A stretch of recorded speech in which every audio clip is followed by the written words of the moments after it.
Hey, Bork, what's going on?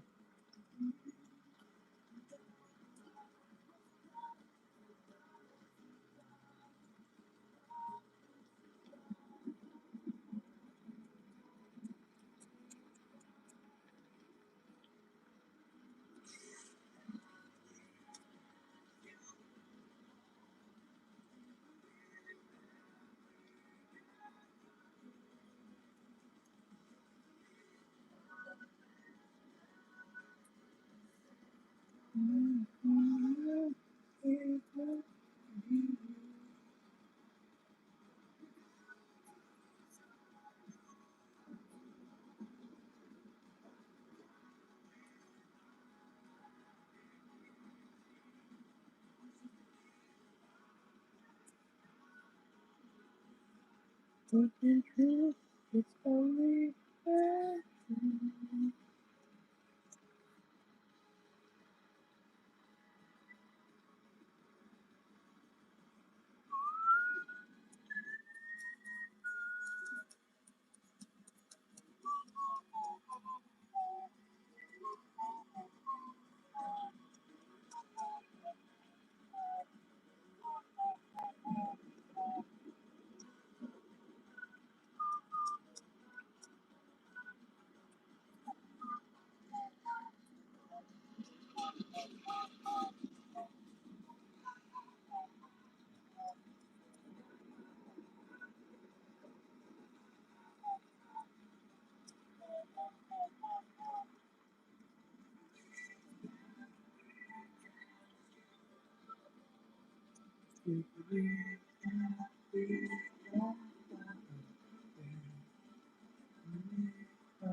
Thank you, I appreciate it.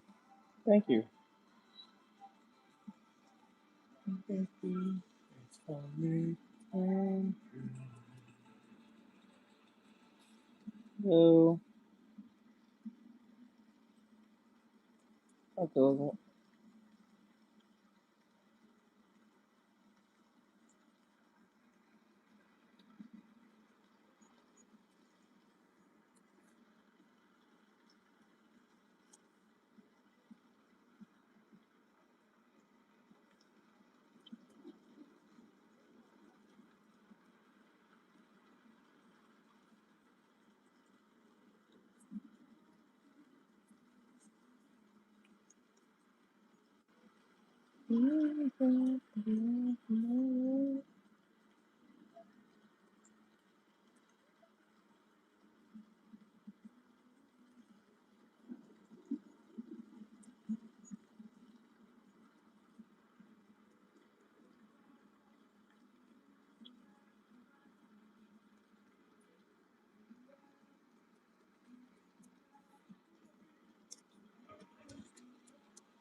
Hey, what's up, PT?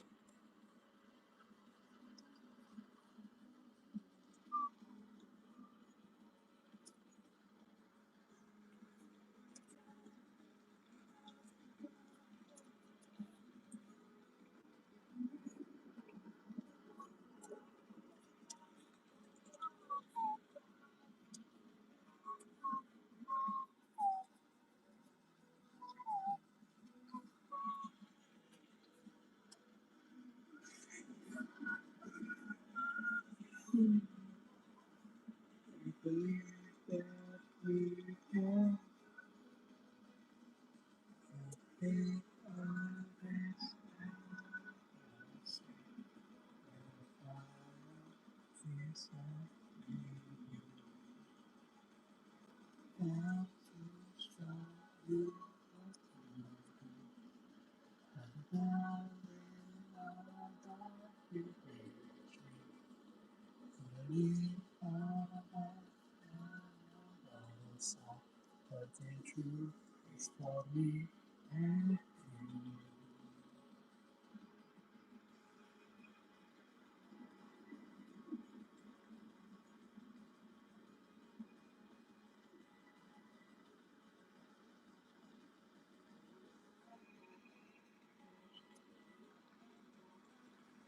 what's up, Skype?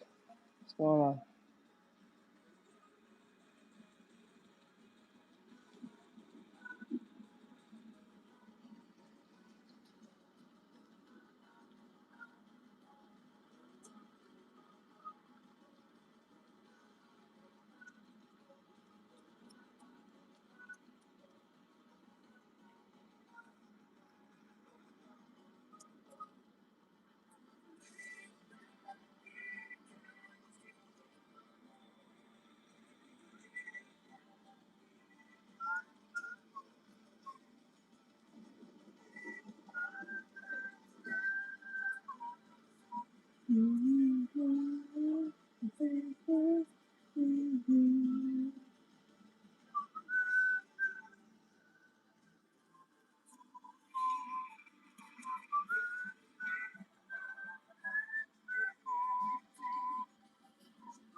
It's for me.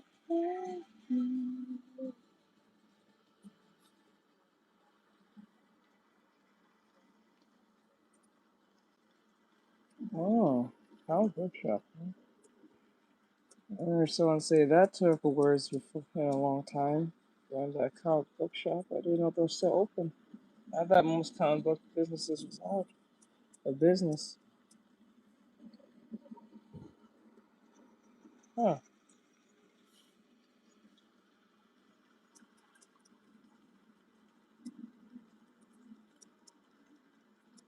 that's good. Thinking of purchasing anything? No, or not really.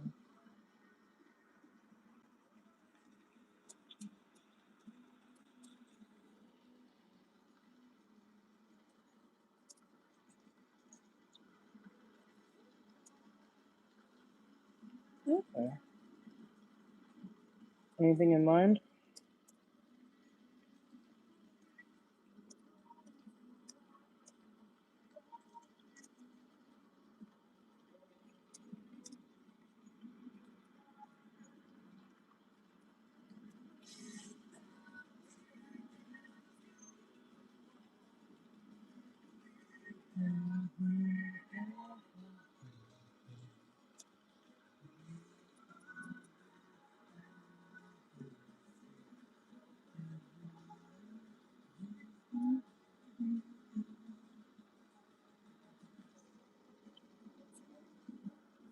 Okay. Movie. Watching movies. Watching movies.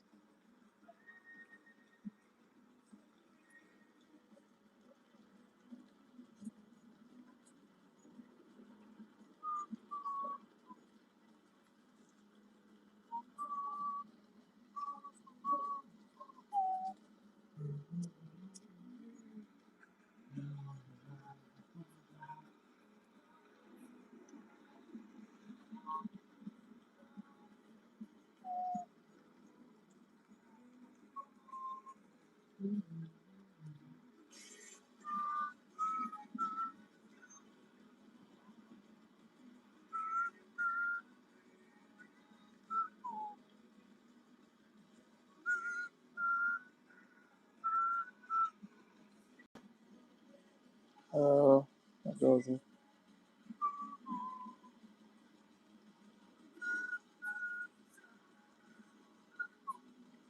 What goes it? How was that go?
Uh, uh,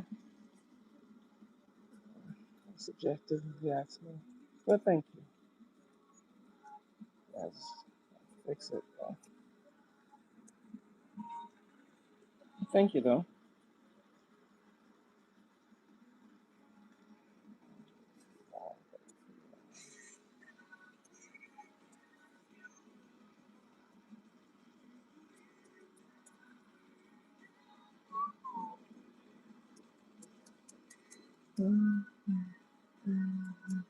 Thank you.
What's going on?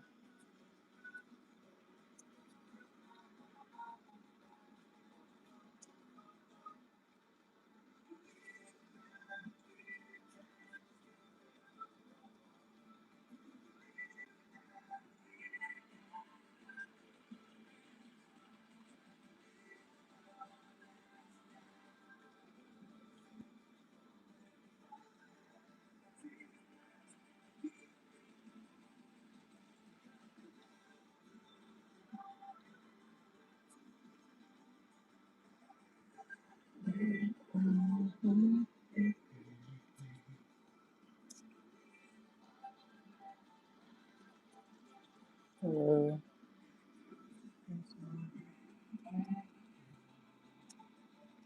Hello.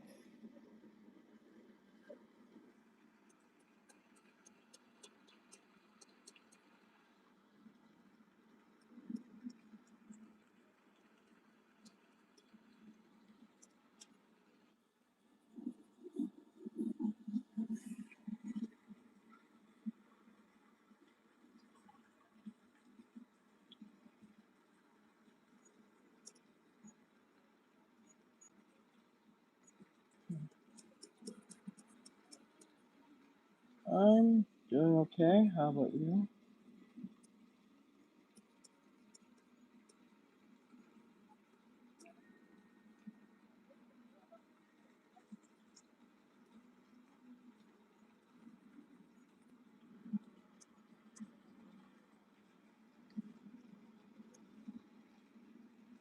Oh, that's good, I guess. That's good. And that's good that I believe that's a good thing, I think.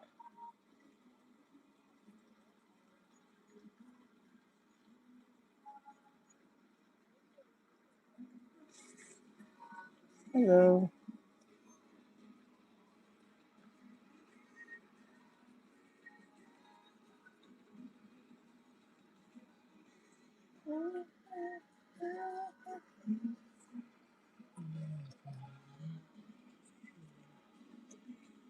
I guess I'm fine.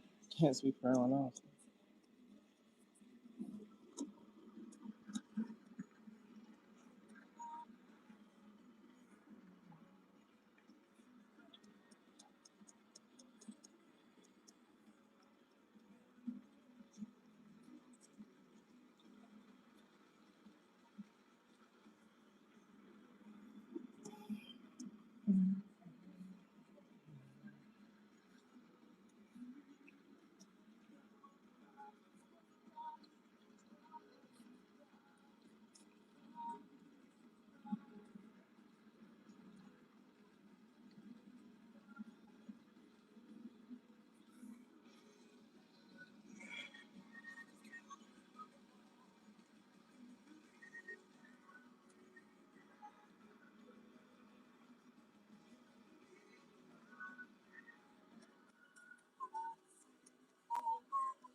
It's for me.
I guess so.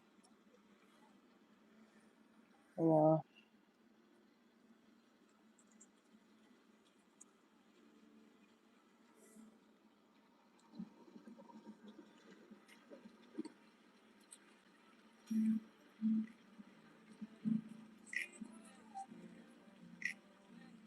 No, I'm doing a cosplaying drawing.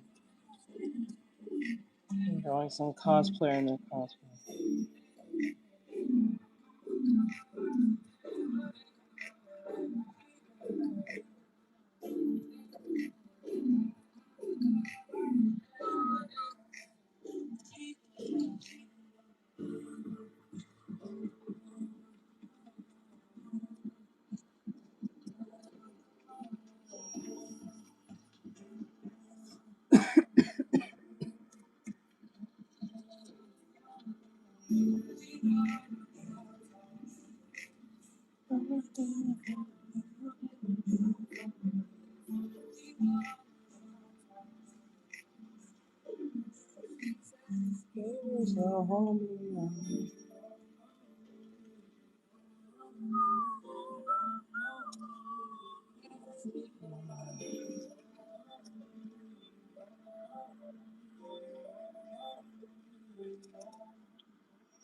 Okay, like that.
What's up, Kendra?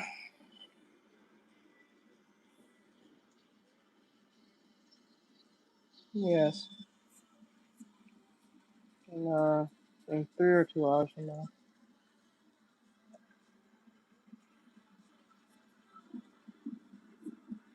Hello, Kendra.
I guess so.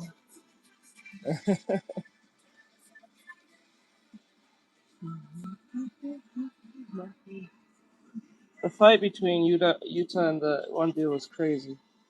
What guy's name? The one with the pompadour was insane.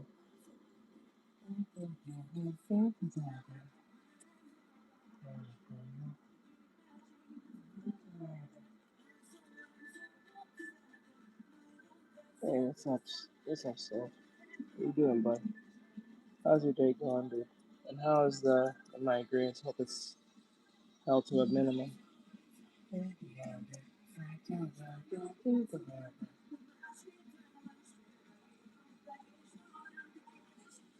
Yep, that was crazy.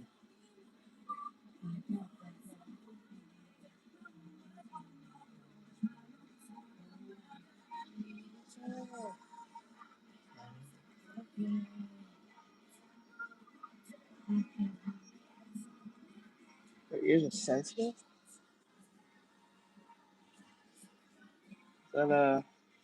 Is that a normal thing? I got you, bud.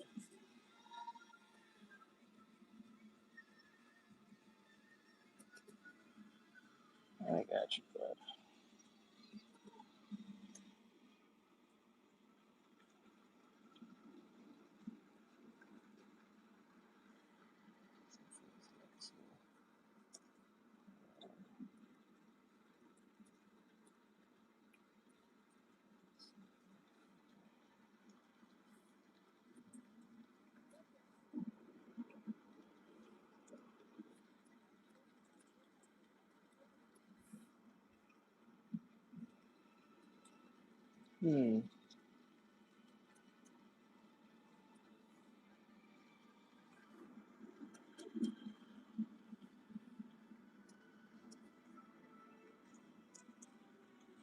Okay.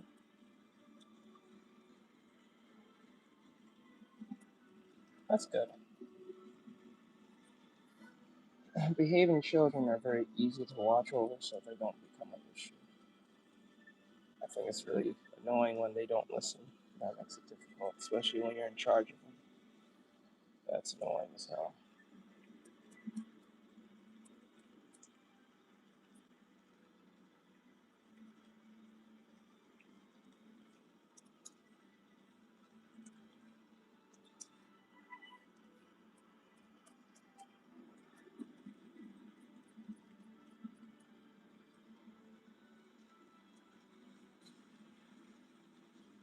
Okay. He wants to draw moderate. Oh, they watch Naruto. How old are they?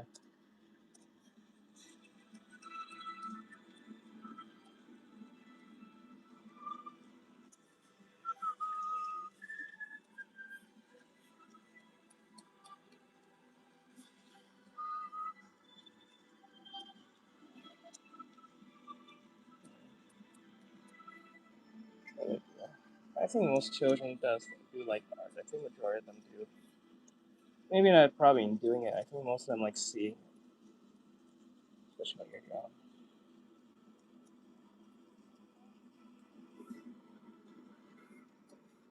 Thank you for the follow.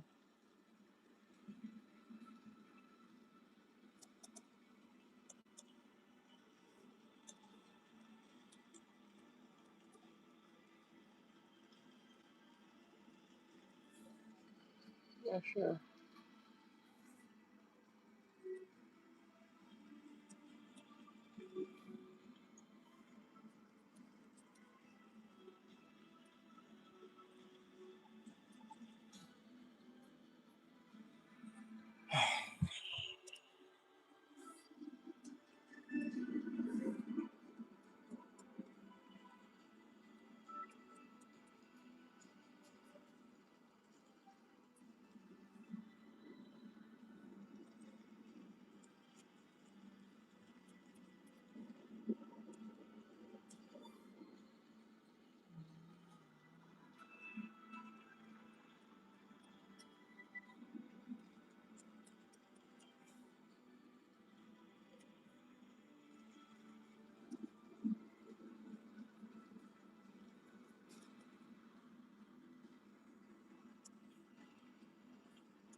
up. This is the only thing I've been doing. I've been okay. Just trying to figure out how I'm going to do this. This placeholder in every little thing I'm drawing now, just seeing where this will take us. Now we'll play the scary game in 3 hours.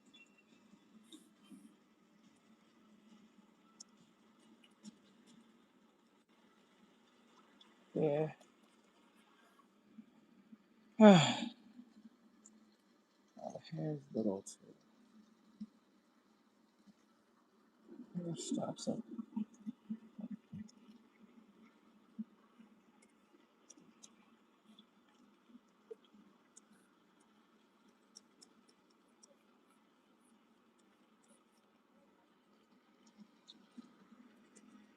Gotcha, bro. Heavy games. Heavy games. Just been in a weird headspace lately.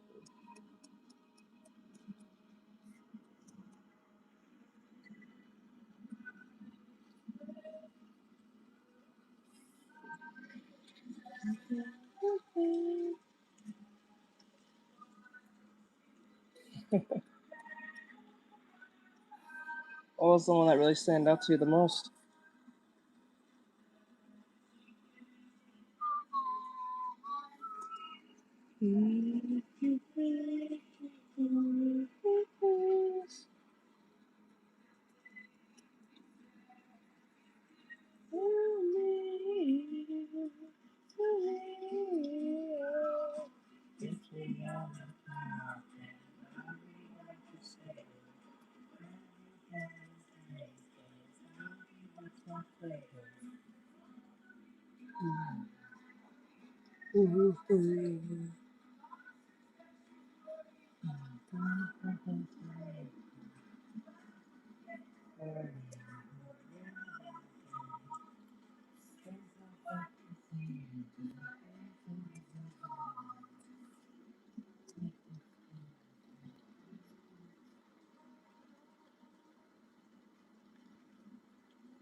Have I?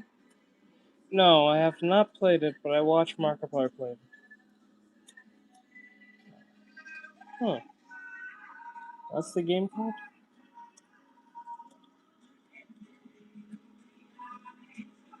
No, I have not played Security Breach. I did watch Markiplier play it.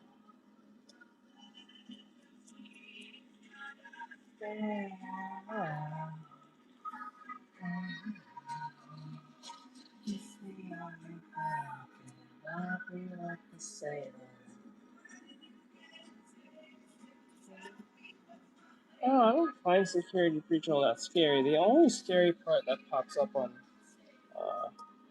Security Breach is when you go in the basement and then all the skeletons are coming after you and you're playing this weird game of like red light, green light.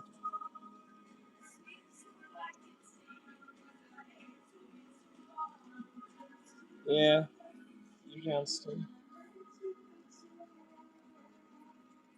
No, I got you. I got you.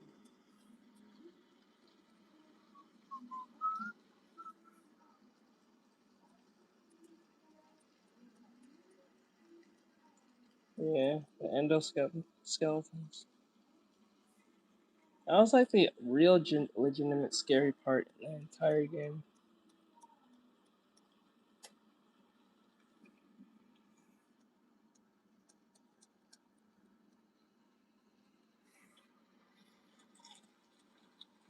Oh.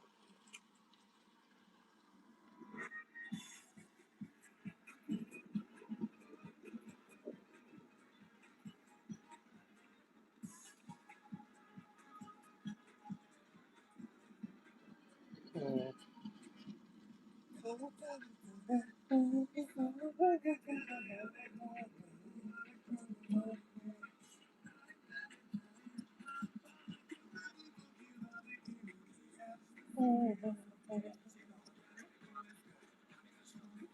I got you. It was a weird time in my life when I played the FNAF series. Very weird. Thinking back on that now.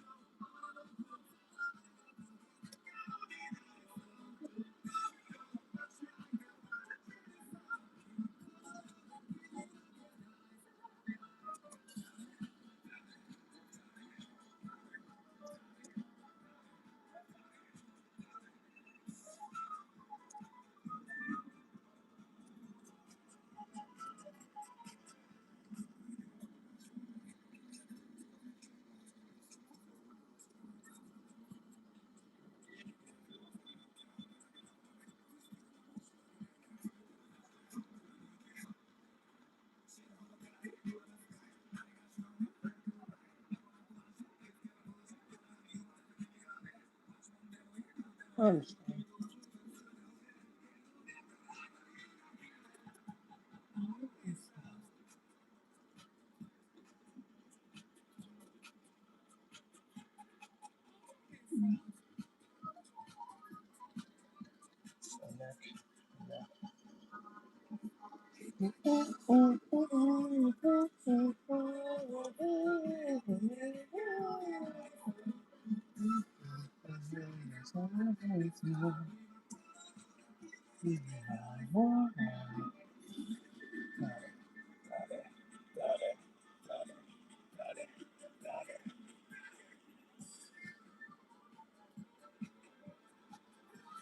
Just one?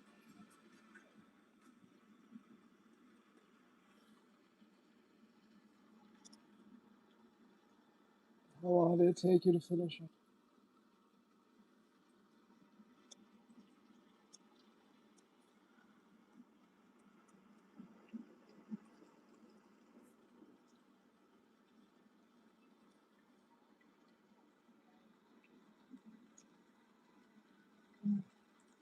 That's a good goal.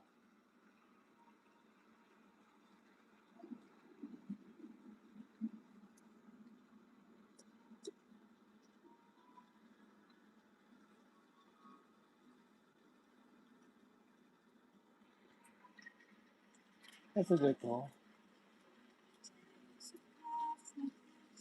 Oh, what's up, officials going on?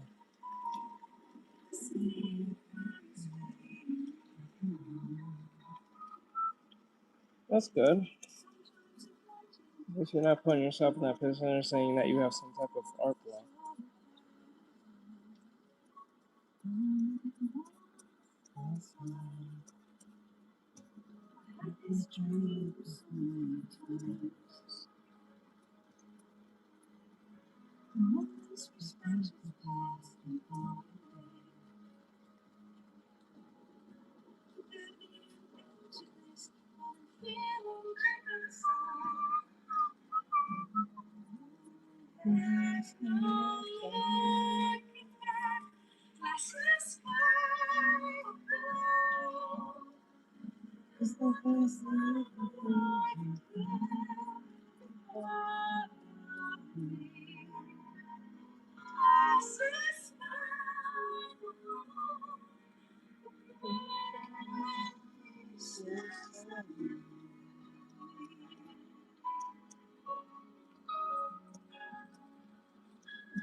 Hopefully using reference.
Yes, because TikTok has suppressed me so much to the point that I don't get followed. I don't get seen anymore.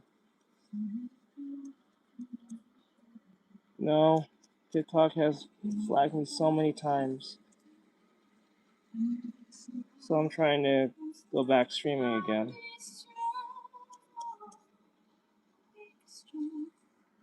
And since I won't play ball with them, no, I haven't. But because I won't play ball with TikTok, they get mad at me. Really?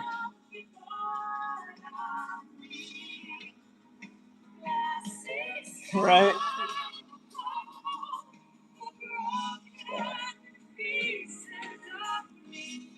I don't play ball with TikTok because they get mad at me and flag me constantly. So they have totally shadow banned me completely. They don't shadow ban me when I post, but they just don't. They just don't push my stream anymore. Used to have 50, 60, 70, 80 plus people. I'm drawing some cosplayer dresses. I'm drawing someone that's dressed like what's her name? What's her name? Fern.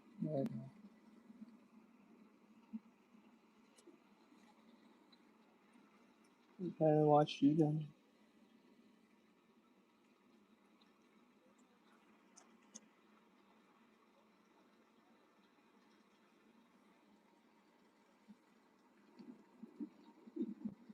Huh? I didn't know I was even on.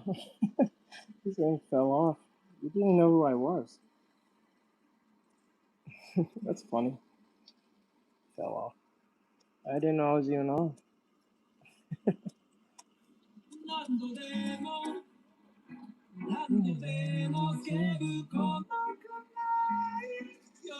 What we heard, Soph? What did you heard of?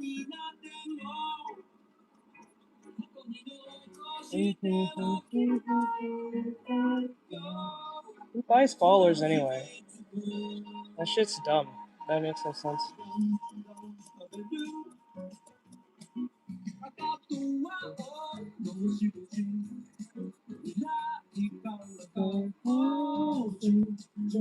No, I didn't. I broke my hands right here.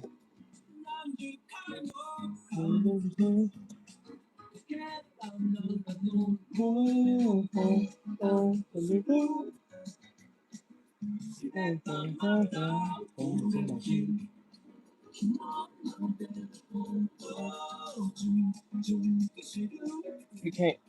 What is the program that you use?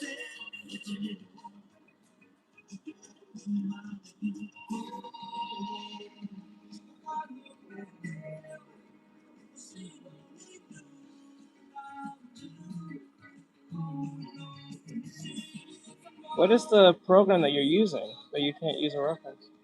Because then, if you're using Clips, you can put a reference in there. No, I don't stream to Twitch anymore either.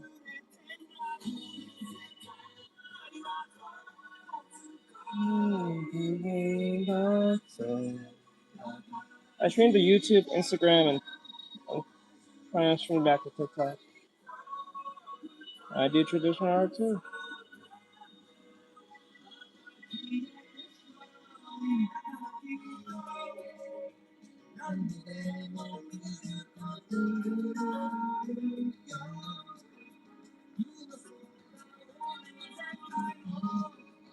Oh, using traditional art. Okay.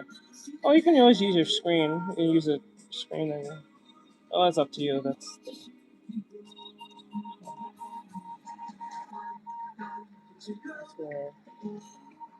or whatever. You can just use a screen. It's up to you.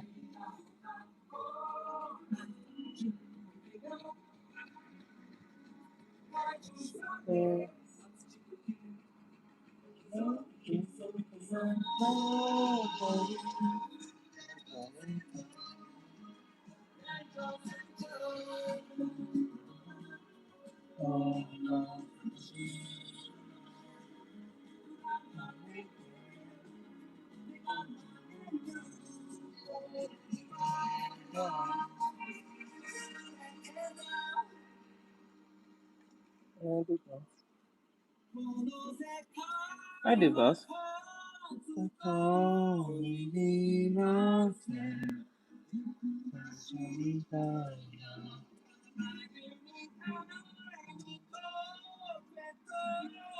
Bye.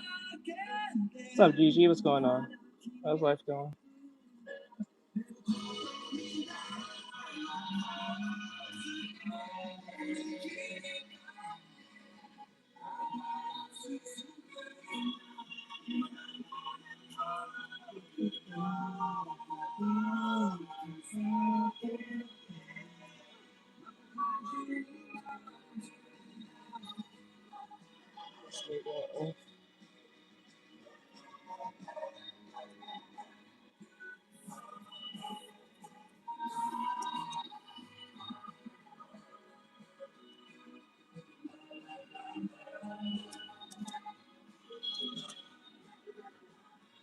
I'm drawing a V. I'm drawing this VTuber. I mean VTuber. This cosplayer dressed as Farron.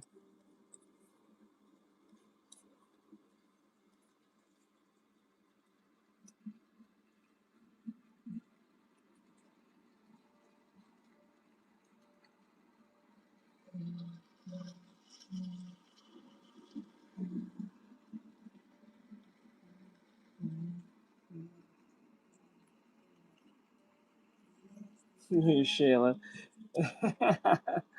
Shayla.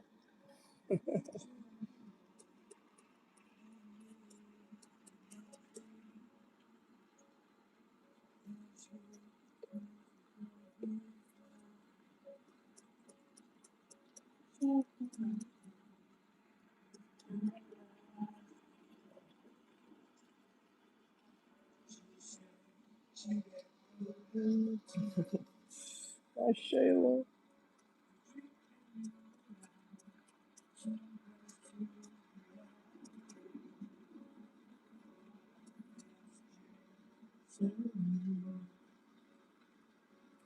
It's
okay.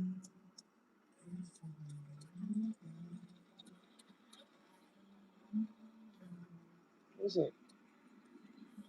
I'm sure it is. Let's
bro.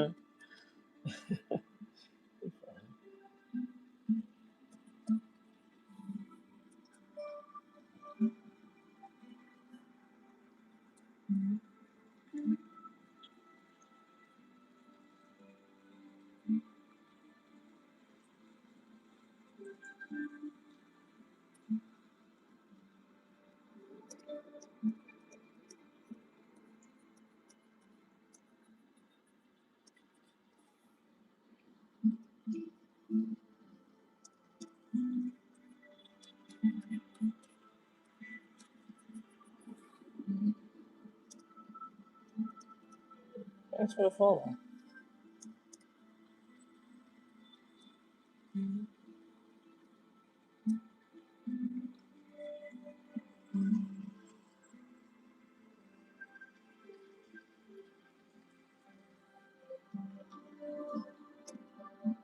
Yes, sir. I guess.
What?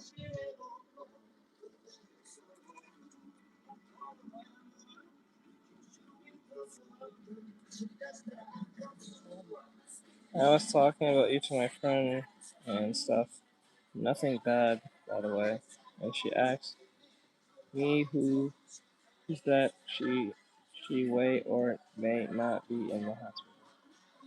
Oh, okay. I wish she'd be in the hospital.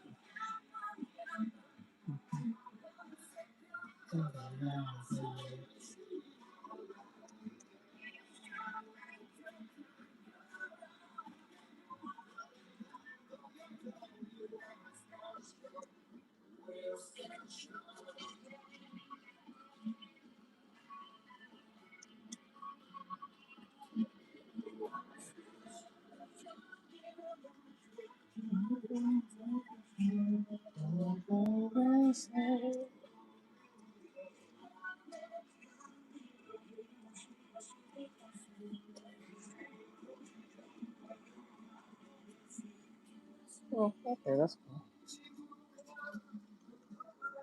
That's cool. Yeah, she might learn something if she's into drawing.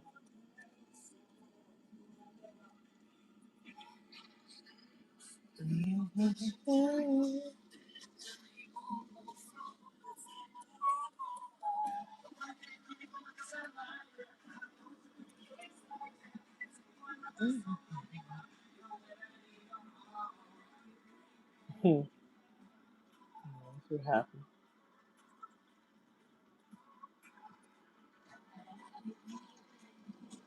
Oh my god, the upper half is too wide.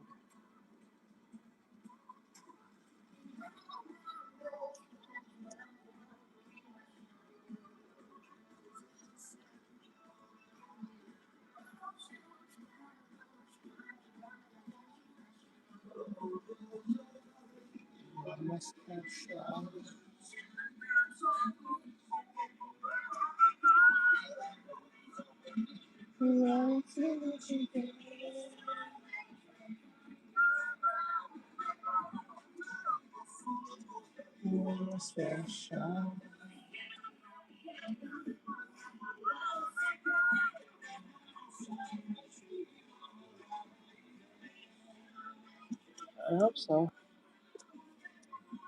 I hope so, but thank you to her. Thank you. Hopefully I'll help her out, or anyone out that watches it.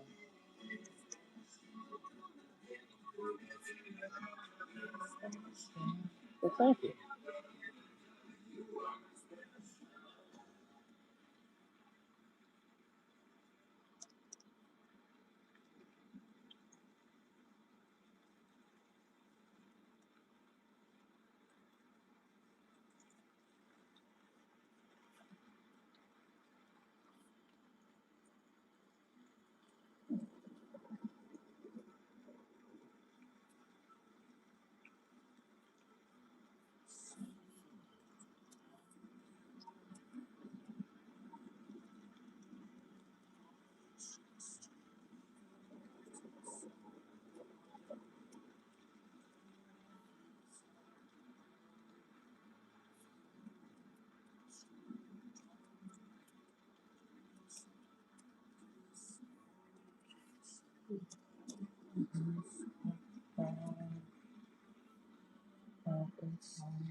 I guess.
Không biết.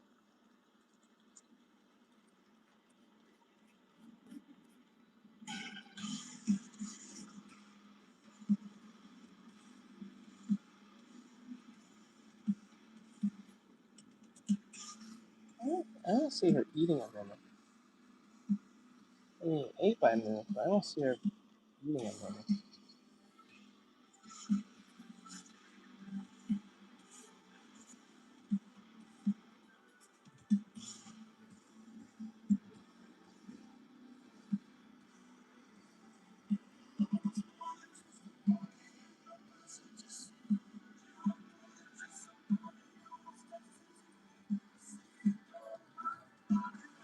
Okay.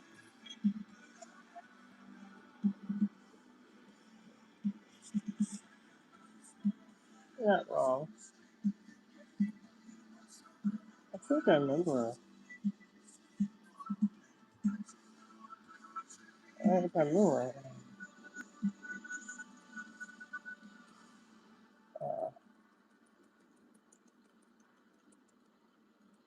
I think Fearon's an AFK now. Yep. Yes.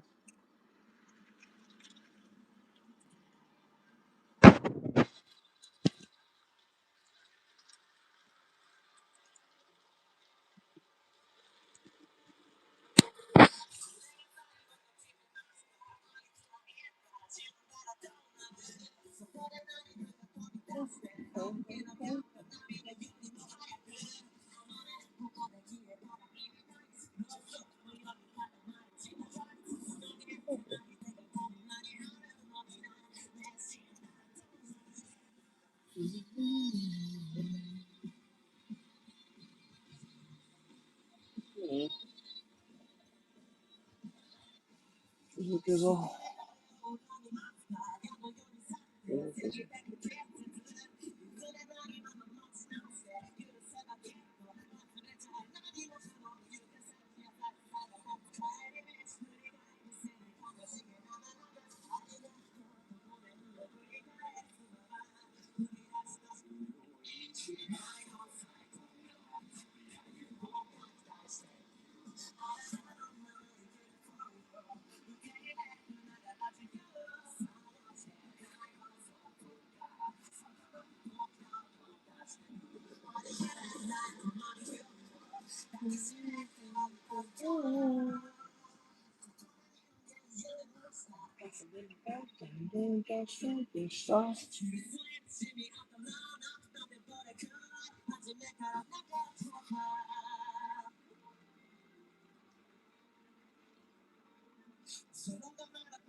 No.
Hello.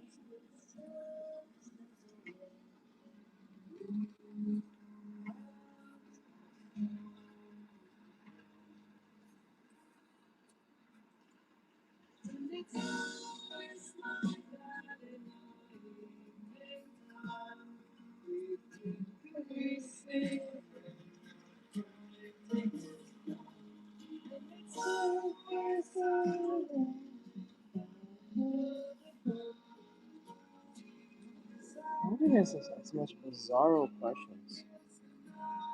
It's just so normal. Why do you guys ask weird questions? It's not that serious.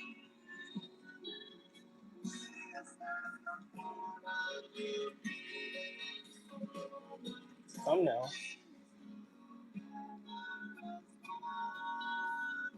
What thumbnail?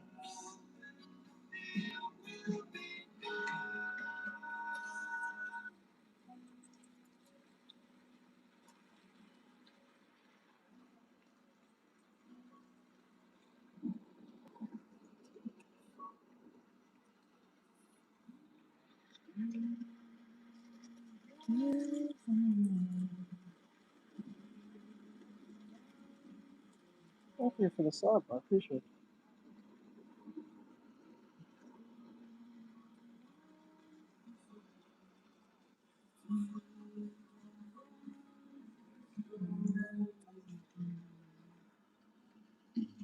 Hello.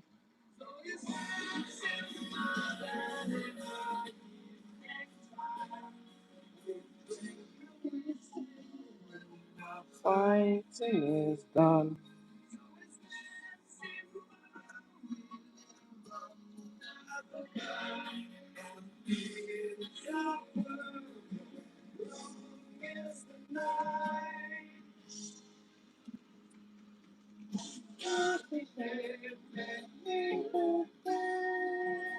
It's alright.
I don't do.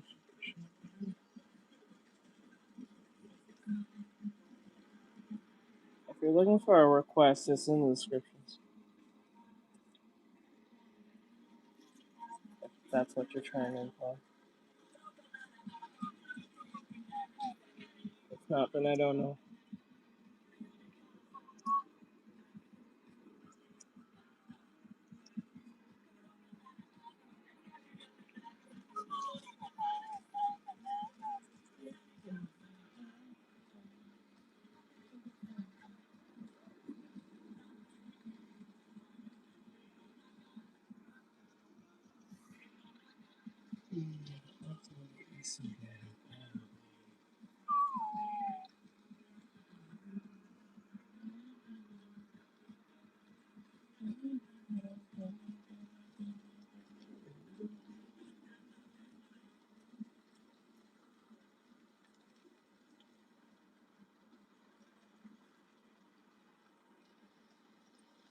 No, I'm doing it on a piece of paper.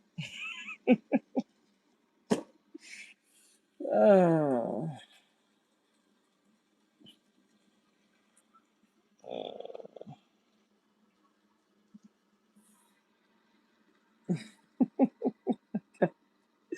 What question was that? That must have been a trolling question. That must have been a trolling question. That has to be. There's no way. You gotta be probably kidding around with that. There's no way you're serious on that as well.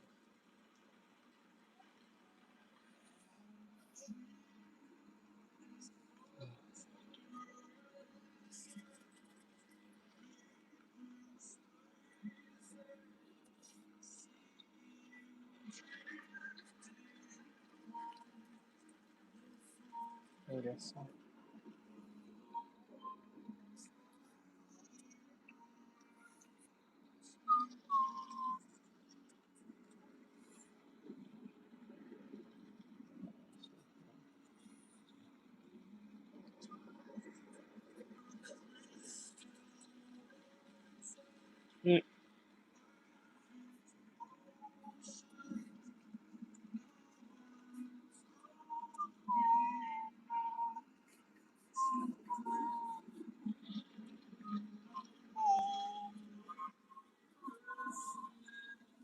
Hey, what's up, Rick? What's going on?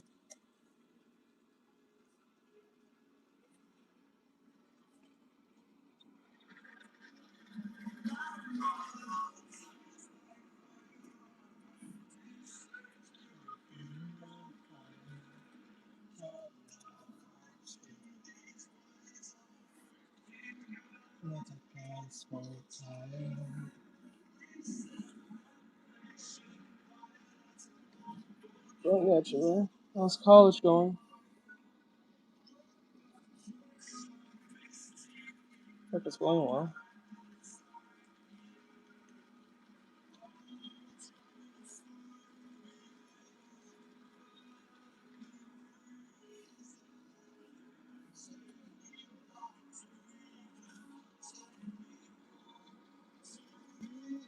Yeah, just making faces. Yeah, making 3 faces.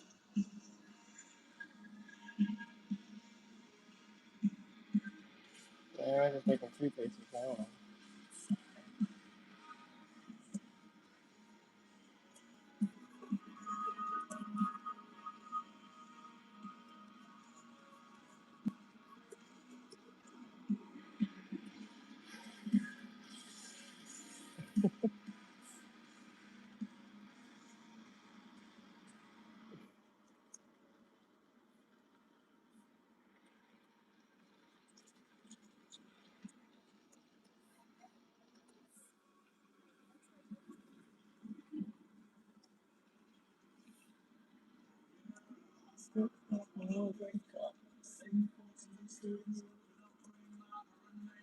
Hello. What's up, Bill?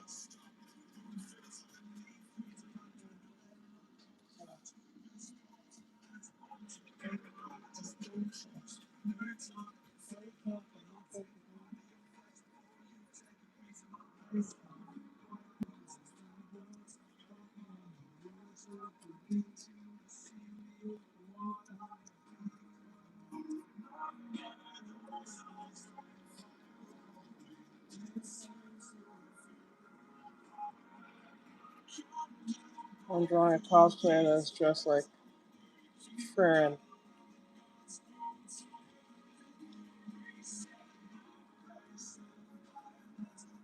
Yeah,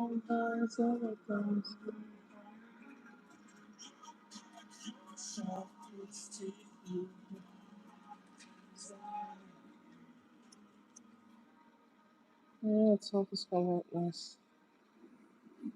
Let's hope it comes out nice.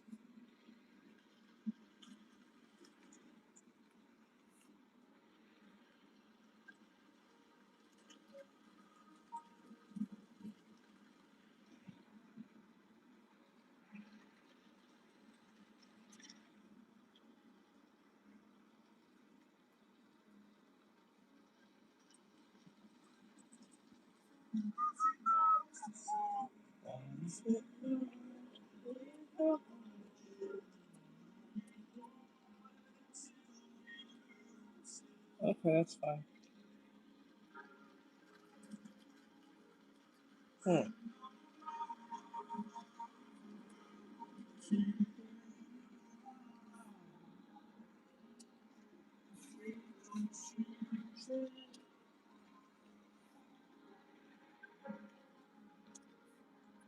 I don't know why God is too late.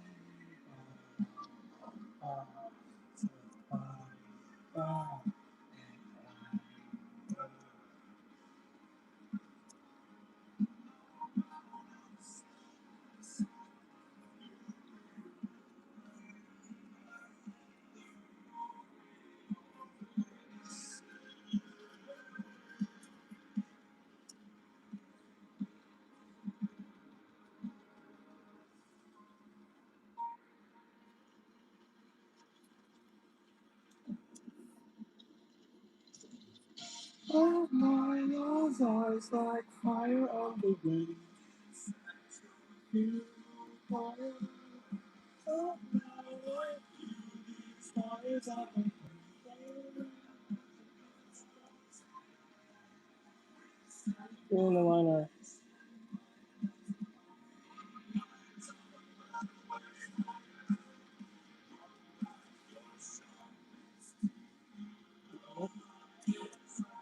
Oh,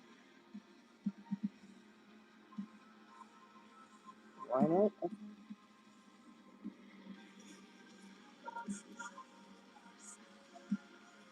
I ain't doing a line, I'm doing a clean sketch.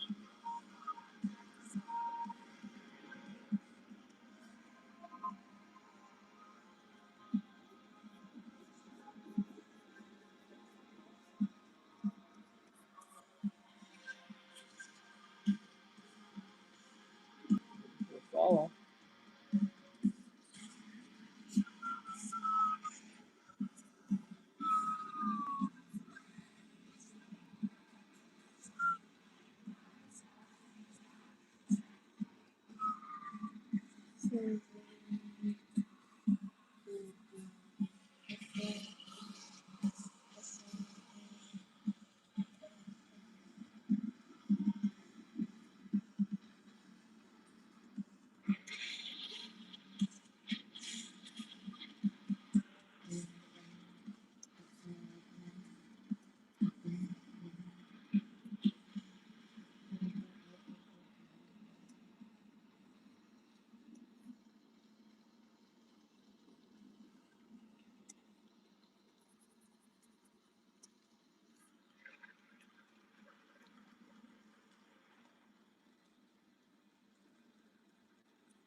Why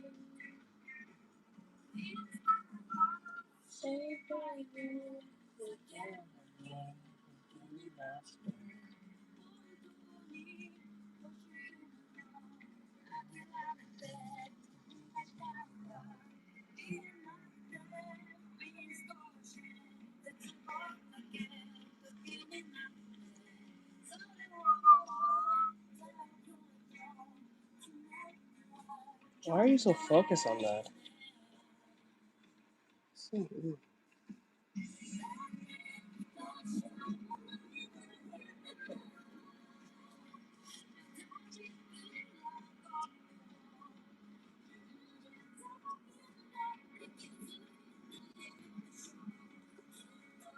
It's very weird.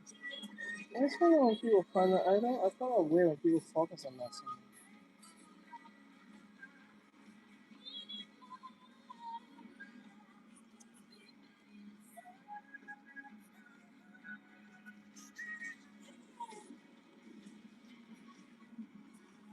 Why do people focus on that so much?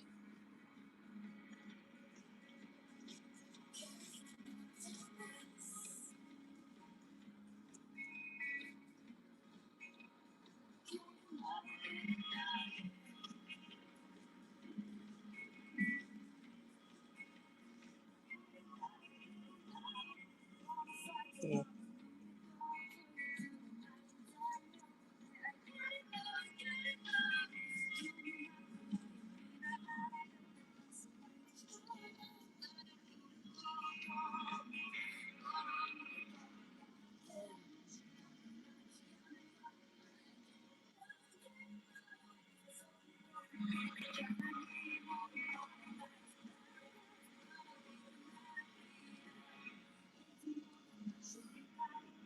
Hey, my brother, what's going on?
No, never tried moonshine, but I don't do heat.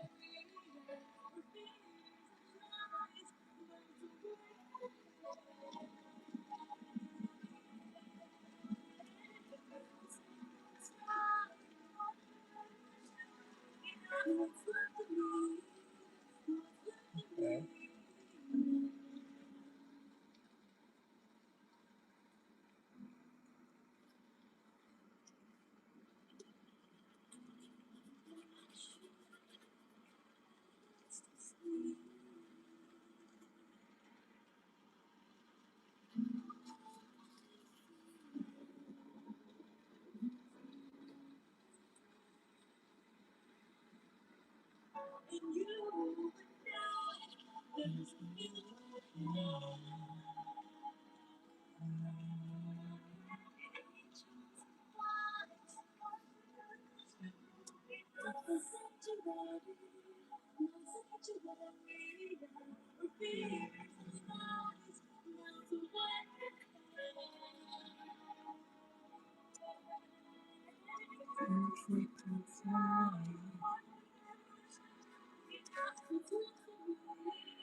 Okay.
Okay.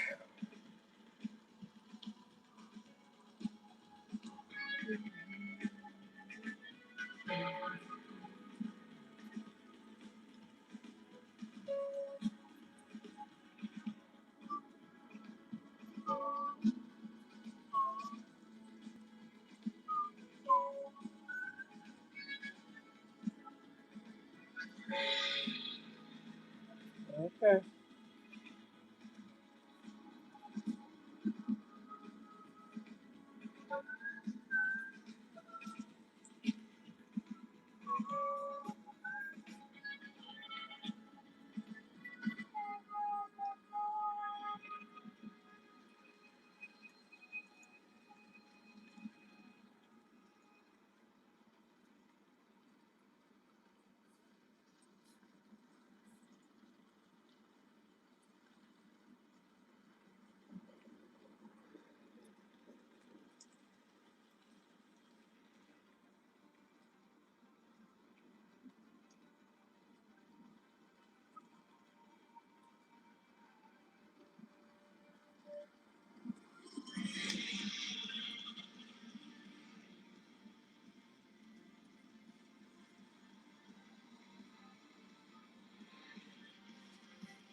What's this?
Let's do your paint.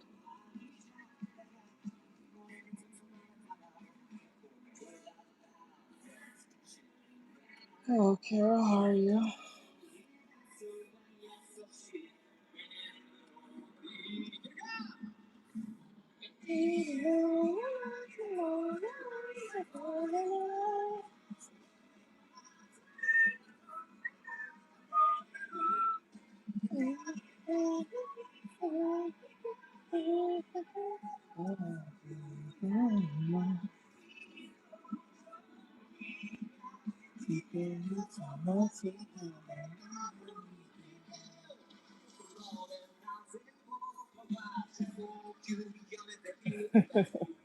Sorry about that, bro.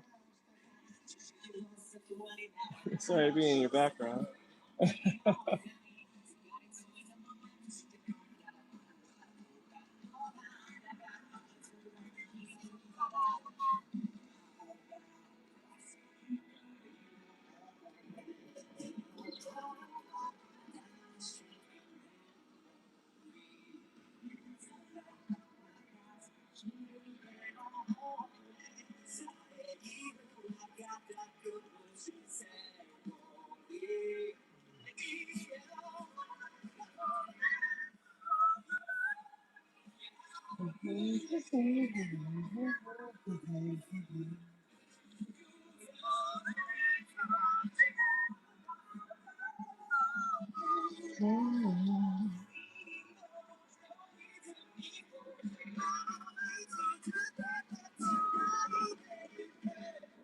How you doing, bud?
Just working on a script for a game I'm working on. I'm trying to write out the character personality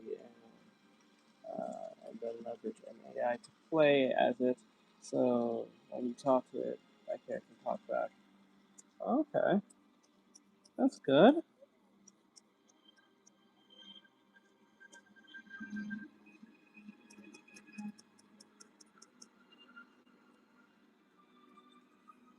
So you're making AI like, I guess, similar to what Fortnite did with the Darth Vader AI thing.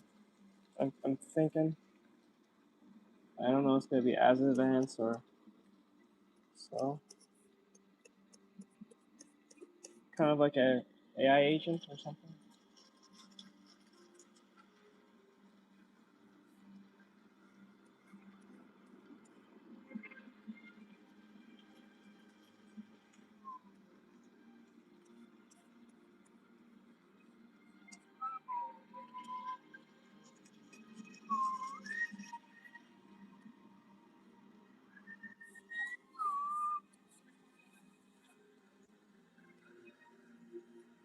Mm.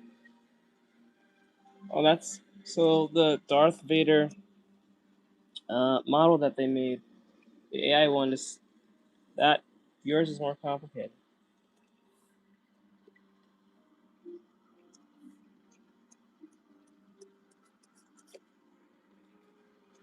I was thinking of buying that one game called Arc Raiders, but I don't know if it's like, is it worth it? I don't know.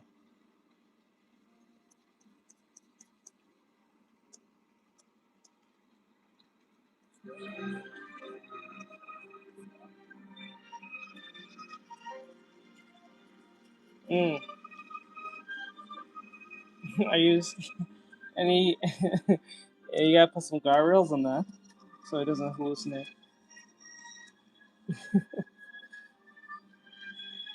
It'd be funny if it did start hallucinating soon. Saying things that it doesn't know. That's not supposed to be intended for it to say. Sometimes I think that's a bit funny.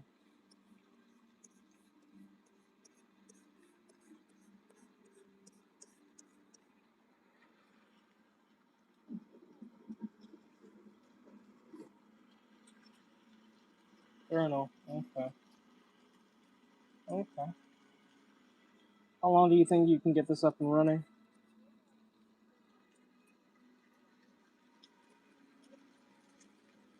Ain't that the point? Is that the ultimate point? Technically, you know how humans get down now with AI stuff. It's just a inevitability at that point if you really think about it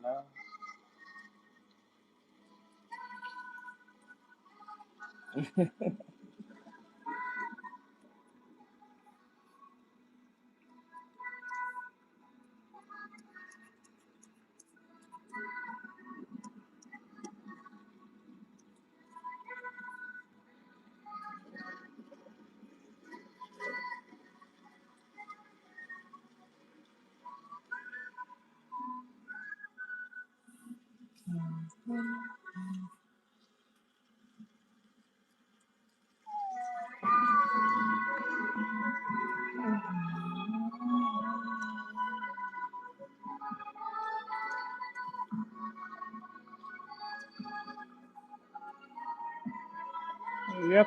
Um, what are you most worried about with the AI though? Is it just people interacting with it, or something going left? What's the most worst case scenario for the AI?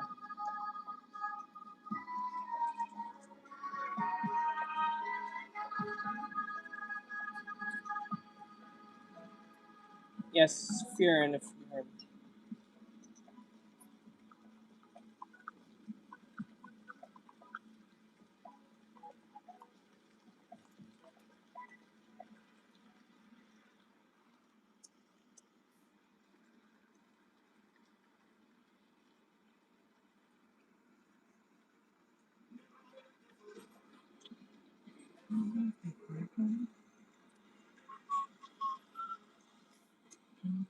I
wonder how I'm gonna get back into texture races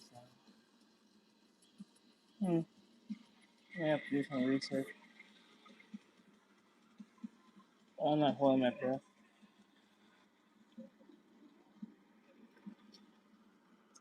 Yes.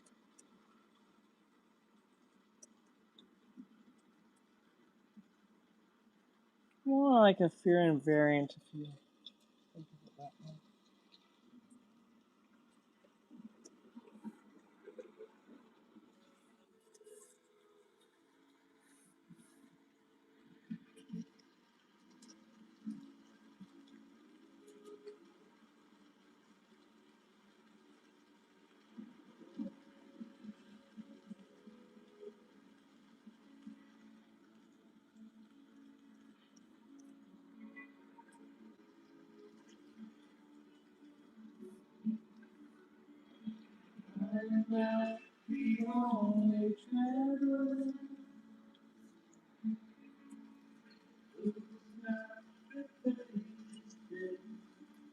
Oh, but I basically created a guardrail. I call the loyalty protocol and set them with a placeholder companion so that if someone tries to be weird, they will just say they're not interested. Let's go. Oh man. I find it funny that you have to put guardrails up for the robot so it doesn't get taken advantage of, not the other way around. That is so sad. That is so fucking sad. We are fucked as humans. We are so fucked. Oh, we are so fucked. When you really think about it, we are so fucked.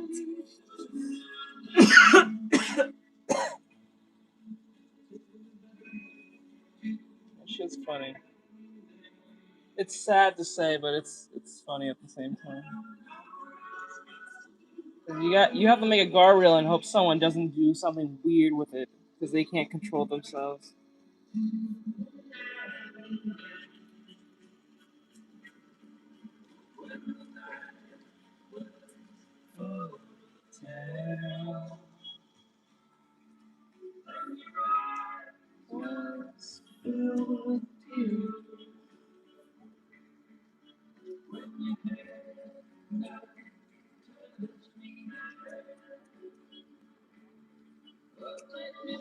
How much you gonna put on it? Are you gonna put price on that, right?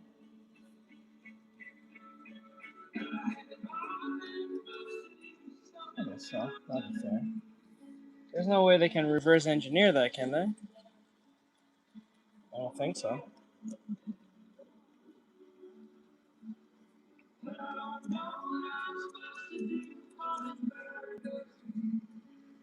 Nice. That sounds exciting, to be honest. Oh, that's nice of you. Oh, that's really nice of you. Maybe I would put a price on that, at least $5 or something. It's really nice of you. Pretty sure you made some good money off that. I don't know. I've always told if you're good at something, don't do it for free.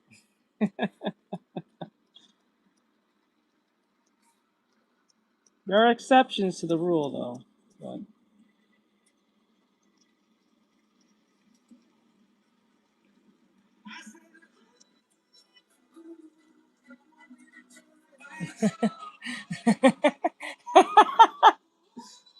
what's the We got him now.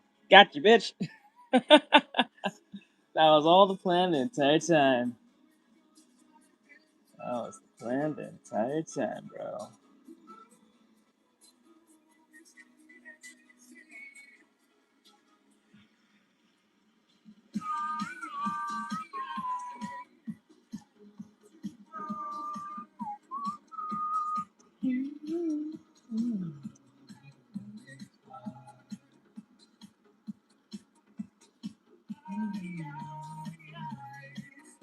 Wait, how much testing that has to take, though?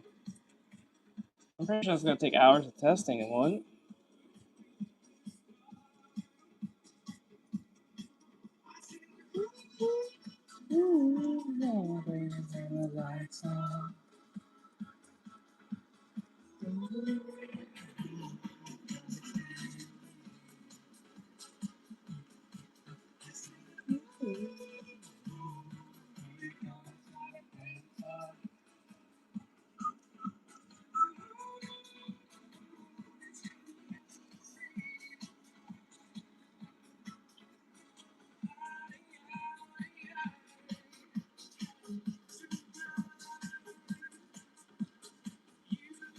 Okay.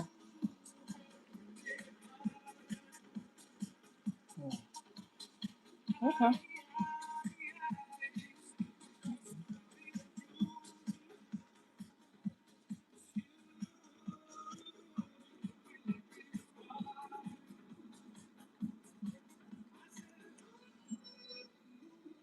Question: the more guardrails, the more accurate it will be, or is it the more guardrails, the more difficult it actually will be? I feel like the more guardrails, the more it should stay in line, right? Like, is the goal to have? I'm acting too many questions at once. I'll act one at a time. I'm acting too much for you to respond. So, like, I'll stick with one. So, is more guardrails better or less, or worse? So I feel like more should be better, right? It'll keep on the straight and narrow, on what it's supposed to do.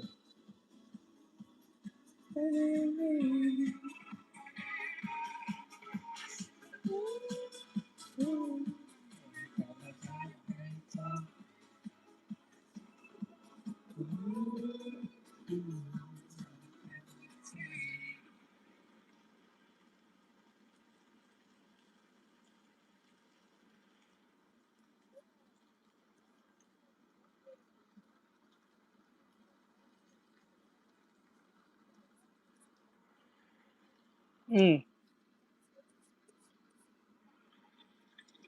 Hmm.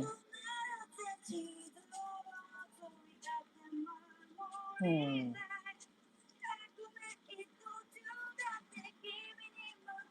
All right. That's cool.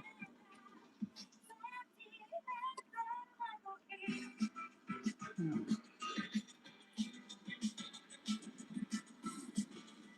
Trying to craft a better question. I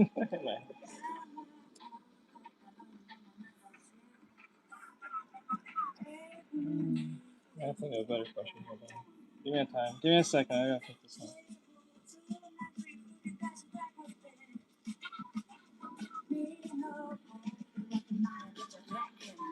Hmm.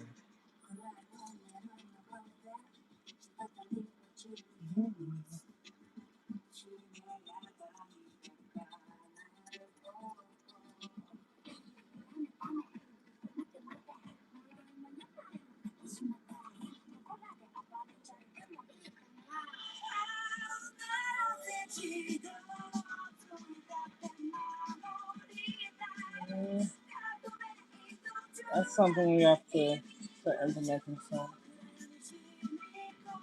Actually, not picking that up now.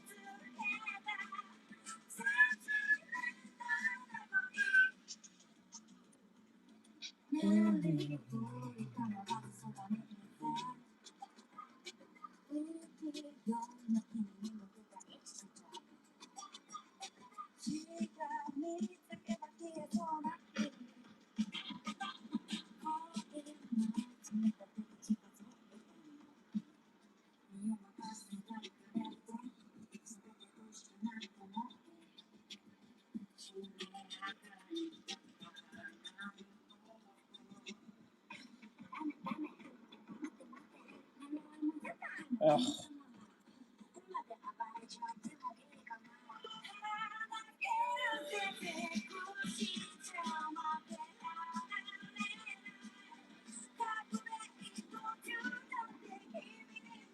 What they got?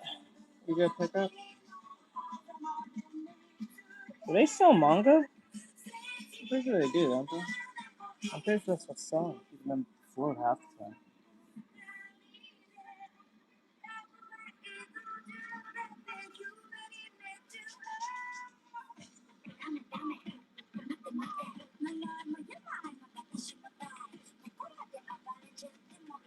Arm is way too wide. Shit.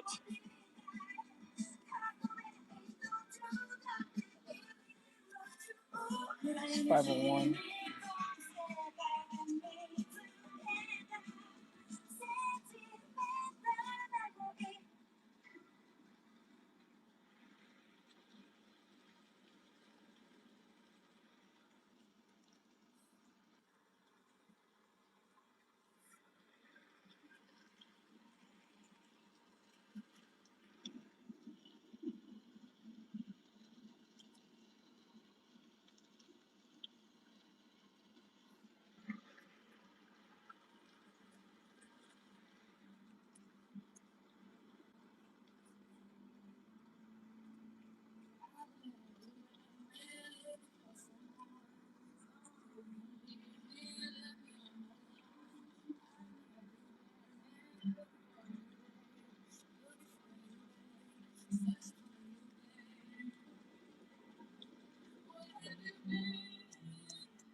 They have everything? Okay, cool.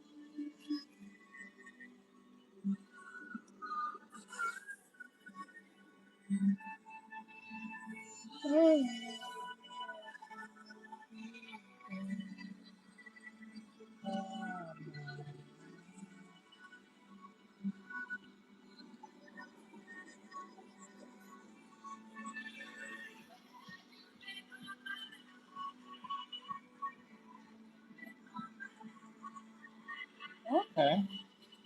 Oh, they sell that too? I thought they just sell comic books. Probably like a few Pokemon cards or something, or like baseball cards, or cards in general. But like, I didn't think they'll sell that type of stuff. I guess they gotta sell everything possible to keep afloat. I guess. Kind of like how GameStop used to be just about video games, and they started selling like items and stupid clothes and shit, and toys and shit.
Oh, I used to run a GameStop back. Oh yeah, I remember you mentioned that to me.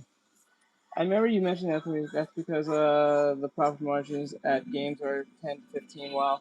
The profit margins on collectibles is 40-50. Why collectibles are so high? Well, I get it, but like, I don't think most of them even really gain all that much value. But then again, games I don't gain value, they depreciate. Same thing too, I guess. So I guess it's all kind of the same. So I can see around that.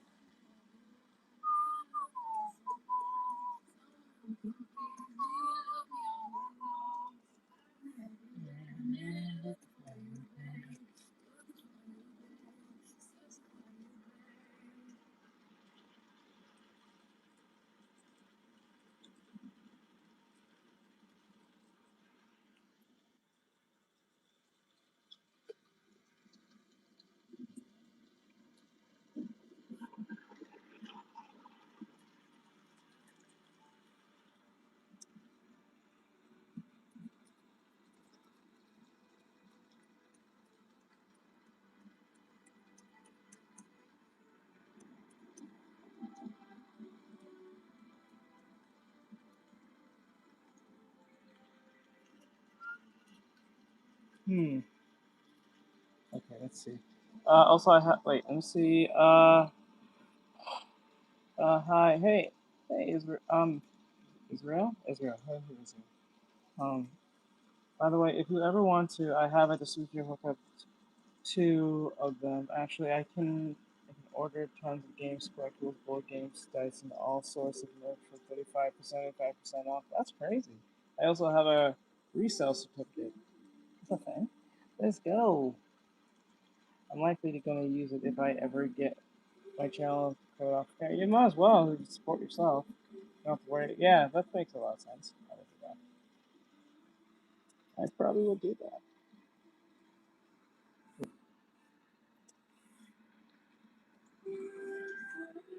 What?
Ugh.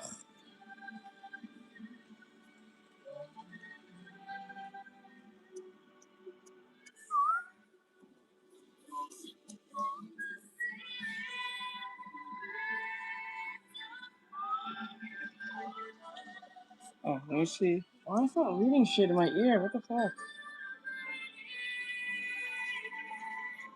I'm not gonna go use. Okay, we have a. Okay, so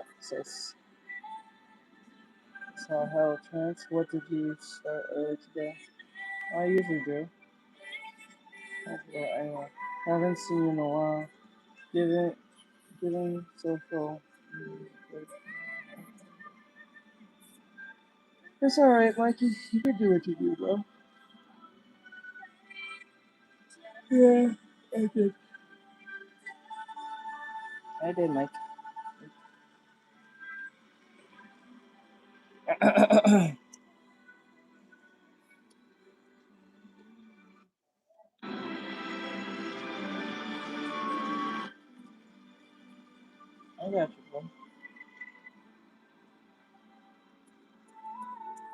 How's the job hunting?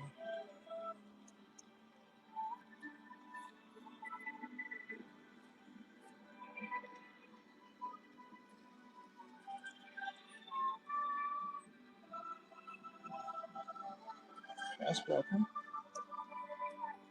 do you mean by that? Are you talking about the Nightbot? Later, bro.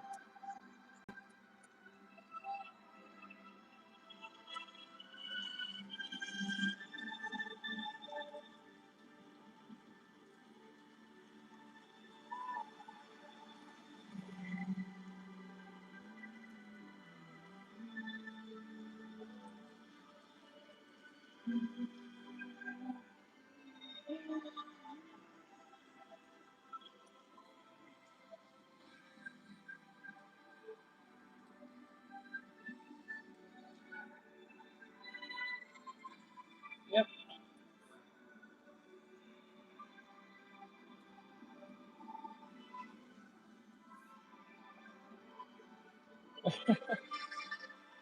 We might interrupt it.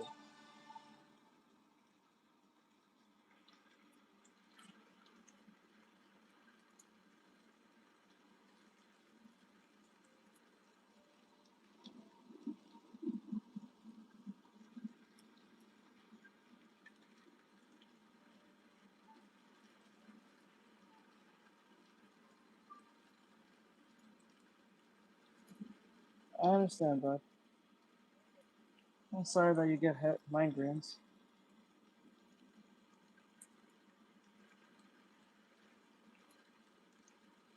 Just basic.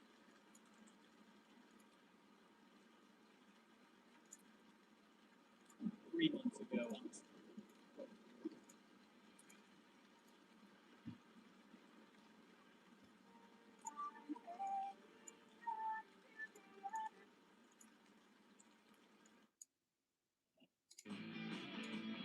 So it's coming out that Disney Pixar canceled an animated movie, and everybody's losing their crap now because they're like, we really wanted to see this movie. Then the artwork is coming out, and I'm starting to see why they canceled. Yeah, and it was canceled. It was canceled in 2023, in late 2023. It's like 2.5 years ago. Why is it coming out now? But the narrative, there's two narratives that are going around with this thing. The first one. Wait, hold on. Let me look at it.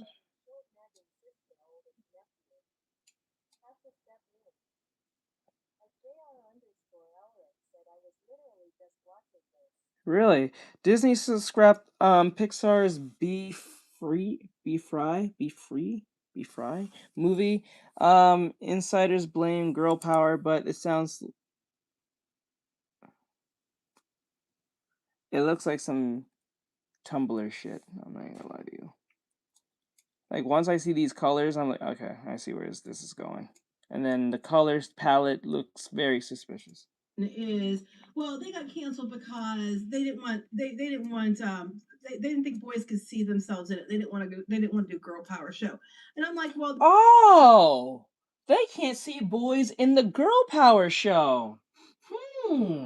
That sounds very strange. Like all the other boy focused shit that you guys took away? Huh? Huh? All the boy focused shit that you turn into girl shit that no one wants to watch? Even bitches don't buy that shit?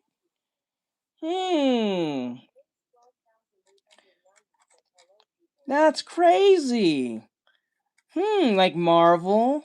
Like fucking what's the other one? Oh my god, fucking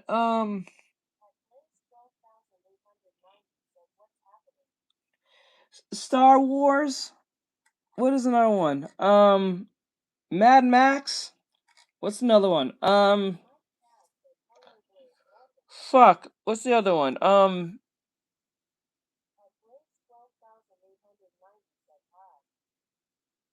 having a blank. Why am I having such a blank? Mostly all the gaming stuff that comes out. I'm having a blank. But like Jesus Christ, all the boy focused stuff was turned to girl shit, and now no one wants that shit. that's their excuse, except we've had several. And then it's not even about girl shit. The girl shit is just a conduit to push the actual agenda. Our movies come out from Pixar before and after, which would have been developed at the same time. This also was canceled right after Lightyear, which tells me quite a bit. Yes. The other narrative they have is this is like K-pop Demon Hunters. It's like, no, it's nothing like K-pop Demon Hunters. No, we're gonna take a look at this. This is a movie called, is it Be Fry or like it's Be Fry, because it's like, you know, best friends necklace. One side says, you know, BE and then the FRI from Best Friends. Yeah, so we're gonna talk about this. It's basically kind of a riff on Sailor Moon with a body positive, likely LGBTQ protagonist. Oh my fucking, make her lame and gay. It just does not look like something that would have any mainstream appeal. Looks like Steven Universe. It looks a lot like Steven Universe, and even the plot is reminiscent of Steven Universe. Some of the plot beats. We're gonna take a look at this in light of which I'm still shocked that Pete Docter came out a couple months ago and said, "Look, we're not making multi-million-dollar therapy sessions." Does he listen to our show? I think he does. Because we're the ones that kept saying that. We're like, we kept back with like early cartoon videos. We're like, these all feel like just multi-million-dollar therapy sessions, and that's what we said, and we've been saying it for years. And then he says it, and it's like, I'm not gonna lie. Sometimes the wife, when she speaks, I really don't want to hear her talk. But like, I'd rather hear Neon. Neon sounds like he's more level-headed. She just kind of screams half the time, but it's not really her fault. But then again, it is at the same time. I have nothing against Geeky. Is just sometimes when she speaks. It's possible.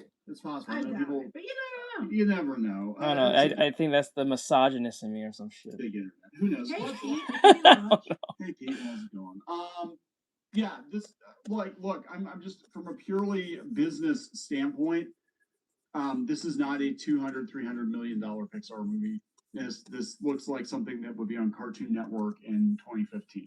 So this looks like it would have been direct to Disney Plus or something like that. It's Cartoon Network or Netflix.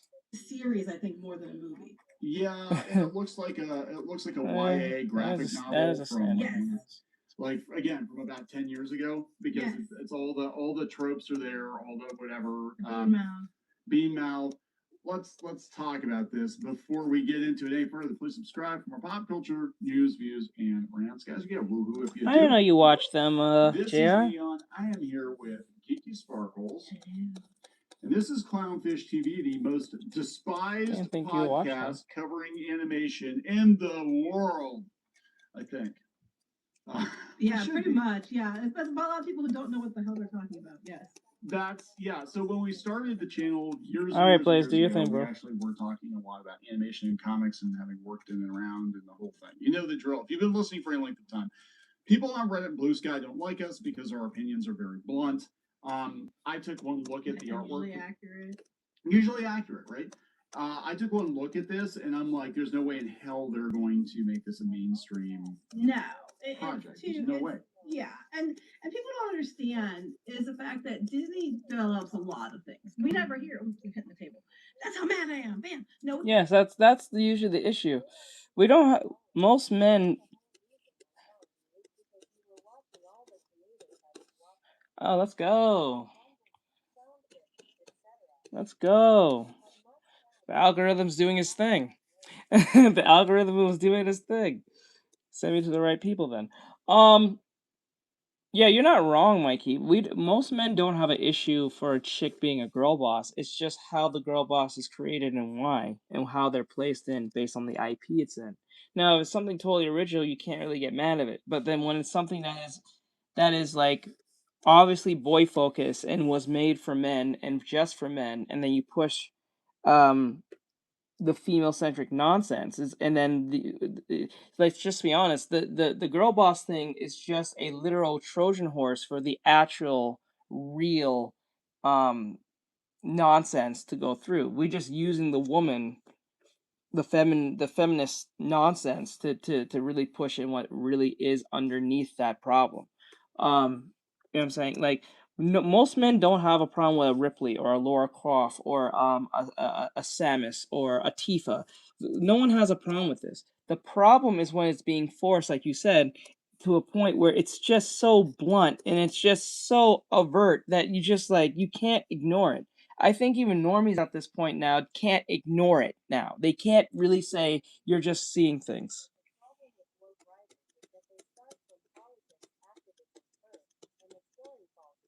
Yep. Yep.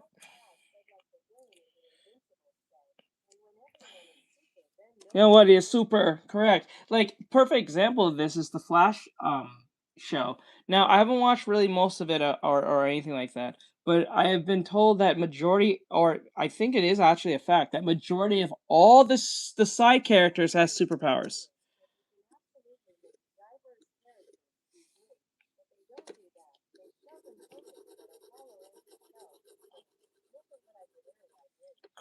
Correct. I think the most diversity was better when it was in the early 90s and 80s because it was not really a forced thing. It felt very natural. It didn't feel forced. It felt very normal. I think more normal than ever. I think because it felt, even if it was a quota, let's just say it was a quota back then in the 80s and 90s, I think it was more genuine because there was no sense of clout. There was no sense of virtue signaling. There was a actual concern of a diverse set cast being seen in a way that everyone's being seen, whether you're white, black, Hispanic, biracial, whatever case may be. Ooh, and what show was that? Because the 80s was really no. The one thing. Let's go superhero Static Shock. Woo woo! I remember that. Yeah, that was I never. I love Static Shock. It was fun to watch.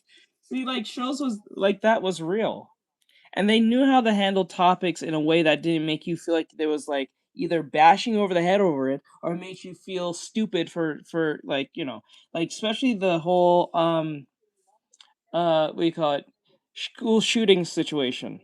I think that was one of the big ones. I think the two big ones was the school shooting one, the homeless chick, and the ice girl. I think she was the ice girl, and the racism thing.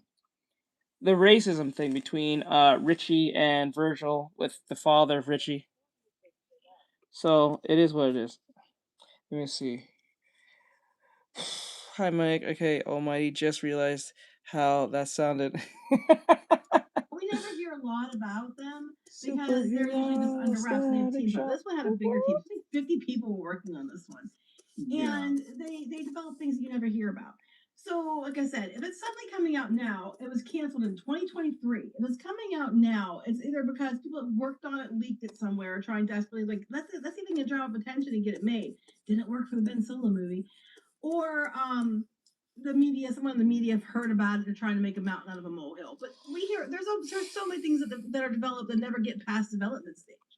Oh my God! I'm looking. Well, we'll look at some of the art, but here's the bird's eye view. It was a bee fry or bee free or bet free. Bee fry, like best friends, I think. All right. I think it's bee free, but whatever. Kristen Luster about two teenage girls who were once best friends and apparently drifted apart. Oh, and their favorite Sailor Moon show is real, so they yes, had it to somehow was. save humanity. The show yes, it was. 4 different iterations, never made it to the animation phase, which is not unusual. I think he had two things. He had a very a brave mom and a responsible father. Development. It never left the development phase, so canceling it wasn't that big of a deal. This happens all the time, or they shelve the idea. Yeah. I just want to point out there's like all kinds of outrage on Blue Sky about. We'll get to that part, but Disney made a big, huge deal, a gigantic deal out of Gigantic, which was supposed to be the follow-up to Tangled, and they got pretty far along in development, and they inexplicably pulled the plug on it. Mm-hmm. And this was supposed to be like their next big, again, no pun intended, Disney princess reimagining thing. And that one didn't even make it. Yeah, but it got replaced with Raya and the Last Dragon, which would also have been a girl power movie. So the narrative they're trying to, the main narrative they're trying to push is that Disney canceled it because they didn't want a girl power movie. But I'm like, that's a bullshit narrative because they keep putting out, we have all the princesses. And you're constantly seeing more Frozen movies. We had, Inside Out 2. There's, Turning Red. There was even Hoppers just recently. Hoppers was, I'd say a girl power movie. There's a ton of girl power movies. So that's a load of shit. If anything, you could argue more that they aren't doing enough movies that I think are for everyone or for boy focused. Like Encanto was clearly, they have a little boy, but it's mostly girl focused. They don't make boy focused things that much anymore. I think the opposite should be something they should be worried about. So I don't know if I even believe that narrative. Because that doesn't even make sense. No, it doesn't make sense. It doesn't make sense because they hate men. They hate men, and little boys are smaller versions of men. They hate men. They just hate them. They hate men.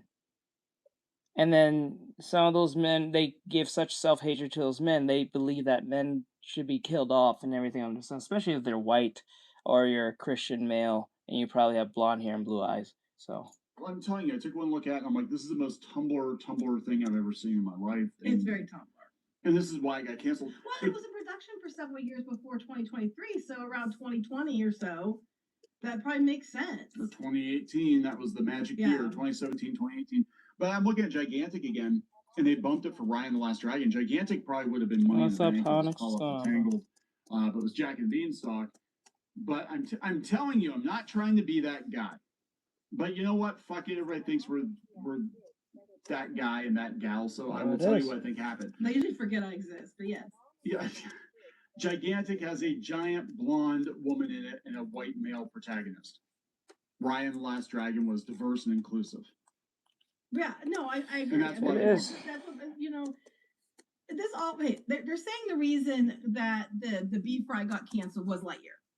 Because they had Lightyear did shit. They tried to put agenda stuff in Lightyear, and then when we all know how that went, and then they canceled, and that was Strange World was around the same time and did really bad. So they were trying to put agenda and stuff, and around that time is when we started hearing they're doing Inside Out 2. Right. They canceled this when they already moving forward with Inside Out 2, because I think one mandate was more sequels because the originals weren't working anymore, which could be another reason why this got canned, is because it was an original, not a sequel. But Inside Out 2, we already know they were told to make Riley less gay, which means they were trying to gay up Riley because they decided, when they had the Don't Say Gay, the parental rights education bill in Florida, the places that were protesting it the most at Disney were in California, and it was like the animation people. Okay, Pixar is very, very, very diverse, which there's nothing wrong with. I have no problem with people being diverse. A lot of studios are. It makes total sense. I hate that we kind of constantly have to remind people that we're not hateful towards a certain thing when you have a very logical take. I think that's fucking annoying. I gotta keep reminding you. I don't have no problem against some group of people. Every second, that shit is irritating because even when you say it, they still don't believe it. It's like you're better off just being known as hateful and off rip. You know what I'm saying? Like, they're not going to listen to you half time when you tell them, I don't have an issue with this, and then even when you say you don't off rip first, they still think you have an issue. When you already stated and made a clear, precise, concise, common sense take. Jesus Christ. The Shit's problem irritating. is they don't understand that shit's so fucking annoying. Project themselves into everything possible, Yeah. And then what's worse is like they already have a diversity points they that they feel they have a already like another one they had to walk back. They're not going to change their mind off it anyway, so it just makes no sense. Because the guy created it was gay, hell bent on making sure you understood that he was a fashionista and he was a gay little boy. Because they have their focus highly focused on children's sexuality for some damn reason, and then they get told no, and now they're out there up in arms like it's not fair. And the same with this one. I think they're clearly coding the one. Hey, Lyra, what's going on, hon? And that's how we got to this. Yeah, so let's look at some of the art, and then we're going to talk about the Rocky development history. So they already have a wiki for it. Blue Sky's already freaking out. But hey, I'm looking at this, and what the hell? I am looking at this, and I am seeing Cartoon Network shows. Bro, this is Steven Universe shit. That's what I'm seeing. This is Steven Universe. What the fuck? Hold up. Look at the designs, guys. Look at the designs. Let me see if I can. Look at these designs. Yes, it is. It is Groomer Energy. Look at this. When you look at this, the first thing that comes to mind, these are one of like the diamond and what's the other one? Sapphire, I think Sapphire. Like all the. That's pretty alright, I think. Could be better, to be honest. I feel like they could have been better. But this when I look at this, I just see Steven Universe. That's crazy. It looks like Steven Universe.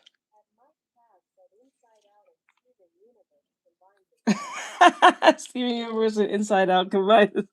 I can see it. Like, I'm looking at this and I am looking at this and I am seeing Cartoon Network show from 2016. That's what I'm seeing here. It's just like, come on.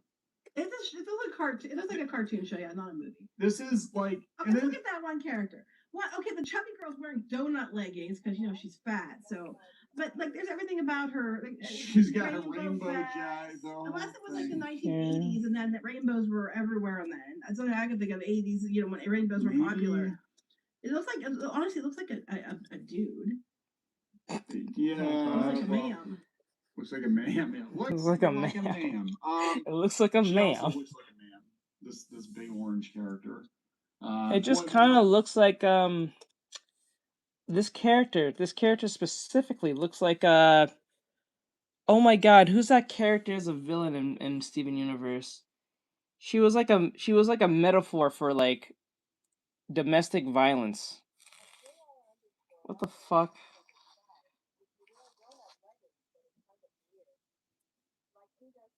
I think only Japanese women, mainly, but I think that's just accepted. Who's that? What was that?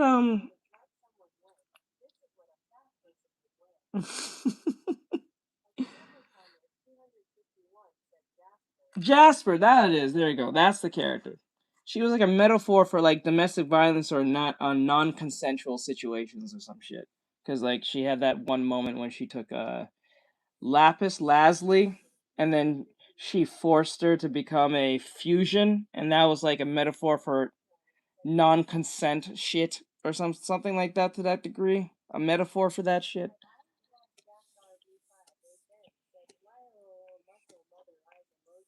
Really like this big orange character because she's getting a lot of that time. I like that one. That one's pretty cool.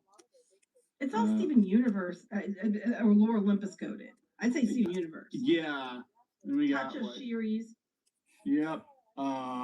Dolby. It's in Dolby. All right. Yeah. All right, bro. Take care, my dude. Keep safe. Have fun, my man. Thank you for coming. I appreciate it, man. She-Ra, Steven Universe, that whole era. It's Steven Universe. They keep bringing Sailor Moon up. It's not Sailor Moon. I think it's they told Pixar, oh, it's like a Sailor Moon team because they didn't want to look like they were trying to copy Steven Universe.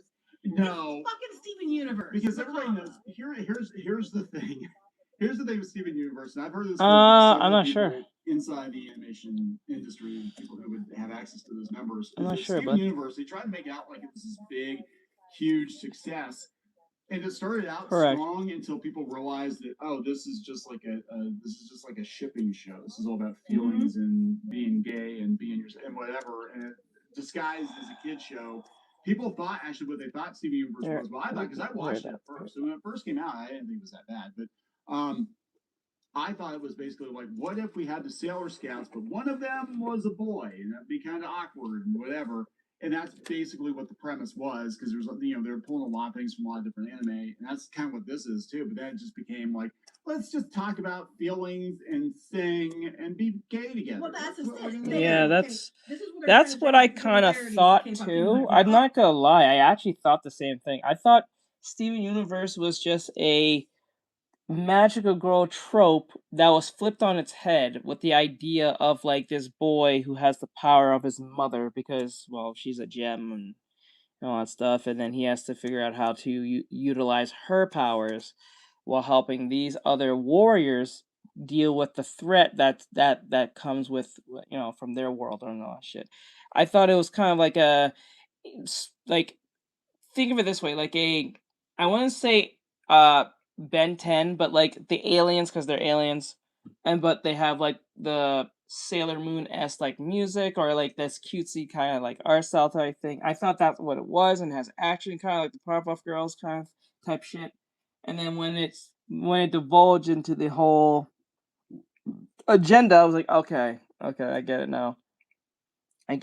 Also makes me believe somebody from the studio is leaking this crap because they said their insiders were telling them. So they're going to the media. It's like, well, K-pop Demon Hunters got to be a thing, so maybe they'll bring this back. That's K-pop Demon Hunters got mass appeal. They're not the same. I'm sorry. They're not the same fucking thing. So you look at this and you tell me, where the fuck is the K-pop Demon Hunters? Well, because they're teaming up with powerful Sailor Moon as characters. They were never Sailor Moon characters. They were always Steven Universe characters. Let's be honest here.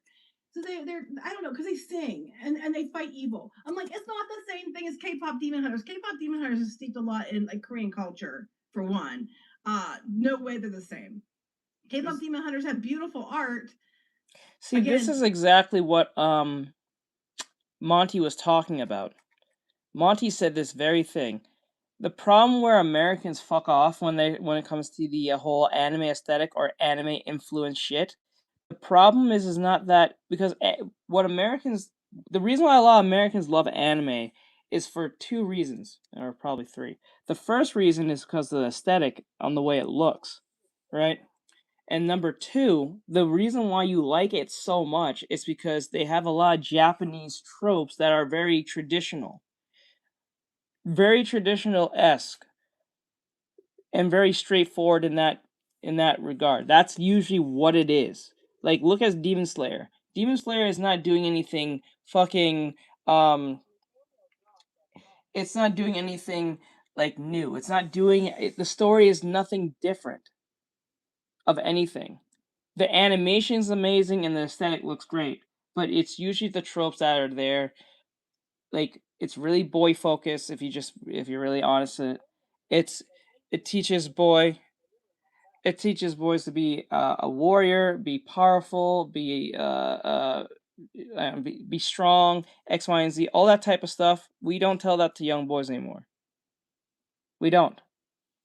We actually, quite frank, all that stuff is considered as toxic or problematic. No way they're the same.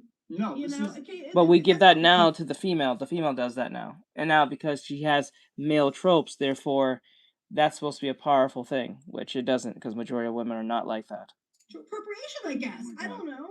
So here's the irony in that is like, when the Marvels came out, all the women who was on the cast, or at least Brie Larson specifically, said this show is not for men. This is for strong women, or X, Y, and Z. The irony in that is, more men went to watch the Marvels than women did. More men went to go see the Marvels than women did. Made by women, cast mainly women. Main focus is Captain Marvel and friends. And then the cast told men, you neckbeards should not watch our show. It's not made for you. This is for women who are strong and stuff. Statistics show that mostly men went to go watch the movie. Even though it still failed, men went to go watch that movie. And what's the irony about that is, specifically when they said men, they wasn't even talking about like black men, Hispanic men, or Asian men. They said specifically white men.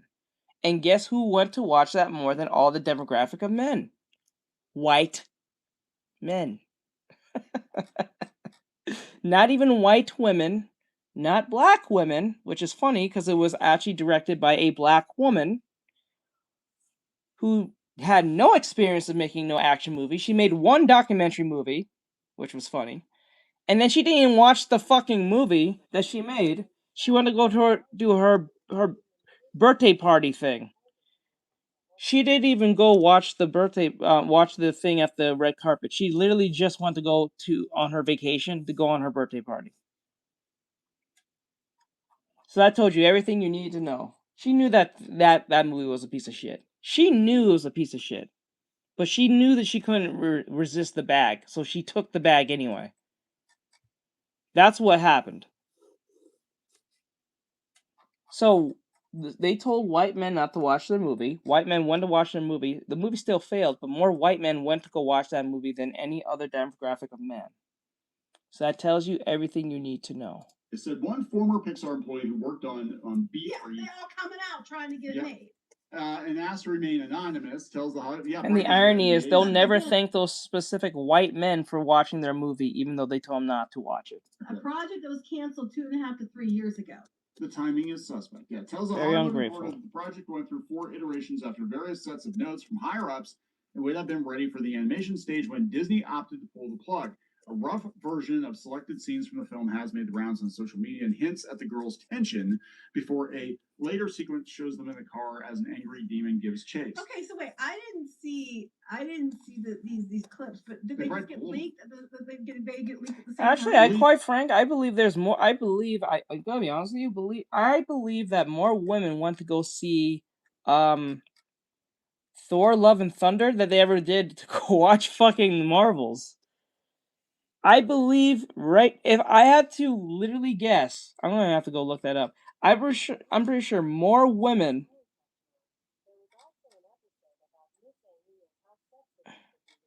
Oh yeah, you remember that? You remember that the feminist one when she beat when they beat up that feminist chick and she was using the coin, Susan B. Anthony and all that shit. Yep, that's a lot of those type of women running around in the industry doing what they want, not the pop-up girls.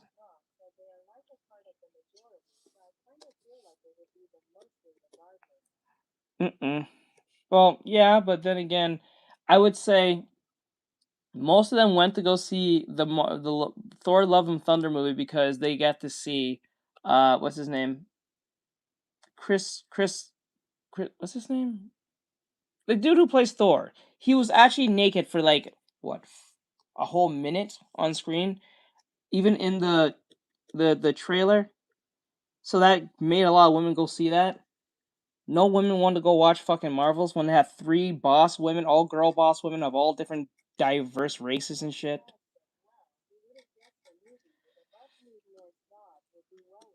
Right? Trust me, they did not go see that movie to see a buff version of female Thor as his girlfriend, who they put fake arms on her to make her arms look big. They did not go and see that shit. Actually, quite frank, most women don't watch other women's sports. That tells you everything. Remember, they said there's more women than men on the planet, but somehow they are not making as much money for women who does sports. A lot of women are not watching women's sports. That's weird. That's very strange. Actually, I believe there's more men watch women's sports than women who watch women's sports. I have to let me check that statistics. Yeah, just when the stuff hits the media. It is kind of weird that this is happening right after Matt Braley from Amphibia. He had to go out to Kickstarter to get his next project done. All of a sudden, there was this big push for independent animation, and I wonder if they're fishing. But like you said before, if it's a Disney-owned thing that was created on Disney. Oh, what? Men watches women's sports more often than women do. Studies indicate that men are more likely to be frequent watchers of approximately 23% of men watching women's sports weekly or more, often compared to 15% of women. While viewership is growing amongst both genders, men still represent a slightly higher share of overall audience. That is crazy. I was not off. I wonder why. I wonder why. There's more women as they claim on this fucking rock, but there's not enough for them to watch enough of those women's sports. Let me see. Let me see on the list. Which female sport does men watch most?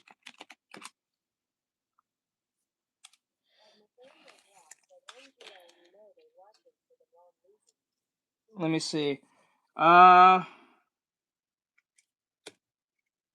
Actually, that's not even on the list. That is not on the list. And actually, quite frank, most of those women are not attractive. If you're wondering, they are in shape, but they're not attractive. I'm telling you now. It says here, the top watched women's sports amongst men. Remember, men watch women's sports more than women do. The top sports that are watched by men is soccer, tennis, Okay, women's soccer, women's tennis, and women's basketball, the WNBA. And then the fourth one is combat sports, women's boxing and MMA, are driven by heavily male viewers. And you can't even say they're going into that because they're beating the shit out of each other. And most of those women look like dudes anyway. Unless those men have another, like, then they're probably on the other side of the fence if you low-key get what I'm saying. But it says here, oh, and then the last and final one is Olympics. Men often tune into women's Olympic events like gymnastics, swimming, and volleyball. Not volleyball alone, but the Olympics. And that's like, what, every 4 years or some shit? So I won't even put that as a list as like they watch volleyball or swimming. I kind of thought they was gonna watch. I thought there was gonna be volleyball on this because of the Brazilian thing, but obviously not. So that proves to you that women are betrayers of their own people, of their own species. On that sense. So there you go. So when they bitch and moan to you and say why women don't get watched or make enough money in the WNBA, blame your sisters amongst you. I bet you more women know about what do you call it? What's that show called?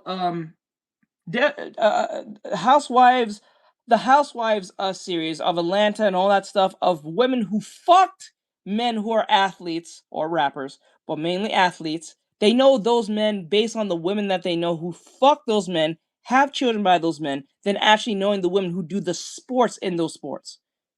That tells you everything you need to know. So when they bitch and moan to you about why they're not making enough money, we need to push more women shit and men shit, that tells you everything you need to know.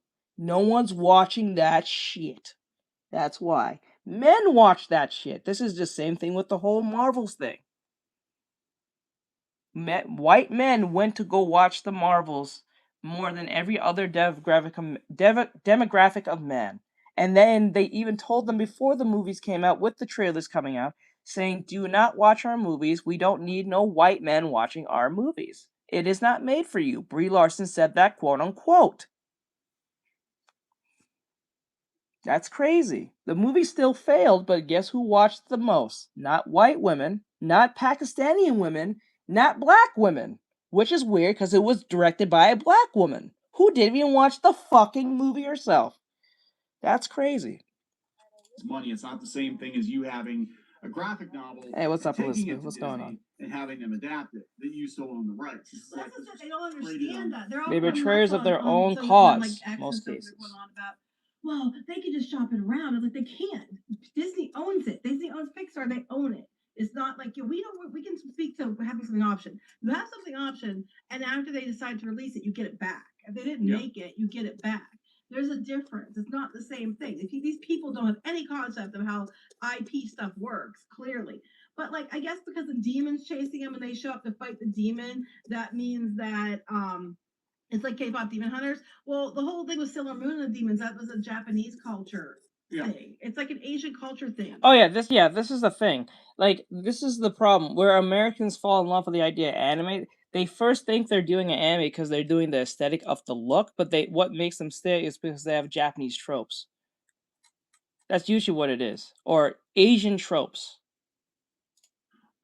They said Pixar alum recalls that just after Be Free's Brain Trust 3, the company's name for it, in this case, the third of 6 check-ins with studio brass and focus testing throughout the film's evolution. This is why Disney can't get anything done. Disney asked for a major retooling. There was a meeting that took place after BT3 where Kristen and Blaze made the case to Disney. We know you don't like where the film is right now. Give us 6 weeks and we'll redo the entire film, says the former Pixar staffer. Kristen Blaznick and a couple board artists spent 6 weeks of a night and day, 7 days a week, literally reformatting. Pre-production on an animated feature takes a year of storyboarding. They had compressed that 6 weeks into 6 weeks for the 4th version. Okay, so they're trying to act like, well, they did this whole thing. Well, it was her baby. Of course she did. But my next thing is, if you can polish a turd a whole bunch of times, but at the end of the day, it's still a turd. Okay, so this is they were. Look, I'm telling you, I speak corporate, and we've been around Disney enough to know how they word things, right? They were blowing you off. Here, the former staffer who was not present for Disney's feedback, so this person wasn't even there, was not present for Disney's feedback, but has heard from others who were. So it's hearsay. Yeah, remembers being amazed by the final footage that the Be Free team created. It was on Hopper's level. It befuddles me why they passed on it. But with each round of notes, Disney just didn't feel like little boys could see themselves in the film enough. It's girly as hell. It really is. But this is the problem I have with this argument. This is a new IP, right, from Disney. Why all of a sudden when you make a new IP, you have to focus on boys when you already had a catalog of shit for boys already? You made it girl focused by default, you fucking plebs. Like it doesn't make any sense. Like put it this way, make your this IP is focused on little girls. Fine. It's not even an old IP, it's a brand new IP, just like K-pop Demon Hunters, right? So if it's like whether it's like K-pop Demon Hunters or something different, the point is like it's IP and brand new. It's for that demographic. Nothing's wrong with that. I don't know why they're focusing on little boys when this is something brand new for little girls. You already have something little boys. How about don't do the shit you're doing with Star Wars and Marvel? Simple. I think that's kind of easy. You already have established IPs that already has a fan base that you fucked off hard.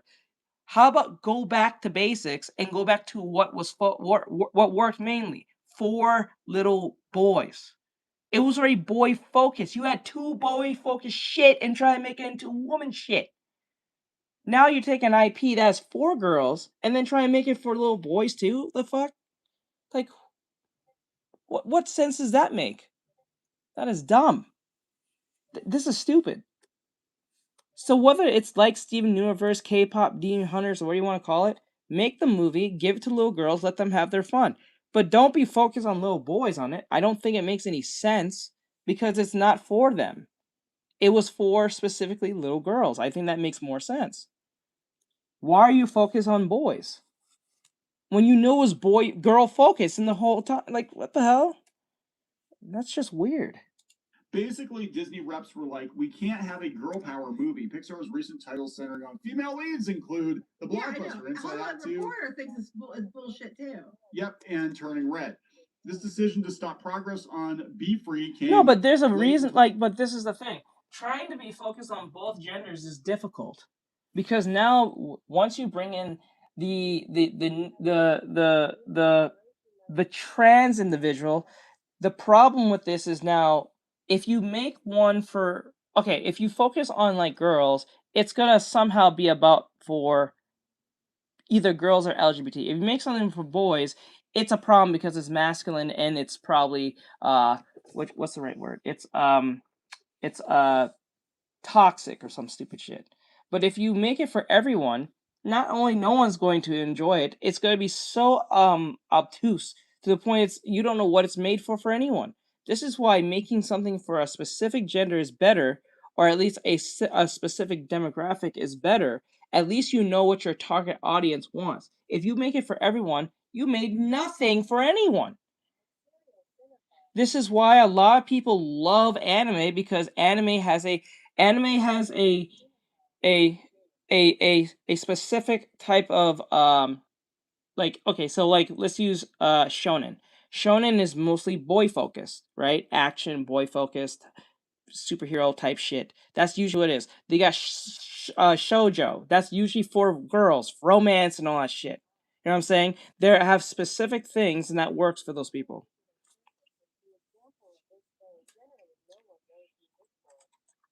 Yes, but that's more like one of those shot in the dark type stuff. Because at first, when it first came around, a lot of people didn't know what it was.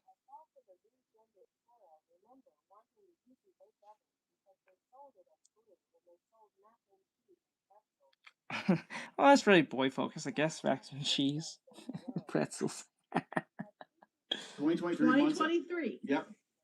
Months after Lightyear was a box office misfire. Which tells me why they said no. Because Lightyear is geared for boys. So it's not about boys can't see themselves in it. See, like things like Digital Circus and or like Undertale are shot in the dark type shits. Because it's really hard to actually cater to all demographics at once. It is very difficult.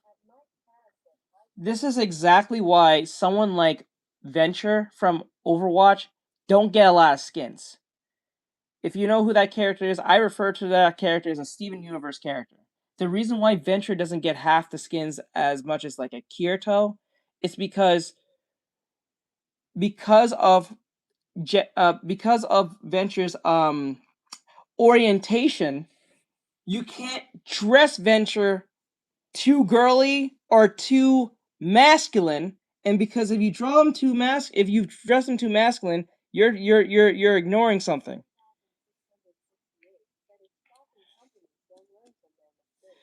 And then that's where the problem comes in. This is when you make a character like this, you cannot utilize them, because if you do one thing, you get hell. If you do the other, you get hell. So, well, it might flop because so much expectation.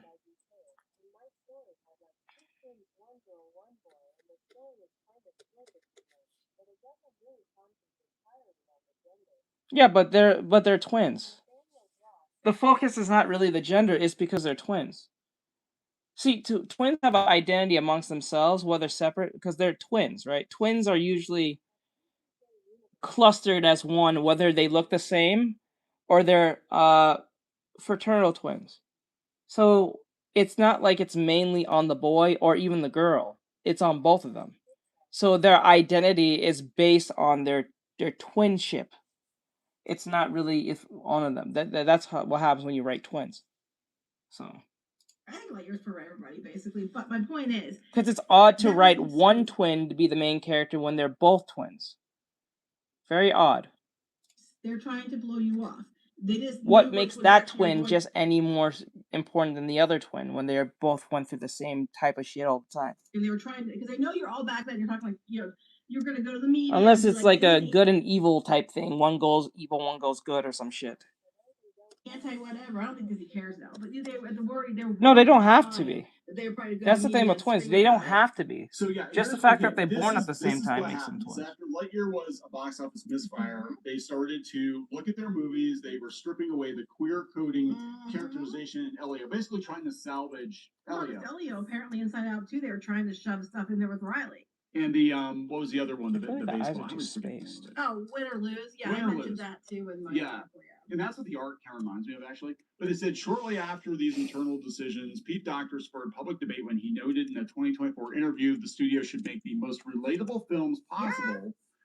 This is in 2024, which again, that was something else we kept making. That's another comment we kept making. You have to appeal to the highest common denominator, and that's the general public, the masses. And we've said that many times. And then he said it back in right before he said it, we said it, and he said it back in 2024. Which some social media users perceived as pushing to shift away from underrepresented characters and voices. Oh, fuck off! Okay, here's God. Okay, listen to this. When they canceled the film itself, it was devastating, says the former staffer who recalls employees coming. Oh, I don't think. I never really think twins are overrepresented. I think they're underutilized half the time. I feel like they're kind of underutilized. I think it's just based on how they're written, because like I think Acolyte fucked that up very big, very much so. Yeah, I think the Star Wars writers fucked that up with the Acolyte shit. That was dumb. Coming together for a memorial. They had what amounted to a funeral for B. Fry at the studio. They had a little place where you could put notes or things that were really special to you. There was art all over the place that was really memorializing of the film. There was this outpouring of love for a project that everyone really wanted to see come to life. Did they have watermelon? Pixar. They have watermelon? Like from... Huh? Watermelon from Severance. They always had the watermelon at the party. Oh, I was very confused. Like what? No, that's not. People are like, is that a race thing? No, the watermelon party at when somebody leaves the. I just spoiled the whole show because that's basically the most action the show has in the entire 2 or 3 seasons it was on. They have a watermelon part. When you leave the company, everybody gets some watermelon. Basically, it. So, that is so. Anyway, I'm so Pixar's confused. team has reason to be optimistic about the state of its original projects. Now, Hoppers did fairly well, actually. They have a movie that looks an awful lot like, that independent cat movie. What was the one? I know what you mean, but I can't remember what it's called. Yeah, Yeah, everybody was joking. It's the same thing. Yeah. It's a cat movie. Toy Story 5 will probably make bank, maybe. But they said over the past whole month. I think it will, because it said about, they asked you what they're most excited about for films.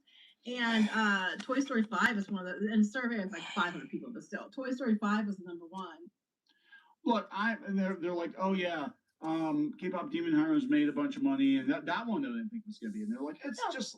That's just it. The K-pop Demon Hunters was huge. They're trying to say, well, it has similar elements to K-pop Demon Hunters, so we're going to keep pushing that, thinking so people are going to think they're missing something great, so they harass Disney to get it made. So this is one former staffer who wasn't even a decision maker, was not in the. This is like, okay. So it isn't lost on the former Pixar staffer who worked on Be Free that the Netflix movie, which is the platform's most watched title ever, and via Elio, had similar themes to the now canceled project. So the comparisons are undeniable. They're not undeniable. You had a demon and a Sailor Moon squad, and these girls were trained hunters through generations. It's not the same thing. And they were human. They weren't like space girls, you know, like they were originally from space, have powers and all this other shit. I can imagine that whoever at Disney denied this is what this disgruntled animator says. I can imagine that whoever at Disney denied Be Free to exist looks at K-pop Demon Hunters and is kicking themselves right now, thinking, shit, I can't believe Netflix is doing exactly what we wanted to do. I'm looking at the art there. They are not doing exactly what you wanted to do. They're just triplets like or twins? They're not. They're the same picture. No. I like donuts and I like dogs. I like to be gay and I kind of like frogs. Yeah. Okay, that was a weird, you know. That's her voice. Fashion sense. I'm sorry. What? Yeah, what the fuck? They don't not look comparable. They are not the same picture. You know what though? I'm sitting here looking at like, is it possible? Is it like, I'm not saying that the movie sucked or anything. I mean, it's just, I'm telling you, where Pixar wants to go, this ain't it, man. This is just not gonna make money on a large scale, right? But I think Disney's probably looking at this and they're like, okay, guys, this is the straw that broke the camel's back. Like, the fact they had to go through multiple revisions, they're probably like, we can't release this shit, especially after all the backlash we're getting from parents, and you know. That's exactly what happens, which tells you everything you need to know. It's like, how do we go from Toy Story and Cars and Monsters Inc. and Finding Nemo and all these movies that had massive, broad appeal to this? I never heard a story about triplets. Tumblr shit. The only characters I can think of when it comes to triplets is probably Huey, Dewey, and Louie. That's the only thing I can think of. Like, the three famous triplets I can think of is those three, and that's it. And that's a furry type shit going on. So well, around the time that's a different one for me, because like it's not a lot. Like, we hear a lot. It's like, fuck shit. Now when you bring up triplets sound more underrepresented than twins. So this was when they were announcing, hey, we're gonna try to do two sequels. I think that's something hard to write. We're going to do 2 sequels for every one original. Because the originals they've been putting out have not done well because they're not good. Especially if they're like the main characters. For every, like, you know, you get like one good one like Coco, and you get like, you know, 5 shitty ones. And it's just like a lot of them should either be just Disney Plus only. And they're like, they were mad. Pixar was mad because they kept getting put on Disney Plus. But I'm like, I see why. Here we go. Here's some of the reactions on Blue Sky. We'll wrap up with this. This person says, "Oh man, that could have made obscene amounts of money." It would not have made obscene amounts of money. MCC says, "I would have watched it." I'm sure you would have. I bet you would. Avatar. Animated Antic says Disney's decision to cancel Pixar's Be Free because they think they couldn't sell a girl power film makes absolutely no sense to me, knowing they've released plenty of films with female heroes. Yes, and that didn't make any money. What the fuck? These people are stupid. That didn't make no fucking money. I'm pretty sure fucking Ariel made more money than probably the Marvels. I'm pretty sure Ariel made more money than fucking I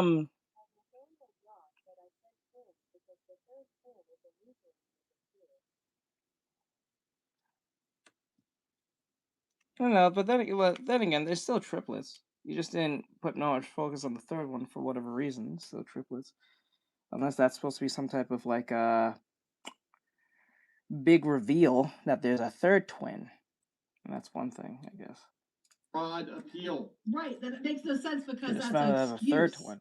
Because it wasn't going to make money. It was going to be Leo 2.0. Yeah. Is what it was going to be. New details. Okay, that's what it was.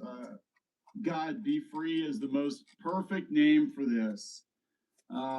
Yeah, they're not real happy. Be Free was canceled in 2023 when Forgotten Island was probably the only thing in early development. I don't know what they're talking about here. But yeah, it's another animated thing. Okay, look, shit gets canceled all the time. Again, I'm looking at probably the best example I can think of is Gigantic, because people were legitimately excited for this one, and Disney still canceled it. Like, look at what happened to the Snow White movie. Shit, that was a girl boss off rip. I'm gonna be honest. They should have canceled Wish. Like that was one they should have canceled, but okay, so that makes sense. See, I know my shit. I know my shit. Then that makes sense. Why is the whole I'm telling you. I mean, again, I'm not trying to be that guy, but this was peak quote unquote woke. When all these movies got greenlit, they took a look at Gigantic. They're like, yeah, we can't have a giant blonde woman. We can't. We've already done enough Disney movies with blonde princess women. Yes, probably. It's like, So we gotta do diversity. Like the American Eagle jeans controversy on. Oh my God, they should scale. They should bring it back and get Sydney Sweeney to do the voice. Yep, that'd be funny. That'd be hilarious. I'll love that. I'll love every second of that. Like trying to we're gonna try and bully him into and beg for it. They're not gonna give it to you. They aren't doing the Ben Solo movie, which apparently is supposed to be really, really good. And they aren't doing that one. They're not going to do this. Yeah. So there we go, guys. Again, shit gets canceled all the time. Basically, one rogue, probably fired Pixar employee went to the Hollywood Reporter. And they quit because they weren't diverse enough because they walked it back or something. No, they got fired. They fired. I don't know. I don't know how they got it going. Yes. They're fighting while there's no one there. I actually did see that one. That meme. So I think what's going to happen with Pete Docter, with the Snow White. I think what's going to happen with Pete Docter is all these people that got fired, or all these people that didn't get to spend $200 million on their therapy sessions or whatever, they're going to be gunning for him. They're going to be looking for a reason to make him look bad to get him ousted. But I'm like, hey, yeah, Inside Out 2 made a ton of money, and Hoppers did better than they thought it was going to do, and Toy Story 5 will probably make money. He's probably fine, but Disney and Pixar are capable of putting out amazing movies that withstand the test of time, and they're also capable of putting out Elio. Yeah, so they have to choose, right? If you're going Yeah, Lightyear is probably Lightyear should have been $1 billion movie. It's the Buzz Lightyear origin story. It should have been $1 billion movie. It was just handled poorly. I can work, but you have a good explanation for that. Yeah, this is a playtime. You make money. We give you gotta make that. You gotta get a good explanation for that, because that's a very unhighly likelihood for all three to have that at once, unless they have. Like, if they, the likelihood of them all having 3 different types of things is insane. It's never coming back. You had 10 years where you. Clips to your paint is what I use. Animators, sorted through their feelings and. Because people are gonna ask that. How did all 3 of these work through their childhood issues on the company's dime? And they used to call those after-school specials. Yeah, they were after-school specials. So now they're learning the truth, which is we got to make money, right? Welcome to the machine. Hey. So we're gonna wrap it up. Yep.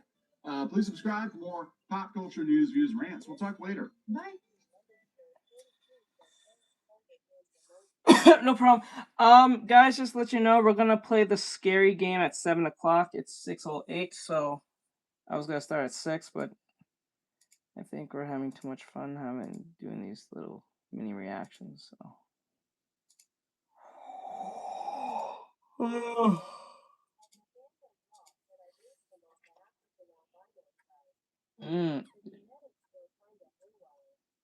You do the research on that? Make sure you do all your research, because you know how people get when you go down that realistic route. People look for any reason to, like, what's the right word? Discredit you as much as possible. I think that's the right word. I'm trying to discredit you. So why do many artists? This is interesting. Red Moa, Zone Sama, and Armenian Kori, also known as Spaz Kid. All pinnacles of the art scene. Explorers in the further reach. So this is it says why do many artists turn to NSFW? Those I experience, demons to some, angels to others. The question everyone has at the end of the day, or at least the Puritans in my comments, is why did they decide to do it? Did something tempt them to the dark side, as the internet loves to morally posture? Or was there something more? Something people ignore due to their own biased perception of art? There's sadly a tendency online to flatten art into something shallow, something purely driven by impulse or quick attention, something only done by with zero creative integrity. It's something that typically shows up in memes online about. Oh, you watch this? That Okay. framing misses everything that's actually happening under the surface. At its core, art is still art. It sparks emotion, it communicates ideas, and in many cases, it becomes a powerful platform for storytelling and technical growth. Maybe not your kind of storytelling, but storytelling nonetheless. It's easy to assume that we live in a world where artists can just express themselves freely in any way possible, and people will support them towards success. But sometimes, like Saul Goodman put it, you are not going to play by the rules. You're going to go your own way. You're going to do what they won't do. You're going to be smart. You are going to cut corners, and you are going to win. And yes, sometimes it exists simply because people enjoy it. That part isn't complicated. But reducing the entire space to that ignores the level of craft involved, and the entire reason why people do it to begin with. Artists working in this space are constantly refining anatomy, lighting, composition, motion, and expression. Good work actually demands a sharper understanding of the human form and how to convey movement and energy in a convincing way. One of my all-time favorite artists on Newgrounds and YouTube, and a casual commenter of the channel, João Pereiros. that for as long as I can remember, I've called Joe Pera because I suck at Portuguese and live in Quebec, so my only second language is French. That said, they said it best in a recent community post I made asking artists why they do art. You learn anatomy easily in this field, and it's more fun to learn this way than studying the normal way. At least in my case. Because go figure, sometimes you just draw what you love, and sometimes that's a hot little mouse critter with massive. I just think they're neat. Because outside of that art, their skill transferred amazingly to all forms of animation they've done without the mouse. Even then, you can clearly tell their style has greatly improved over time by drawing what they love. But outside of that, there's the practical reality that can't be ignored. Art often brings immediate attention in a way that other forms don't. Stuff, but not stuff, is the art that I always wanted to draw publicly. And when I found Alfonso Espiri, his stuff seemed to kind of offer a solution to how I could make that kind of art, but in kind of an academic way, in Let's go. Craftsmanship. Let's go, Mikey. And all that. Yay. And then when I started with that, it was the first work that got traction. So that led to commissions and all that stuff. Turns out the stuff that I was afraid to post was the stuff that other people wanted to see. Of course, you start to double down on it. Try to keep a balance so you're able to do the other stuff too. But you get to do the fun stuff that you want. You get to just make art whichever direction. That feedback loop can be incredibly motivating, especially for newer artists trying to find their footing. And more importantly, fans actually pay through commissions, subscriptions, and direct support. Quick reminder, a like and a comment go a long way in helping this video reach the algorithm. Also, if you'd like there to be a part 2 to this video with your voice included, comment below so I know how much my audience would like to see that. Artists are able to sustain themselves in ways that many safe creators struggle to. That kind of financial backing isn't just helpful, it's empowering. It allows artists to spend more time improving, experimenting, and pushing their work further without constantly worrying about whether or not it's even viable for them. Another all-time great artist in the museum is Ray Hugh, someone who basically used his art to fund his education in the arts and to maintain an honest living. Because I started as a self-taught artist. I tried to find whatever information and I follow you. From that, kind of going blind, trying to figure out something that looked good, and I thought they looked good, and there was a lot of struggle. Through being able to do that, illustration, artwork, even at that moment, I found a way to save money to study. And once I got the chance to study, and come here and study for like a year and a half and be able to like invest in my education later on, that I gained so much knowledge. Like I was so hungry to like be able to like know everything. I like the 3D storyboarding, like painting, like watercolors, like figure drawing, like everything. I never had a chance to learn like 10 years before.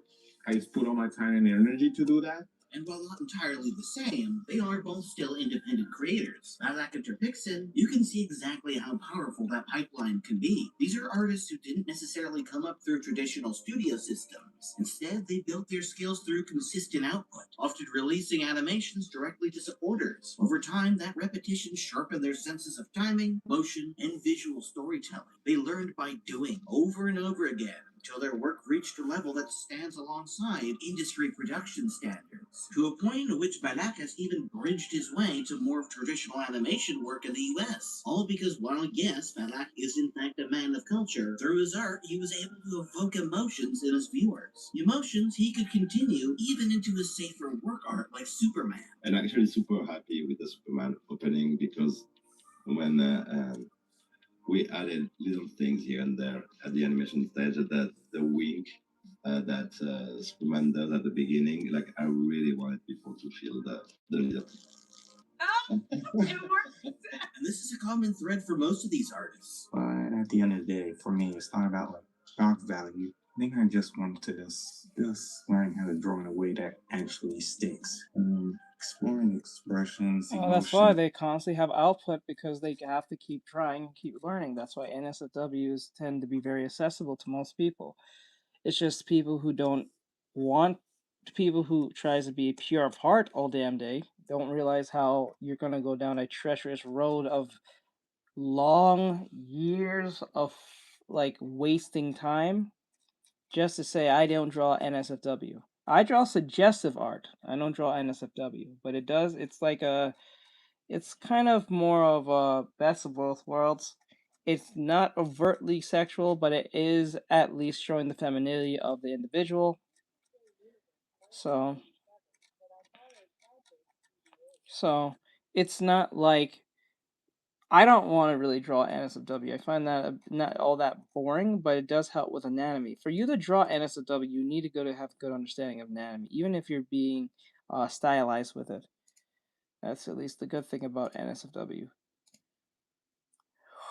But you know, and then body shapes in a way that feels engaging and memorable. And so far, it feels like doing. This is why I find it very weird when students say, how do you get good at drawing? And I said, I have to draw people, draw real things, draw them when they're naked or not. And they get so flustered. Why do you have to draw them naked? How are you going to improve? That's the weirdest thing. You want to draw characters, but you don't want to draw them. You don't have to draw them naked, but at least close to it as possible. You don't have to draw them naked. You can draw them with a bikini or something. You don't have to draw them ass naked. It's not like that's going to be needed, unless that's what you want to do. But like, to outright just say I'm not going to draw them because the mannequin is a little too suggestive. I don't know what you want. Bro, like, how do you think you're going to improve? So, like, you can always draw them in a bikini or something. So, you can at least draw suggestively, but you don't have to draw them overtly sexual.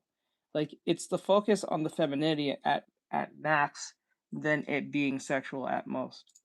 Essentials if I actually want my stuff to be noticed. One artist I greatly appreciate said herself, I tend to draw content mainly because I'm chasing that sense of what really matters is the emotion they convey and how it makes us feel. Shyness, excitement. When the emotion is right, the intensity naturally follows. She wishes I to don't remain see, but anonymous Mikey due to her Mega current Mega, the way he draws is very what's the right word? Very unorthodox. His drawing methods are very orthodox for me. It's just really hard for me to follow, because the way he does construction is just so like, I'm not saying it's wrong. I'm not saying that. It's just the way it works for him just doesn't work for me. So I can't. work situation, but it still stands. The goal was to convey emotion, to evoke a feeling from the viewer. Sure, a lot of their art remains in short comics or single panels, but it's still a story. Some artists even go on to make full-on comics, like Earth, an artist whose work I've shared on the channel before. They've crafted an entire series on their OCs that most people will see and not even know they're from them. But you can tell through the years of drawing and paneling they've done, they've genuinely improved their sense of style, and their visuals are genuinely on par with something like Scott Pilgrim, or any of the art for Jet Set Radio. And again, Dirk Pickson is a prime example of somebody who's the art as a means to improve and gain a sense of style for their animation, as they've admitted enjoying drawing this part. I used to be satisfied with being able to animate. Now I enjoy giving those some context. What I mean is the storytelling part of the process is what I find so fun about making these animations lately. What they found going forward was that they had a great passion in telling stories through the backgrounds, details, and emotive characters. The backgrounds of her animations became richer with every video, and the staging became more deliberate and creative, to a point at which some people actually just wanted to watch her animation and see her improvements. As to some, that became the main attraction of their work, which made her going on hiatus all the more sad, because the kind of growth that she had wasn't accidental. It was the result of consistent practice in that space, a space that, while controversial to some, offers immediate feedback and dedicated audiences that are willing to support it financially. And that brings up another point. There's this persistent idea that comes up when people ask the same question of why they do work. The idea that the work somehow compromises someone morally, or that it places their art in a lesser category. But overwhelmingly, this is untrue. And this is where the broader animation conversation starts to get interesting, as mainstream shows face increasing criticism for stiff movement, limited frames, or cost-cutting shortcuts. Take the growing amount of complaints for Invincible's animation. Whether you agree with them or not, the conversation exists for a reason. People are beginning to notice where traditional production pipelines just fall short. It's actually led to more and more people wanting to champion the idea that Amazon find a way to let Balak and his team do key animation for fights in future seasons. Similar to how Smiling Friends, with not even a fraction of its budget, features freelance animators to pull off gorgeous moments. Because everyone wants Balak to animate the action. People's perceptions are actually changing, which shows there's actually a chance that making art is a little bit more viable of a method of gaining more mainstream work. Also, if we can harass Netflix into spilling the beans on Steel Ball Run, we sure as hell can annoy Amazon with a hashtag bring back the core animators trend. Since Bobby Pills, the animators of the Invincible teasers, pretty much commented as much in my previous post. Thank you. With that said, you still see a vocal minority shun the art of established creators like Chris Sanders, the artist behind Lilo and Stitch. So while there certainly is a bit less of a stigma surrounding people who do it, there still is work that needs to be done, because people still scoff at some creators' work, regardless of how established they are in the animation industry. I don't know any more about Sanders. He seems like an affable dude with a very positive influence on his fellow animators. They use the right parts of what he's good at, resulting in this cringeful pencil. But just beside those photosynthesizing models, you'll find a really cool animal design. We find greatness by sifting through the crowd. Things I've shown here that are problematic are not official Disney releases. Move this man! Man or woman have a hobby. His props are often treated like something that's separate from his quote-unquote real work, but that distinction just doesn't hold up under scrutiny. Those don't require skill. They still rely on an understanding of form, style, and expression. They're not a lesser art form. They're just a different subject matter that might just not be your jam. Because the ability to render appealing characters, to capture gestures and personality in a single image, that doesn't suddenly disappear because the tone This is shifts why I in don't what's shit on furry art. This is exactly why I don't shit on furry art per se. Because it's a different form of art, just doesn't appeal to me, so I don't think it's less than what it is. I don't think it's less than just because it doesn't appeal to me. I think that's dumb. I think just because it doesn't appeal, it's horrible. No, I don't think that's right. I think that's wrong. If anything, that's some type of elitist problem. You know what I'm saying? That doesn't make a lot of sense. Just because I don't fuck with the whole furry thing doesn't mean that the drawing's horrible. It's just an aesthetic that works in that particular genre. But just because I'm saying that's what I'm saying. So I don't like shitting on people's art just because it's not something it would appeal to me. You can at least say it's good in the sense that you know it's made well, but you don't have to like it. Can you send me some of his work, Mikey? Being drawn. Some artists are even harassed into being told that they should draw ugly characters, like that's the greatest sign that you're a good artist. You can draw pretty, so you need to draw ugly. Show us a pot-bellied dwarf covered in pockmarks. So, I'm not sure that's who's what I tried to do. But here's something that I realized at that time.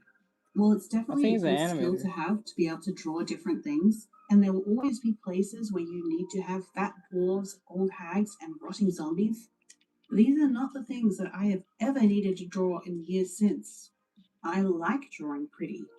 I don't need the skill for something that I never intend to draw. Without realizing drawing appealing characters is in fact a skill too. It's why people still gush about the lifeguard and just the appealing art style of all the other characters in Lilo and Stitch, including the men. If anything, it highlights how versatile an artist can be. And again, Faith of the Channel said it best. Puritans might say we're objectifying bodies or going against moral/common sense, which I believe is actually the opposite. In my view, it's just a way of expressing physical beauty through our fantasies and tastes. Conventional art, Hollywood movies, and games do it. So why can't we? Because ultimately, art isn't defined by whether it's safe or sanitized. It's defined by intent, the execution, and connection it creates with an audience. And what I think is the most important part that people decide to do art for, that often gets overlooked, is the community itself. Despite how it's portrayed from the outside, the NSFW art community can be incredibly supportive.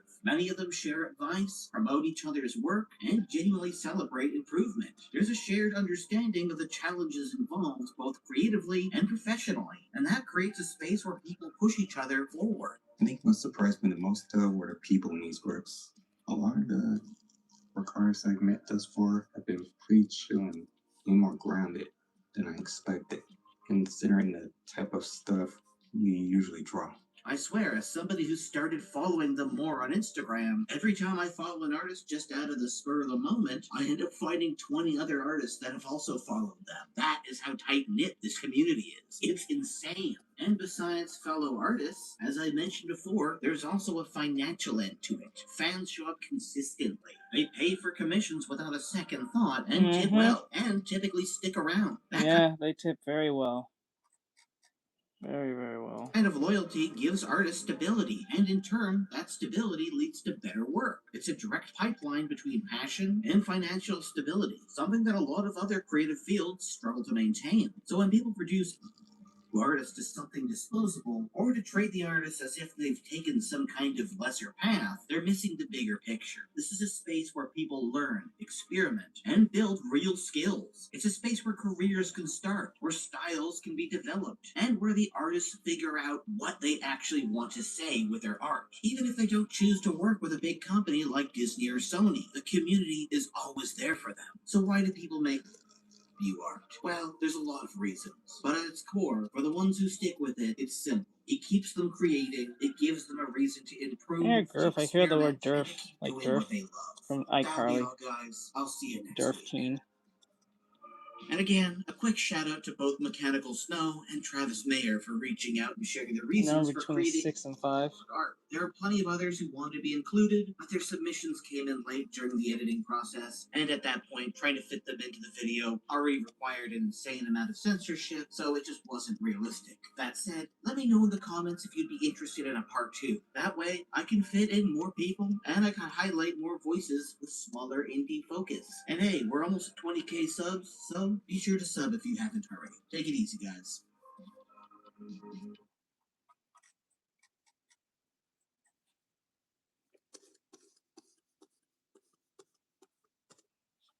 Okay.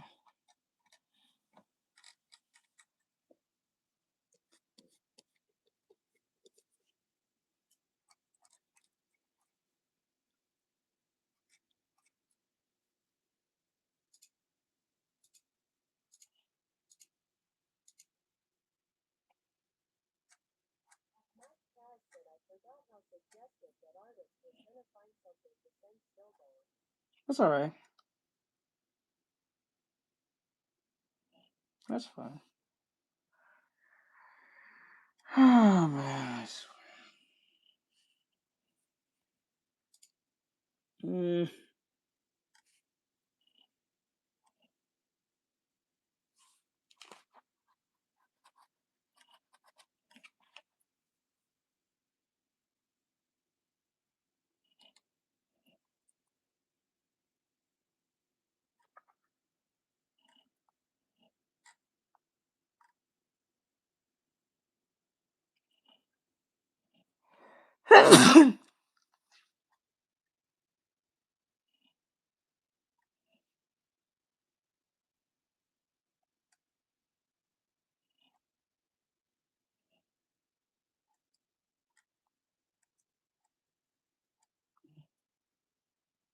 Thank you, Mikey. I see it now.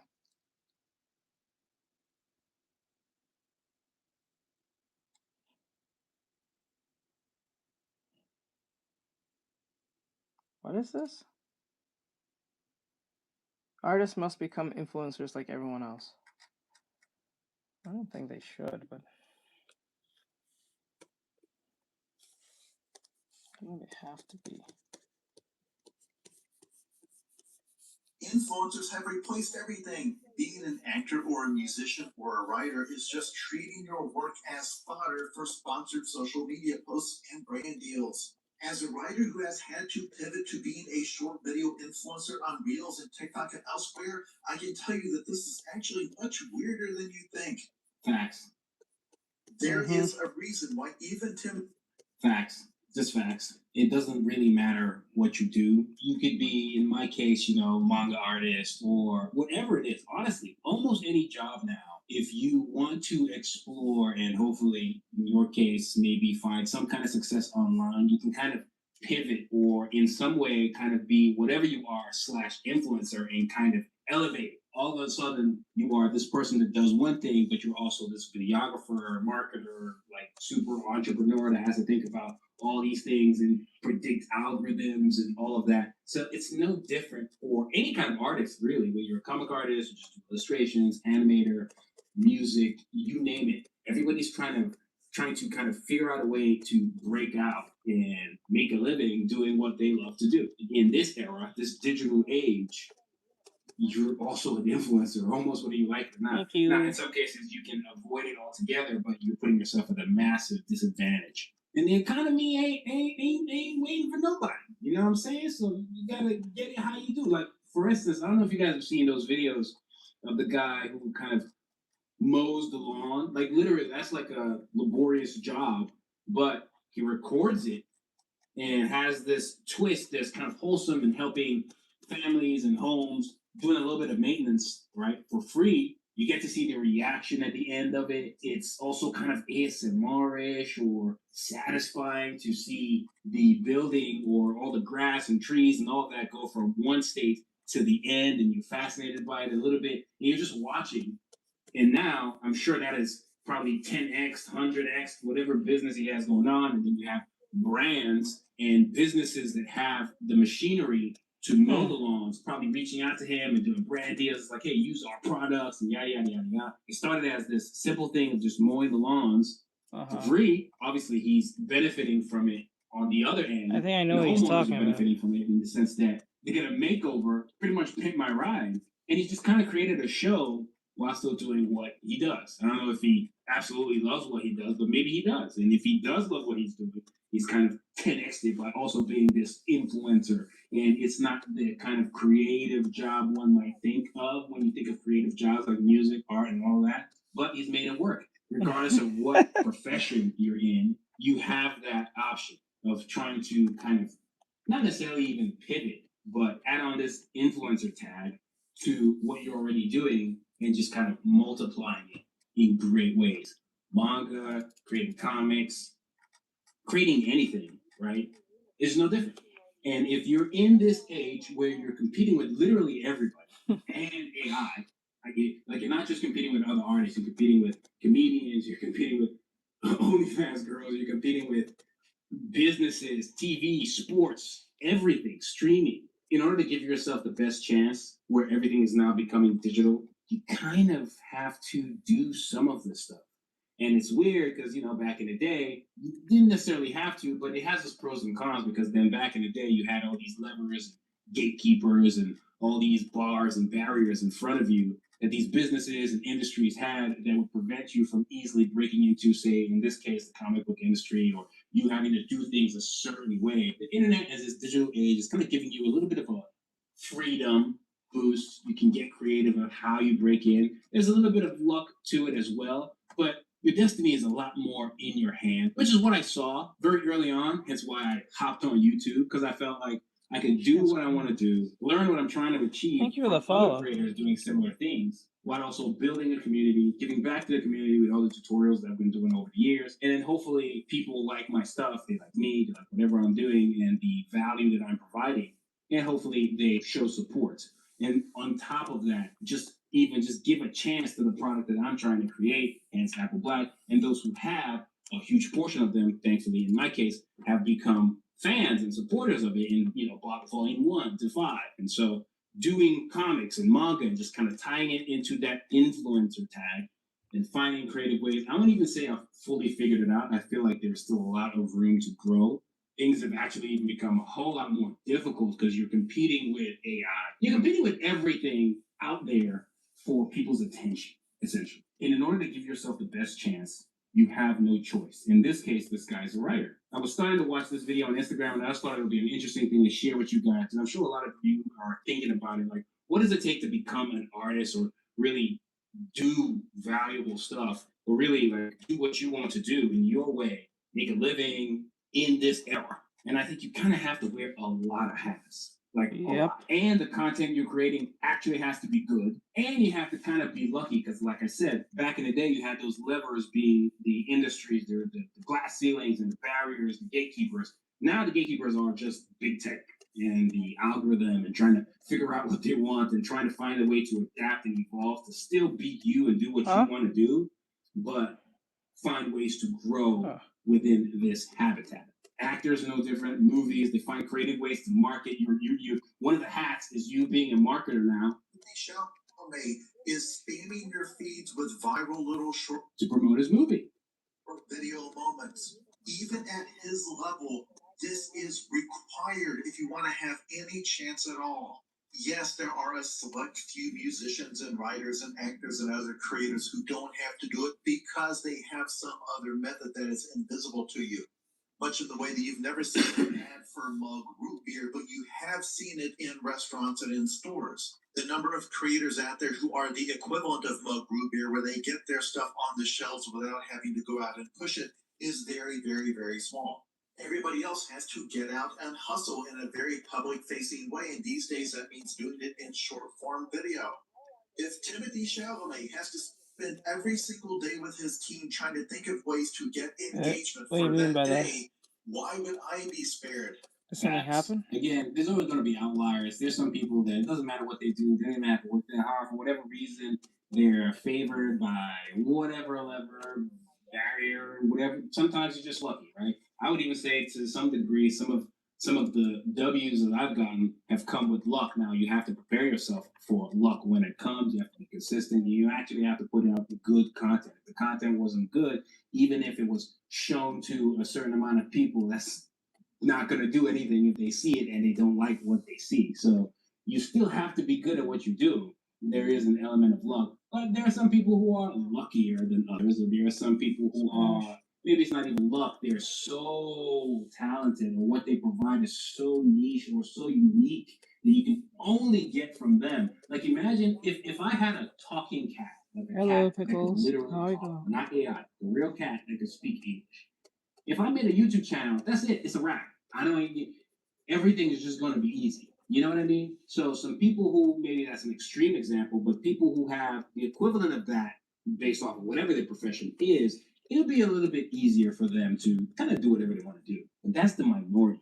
A lot of times, you're going to have to figure out how you're going to make it work, do what you want to do, and kind of also be an influencer in this age. Like if you're an artist and you're not online and you want to make a living, it's not like a hobby, it's going to be difficult.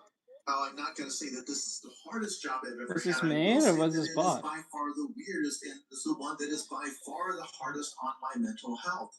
As some of you know, I've been a writer in some capacity for 25 years, but for the first decade or so, I did it anonymously. So I guess it was I brought. didn't even let them put my photograph on the book jacket. This reminds me of back in the early days where I made videos and I hadn't shown my face yet. But after a while, you know, then the algorithm and all that, it favors faces, especially now with AI, when you see real human beings, then the algorithm knows, okay, this is a real channel, and it just separates you from the pack because now you're competing with AI videos, AI art, whatever, and all of that can easily be replicated, made constantly. The competition is tougher now than it's ever been, if I'm being honest. And so you see this guy, he was anonymous for a while and had to pop out and show his face, and he still has to do this stuff. And I believe it said there is a New York Times bestseller, so it's not like he's some slouch. Shout out Jason K. Pargin. You can follow his Instagram if you're curious where I found this video. It just kind of showed up on my feed, and I thought this would be an interesting thing to kind of discuss on the channel because it does apply to everybody. And for those of you who are aspiring manga artists and this is stuff you think about, you guys can let me know your thoughts as well in the comments below. But I think this is one of those interesting topics that you're not just an artist. Like someone will ask me, hey, what do you do? And sometimes I'm like, what do I do? I do a lot of stuff. Video editing, drawing, writing, graphic design, editorial, publishing company, marketing, some cases music, illustration, art directing, managing. Like I wear a lot of hats. Days you could do that are, for almost all of us, over. Yep. For me and many, many other creators, the choice was very clear. You can either become the Rizzler or you can stop trying to create as a career. Where doing short form video content becomes your full-time job. I would add it's not just short form. I would say long form, because long form is, I still think long form is ultimately where it's at. Like you could be top dog in short form, but in most No, long form is where the real money's at. That's what he's actually saying. I think that's what he's saying. Long form is where the real money's at. If you want to make some crazy money, make long form content. But the problem with long form content now is because it's competing with short form content, trying to get people to sit to watch something more than, I don't know, 5 to 3 minutes is almost making a monkey learn English. That's how annoying this goes. Because TikTok has changed the game since 2016, I believe. It's like trying to get people to watch something more than a minute. It has to be so hard as fuck to do. Like it's hard. Like making money on shorts is not viable at all. They in my inner Frieza. They you only make a couple of like pennies to like dollars when it comes to like shorts, but when it comes to like long form, that's where the real money is. You just have to convince people to go watch that.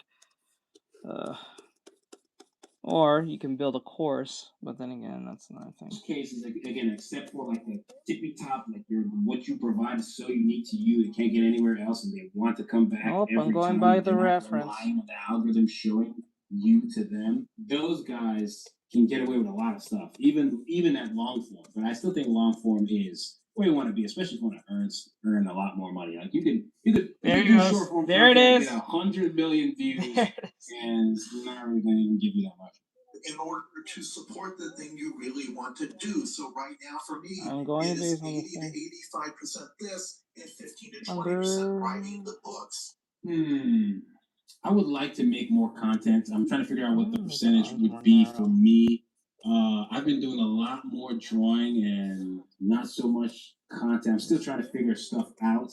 It's closer to 50-50 when you include not just writing Apple Black and drawing Apple Black, but also working on other projects that you guys don't know about. Because, sometimes you see it's like, okay, it's 5 volumes out. Oh, there is one that she had braids in one of the episodes for like a split second.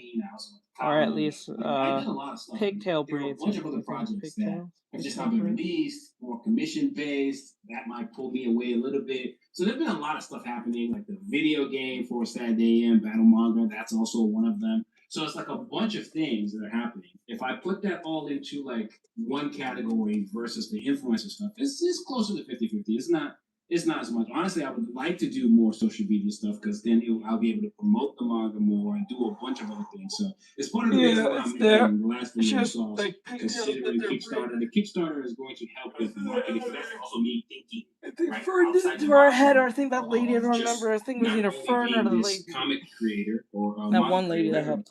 We have to think outside the box of creative ways to make it immersive for you guys, the reading. And the tournament arc in Volume 6 is like a great way to do that. Then I also have to think, okay, so honestly, I'd rather her with the braids. Who maybe be seeing it for the first time. I would actually rather free him with the 2 double braids. At least a little bit in a way where it's easy for new readers to digest and make them still want to go back and read what comes before it, but not have to. Absolutely, move the story forward, not doing a reboot, but also having it feel fresh and new. And I think the tournament arc does that a lot. That's why I'm considering Kickstarter, like I said. So go follow that Kickstarter if you haven't already. Look at the page. If you like what you see and you think you might be a day one backer, fill out that Google form. That helps a great deal. Also helps me know a lot of people that are going to be engaged for it when it drops. And me thinking in that way, again, is tied to all of this stuff, right? The cool ideas I will have for that Kickstarter and the houses. And a lot of you guys have taken that quiz. Let me know in the comments again what houses you ended up with when you took the personality quiz of what house what Nirvana house you are. Kind of like the Harry Potter houses, but for my manga in this tournament arc where the kids get split into houses. But without getting too sidetracked, you kind of have to think on that level. And the Kickstarter is not because, I absolutely need a Kickstarter to make Volume 6 happen, but it's also me thinking like, okay, this is also be a great way to market it. This will also be a great way to fund it and do things that I've not been able to do prior, and maybe even put out even more content and be even more of an effective influencer. If you're saying, why would this be so hard on your mental health? It looks very easy. Allow me to explain. Imagine if your job was to every day go and perform at a venue, but the venue is completely dark. You cannot see how many people are there. You can kind of hear a crowd, but you can't tell if it's 100 people or 1,000,000 people. Facts. Like the video, leave a comment so I know you're actually there watching. Sometimes I have this feeling, but obviously you look at 500,000 subscribers on YouTube. That's not like the way the algorithm works. It's going to show you all 500,000 all the time, and then there's like hitting the bell. So it's I always find it funny when Mikey curses. It's not like something that happens too much, but when he does, it's kind of funny to me. Actually have hit that bell to stay notified, and if your notifications are actually Mikey's the most wholesome one out of all of us. So when he curses, it just throws me off. It's even better to have an email or a mailing list of the most active people than to rely again on the algorithm. How far are you in, bud? They're not going to show it to everybody. I mean, how many times have you seen that TikTok page with like 2 million followers, but you post and it's like 30K views? I mean, you know for a fact that the people who hit follow are probably excited to see that content, but they're not looking for it, or they're distracted. Like I said, they're competing, and so their attention is elsewhere. And the sites don't really care. They care about keeping people on the site, and so they're not really interested in showing you all the time and yada yada yada. You guys know. All right, we got the point. You pretty much said be an influencer just to be a good artist. To be part of being a good artist, you gotta know how to market your shit. That's pretty much what this is. All right, so this is from a channel called Tell Us More. And the video of today is called The Double Life of Terry Crews. Now, this is not something, I don't really care for celebrities, but this sounds funny, so I want to see what this is about. It probably might be funny, might be annoying. Let's see. First 5 minutes, probably. I don't know. Let's see.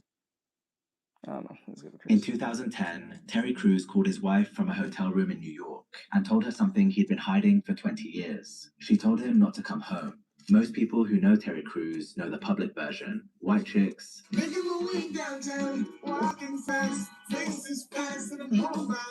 Old Spice ads, Old Spice body spray will make you feel so powerful to blow your mind right in front of your face. Goodbye. Oh no! Brooklyn Nine-Nine. One drink and then we go. One drink.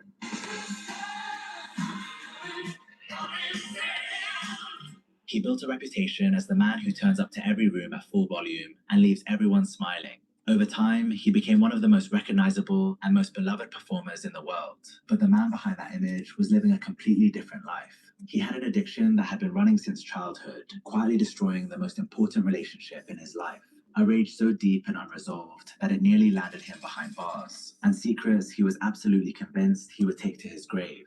It took losing the one person who'd stood by him through all of it before he was finally willing to face any of it. I'm sorry, I don't think his wife is pretty. I'm sorry. This is the story of how Terry kind of looks like a horse to me. I know that sounds mean, but that's just how it feels to me. I'm sorry. Crews built one of the most beloved public images in Hollywood while living a double life.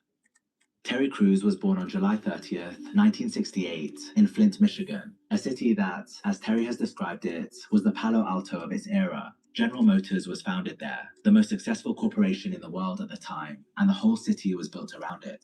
Money was flowing, homes were being built, and if you had a job at the plant, you had a life. His father, Terry Sr., had come up from Edison, Georgia, a town of less than 300 people, and made his way north to Flint for exactly that. He worked his way up to foreman at the Buick factory. On paper, he was a man who'd made something of himself, someone who'd stepped up to give his family a better life. But behind closed doors, he was something else entirely. Amongst all this, kind of opportunity, my father was very, very abusive. And one of my earliest memories around, the time I was about 4 or 5 years old was my father knocking my mother out. Terry Sr. was an alcoholic, and like most alcoholics, he was two different people. In the morning, on his way to work, he was disciplined, sharp, composed, almost military in the way he carried himself. Hello. But after his shift, he'd stop at the bar, and the man who came home wasn't the same person. He was short-tempered, violent, and cold. He never said, "I love you." He never got close. Terry was 5 years old when he learned that for himself. When you were 5, you tried to kiss your dad on the cheek to tell him you love him. And you wanted to hear your father tell you he loved you. So since he never told you, you were going to tell him. And you said he looked at you. Looked at me like I had an eye in the middle of my forehead. And I remember, he was still drunk. I'm doing this drawing of Fear and based on a cosplayer. Like, I love you, son. I was like, I love you, Dad. But he looked at me like, and I said, I'll never do that again. I'll never do that again. Terry's mother, Patricia, was a different kind of force entirely. She was deeply religious, Church of God in Christ, what people called the Holy Roller. What? When the Mid-American flute lesson. One day. At war. Terry Sr. different kind of force entirely. And I remember, he was still drunk. And I remember kissing him on the cheek, and I was just waiting for this, like, I love you, son. I was like, I love you, Dad. But he looked at me like, and I said, I'll never do that again. I'll never do that again. Terry's mother, Patricia, was a different kind of force entirely. She was deeply religious, Church of God in Christ, what people called the Holy Rollers. The family was in church 6 days after. Oh my god, I hate the fact that they do this. The person, the other parent is some type of religious nut, but like the other parent is a belligerent, fucking abusive, physical individual. Like how does that happen? 7. But you're Terry into God. wasn't allowed That's to just listen to crazy secular as music, watch movies, I hate dance, this or play shit. sports. Ironically, pretty much everything he ended up doing for a living. Because his mother's faith condemned his father's habits, the two of them were constantly at war. Terry Sr. would come home drunk every night, she'd challenge him on it, and the whole house would pay for it. There was not a peaceful night. I would wake up. Why does one keep picking these ain't shit motherfuckers? Glass breaking, shouting. It was no environment for children to be raised in, but because of his mother's faith, divorce wasn't an option. Terry wet the bed until he was 14 years old, not from any physical ailment. I like how because of the faith, she didn't divorce him, but she'll pick a man who abused them. That's just fucking weird. Every time I heard this type of story all the time, they were religious, but they always pick a man who's crazy. What the fuck? Being in a constant state of fear and panic. But perhaps the worst feeling of all was the overwhelming sense of helplessness. His father was a large man, and Terry was terrified of him. And despite wanting more than anything to protect his mother, he knew he couldn't stand up to his father. Did you ever try and intervene when your parents were having conflict? Did you ever try and intervene at a young age? He was too big. I mean, it was one of those things where I felt helpless. I just always felt tiny. I remember just looking at his hands, and they were big, giant, calloused hands. And you can fix them. Walk around the house. That's probably what it is a fix them individual. It was like, man, this man could rip me apart. This reality birthed two things in Terry that would change the rest of his life. The first was a desire to get strong.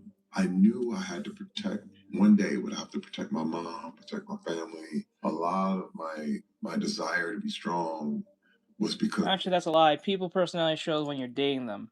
But because you're dating them, you can leave at any moment. They don't think it's a problem. You'd be surprised how many people tell you who they are off rip at the very beginning. But because there's no entanglement that's happening, therefore it's not that big of a deal. And then when there's entanglement, and then that's where a real conflict happens, you're fucked. You'd be surprised how many people really just tell you off rip. You'd be surprised how much they tell you. That's why a lot of people that's why a lot of people don't really take red flags seriously at the very beginning, especially when they're dating someone, because they can leave at any moment. So there's no entanglement, there's no financial entanglement, there's no children at the time, blah blah blah. So you'd be surprised how many times people will tell you who they really are, most cases by the things that they say, do, and usually you can tell by seeing what they say should fit the action. If the action don't fit what they say, that tells you right there. It doesn't have to be something criminal. It could be something small too. Because I knew one day I may have to kill my father. He discovered the gym at 13 in the basement of a rec center near his school, and he threw himself into it completely. For the first time in his life, there was something he could control. The body responded, the strength came, and with it a sense of power he'd never had inside that house. But while he was building himself up in one direction, something much darker had already taken root. When Terry was 9 or 10 years old, he began regularly going to his uncle's house, a jazz musician who gave him flute lessons, one of the few creative outlets the household allowed. One day, he discovered a chest his uncle kept full of every brand of pornography. What would happen is I would do the lesson, and then I'd have to wait for my mother to pick me up, and he'd leave. Oh, he's a porn addiction. Oh. I thought this was like a drinking thing. Down there reading, and I found it's changed something in my brain. You know, like I know there was something that happened. Nothing changed in your brain. You biologically wanted to fuck. It's a woman. Like what the fuck? You're like by default. You biologically he was attracted to the women in the magazines. Every young boy had that moment when they see that. Where I was like this. Majority of them, not all. Because, dude, when I opened that magazine, I was like, holy cow, I was gone. Like, it was like a high. And I was like, they're so beautiful. And only look at these women. He didn't know what he was looking at. He didn't even know what sex was. But from that moment, it didn't matter. It became a habit, a way to numb himself, and to put distance between him and the chaos at home. And just like that, Terry had two coping mechanisms: the gym to release his anger, and porn to escape reality. But something else would help him get out of Flint. Growing up, Terry had one creative outlet that his mother's religion couldn't touch: drawing. Because he couldn't watch movies or listen to music, he had nothing to do but imagine. I started this art ability simply I because guess. I had a huge imagination and was wondering what the world was like. I mean, people would tell me, you know, they went to the movies and they would what's up, describe the Omar? world, What's good, bro? I would try to draw them out. Wow. Because I couldn't see it. He drew constantly, and he got good enough that when he reached 7th grade, his talent earned him a place at Flint Academy, a selective school that drew students from across the city based on specific abilities. Every kid there had been chosen for something, and Terry had been chosen for his art. By his high school years, his mother's grip on the religion had eased, and playing sports finally became a possibility. So Terry started playing football. The training he'd been doing since 13 had already transformed his body, making him more powerful and imposing than the other kids, and he took to it immediately, becoming a standout defensive end. When he graduated, he earned a place at Western Michigan University on an art scholarship. There, he walked onto the football team as a freshman with size and determination. He proved himself quickly enough that by his sophomore year, the university replaced his art scholarship with a full athletic one. By his senior year, he was named All-American, helped Western Michigan win the Mid-American Conference Championship, and was putting up numbers that put him on NFL scouts' radar. But even as he was doing all of that, he knew the truth about himself and football. For me, football was always a means, but it To was an never end. the end. It was a career in entertainment he truly wanted, somewhere he could let his artistic side really shine. And one night, while sitting in a Wendy's with his girlfriend Rebecca, he said it out loud for the first time. All the way back to college, when I was dating my wife, I told her we were sitting at a Wendy's parking lot. We were sitting in the Wendy's. They had little places in the front where we sit there. And I said, look, first I'm going to play in the NFL. Then we're going to move to Hollywood. We're going to make movies. She was like, okay.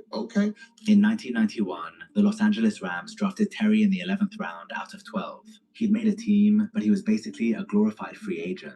Terry was never a star and never a starter. He was a special teamer, the guy sent out on kickoff coverage to sprint full speed into a wall of bodies. His value wasn't skill or technique, it was his willingness to absorb punishment that other players wouldn't.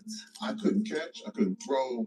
My ability was the ability to take tremendous amounts of pain. Right. Oh, the financial reality of that role was brutal. While most people imagine NFL players making millions, the truth is that players at the bottom of the roster were earning a fraction of that.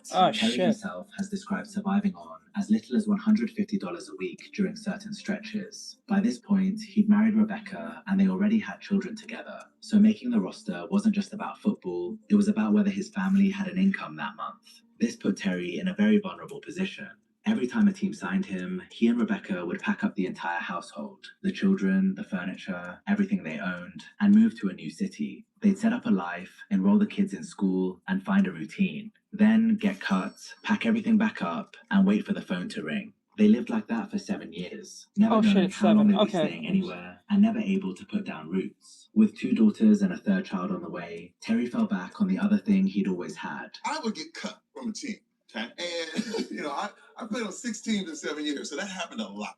So I would go back into the locker room and ask the players if they wanted their portraits painted. After being cut? Yes, because that's how I survived. I was always on the end of the roster. I was never a big superstar. I was an 11th round draft pick. So my whole thing, humility gets you far. Sometimes you got to make some money. You got to humble yourself. And I would go back in. And it was so cool because the big stars, they'd be like, man, let's just do, I'll give the little brother a paint and, I'll give him some money. And it was really kind of cool. But the thing is, I was really good. I was very, very good. Each portrait was completed entirely by hand. It was photorealistic work that took around 2 months per piece. He charged $5,000 a time, and it helped him pay his rent, feed his family, and keep the lights on. Terry's lowest point came during his time with the Washington Redskins in 1996. He'd survived the entire preseason and finally got the call that he'd made the roster. He and Rebecca celebrated and they enrolled the girls in school, but less than 24 hours later, everything came crashing down. I'm so happy we made it. I go to practice, I go home, I'm tired, I come home, and they say, hey man, come back up to Redskin Park and bring your playbook. In the NFL, the playbook is a confidential binder containing every play, formation, and strategy the team runs. Every player carries one, and when they ask for it back, there's only one thing it means. I had found my kids. You're fired. In the school. I said, but I went through the whole cut down. Right. That level of pain. Thank you. And my wife was looking, and she's like, but I thought we made it, babe. Dude, I get choked up thinking about it right now, man. My kids are like, so I can't go to this school? I'm like, we're going to work something out. Terry sat out the entire year, and the depression that set in was like nothing he could have prepared for. He stopped training and completely let himself go. When he eventually landed a tryout with the San Francisco 49ers, a coach threw him a ball, and his finger dislocated on contact, swelling up like a sausage. That's when he knew he was done. He just didn't have it anymore. Terry's NFL career lasted 7 years across 6 teams. In that time, he played just 32 games, what a regular starter would see in 2 seasons alone. It was far from the career he'd pictured, but his wife still believed in him and reminded him of what he'd said in that Wendy's. She looked at me and she said, remember when you said we're going to move to Hollywood, make movies? You ready? That was all Terry needed to hear. They loaded everything into their car, put the girls in the back, and drove straight to California. They arrived in Los Angeles with no money, no connections, and no real plan. Terry's first move was to call in a favor from a former Washington Redskins teammate, Ken Harvey. He'd borrowed money from him during his NFL days, and now he needed more. And over the next year and a half, he kept going back, 20, maybe 30 times. And my wife was like, we need a job. I'm like, hold on, I'm good. Right. So I called Ken. I'm like, hey man, I just need another little, another little loan, man. He said, no. Hey, bro, I can't do it. Can't help you. With no other options, Terry went to a temp agency, and they sent him to sweep factory floors for $8 an hour. From there, he used his size and his NFL past to get security work. He spent his days standing outside Hollywood studios, watching other people make the thing he'd moved across the country to be part of. His most memorable assignment during this period was watching Ice Cube's car on the set of Next Friday for 12 hours straight. His first paid performing role came when he landed a spot on Battle Dome, a syndicated TV show where enormous athletes competed against ordinary members of the public. He played a character called T-Money. It wasn't Hollywood, but it was the first time he'd been paid to be a character. Then, one night, a location manager friend invited him to come watch Denzel Washington shoot a scene for a film called Training Day. I was like, I would love to. The director, Antoine Fuqua, came over and said, hey, man, you want to be in this movie? And I was like, what? Yeah. And I was actually in another scene in Training Day. He said, take your shirt off and go to the roof. And I was that scene where they were clipping pigeons, where he's like clapping and the pigeons are in the air and Denzel's coming into the cul-de-sac. And then he said, come back every night and I'll put you in different places. So I came back on that night. And there was Denzel's big scene. He said, I want you standing right there. If that was all I ever did in my career, I would have been super happy. Training Day went on to become one of the most celebrated films of that era, grossing over $100 million at the box office. It also happened to be one of Ice Cube's favorite films. When Ice Cube watched it, he recognized the big guy from the scene, the same man who'd spent 12 hours watching his car on the next Friday set 2 years earlier. He tracked Terry down and invited him to audition for Friday After Next. Terry and Cat Williams, who at the time was living out of his trailer, sat next to each other in the waiting room and made a pact to go all in, and they both got the parts.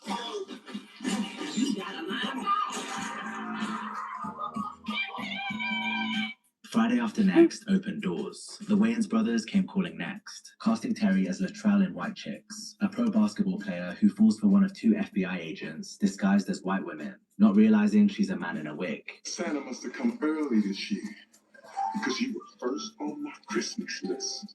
Terry was given almost complete creative freedom on set, and he never felt more at home as a performer. The most iconic moment in the film came when Latrell picks up his date, turns on the radio, and proceeds to sing 1,000 Miles by Vanessa Carlton. And I need you, and I miss you.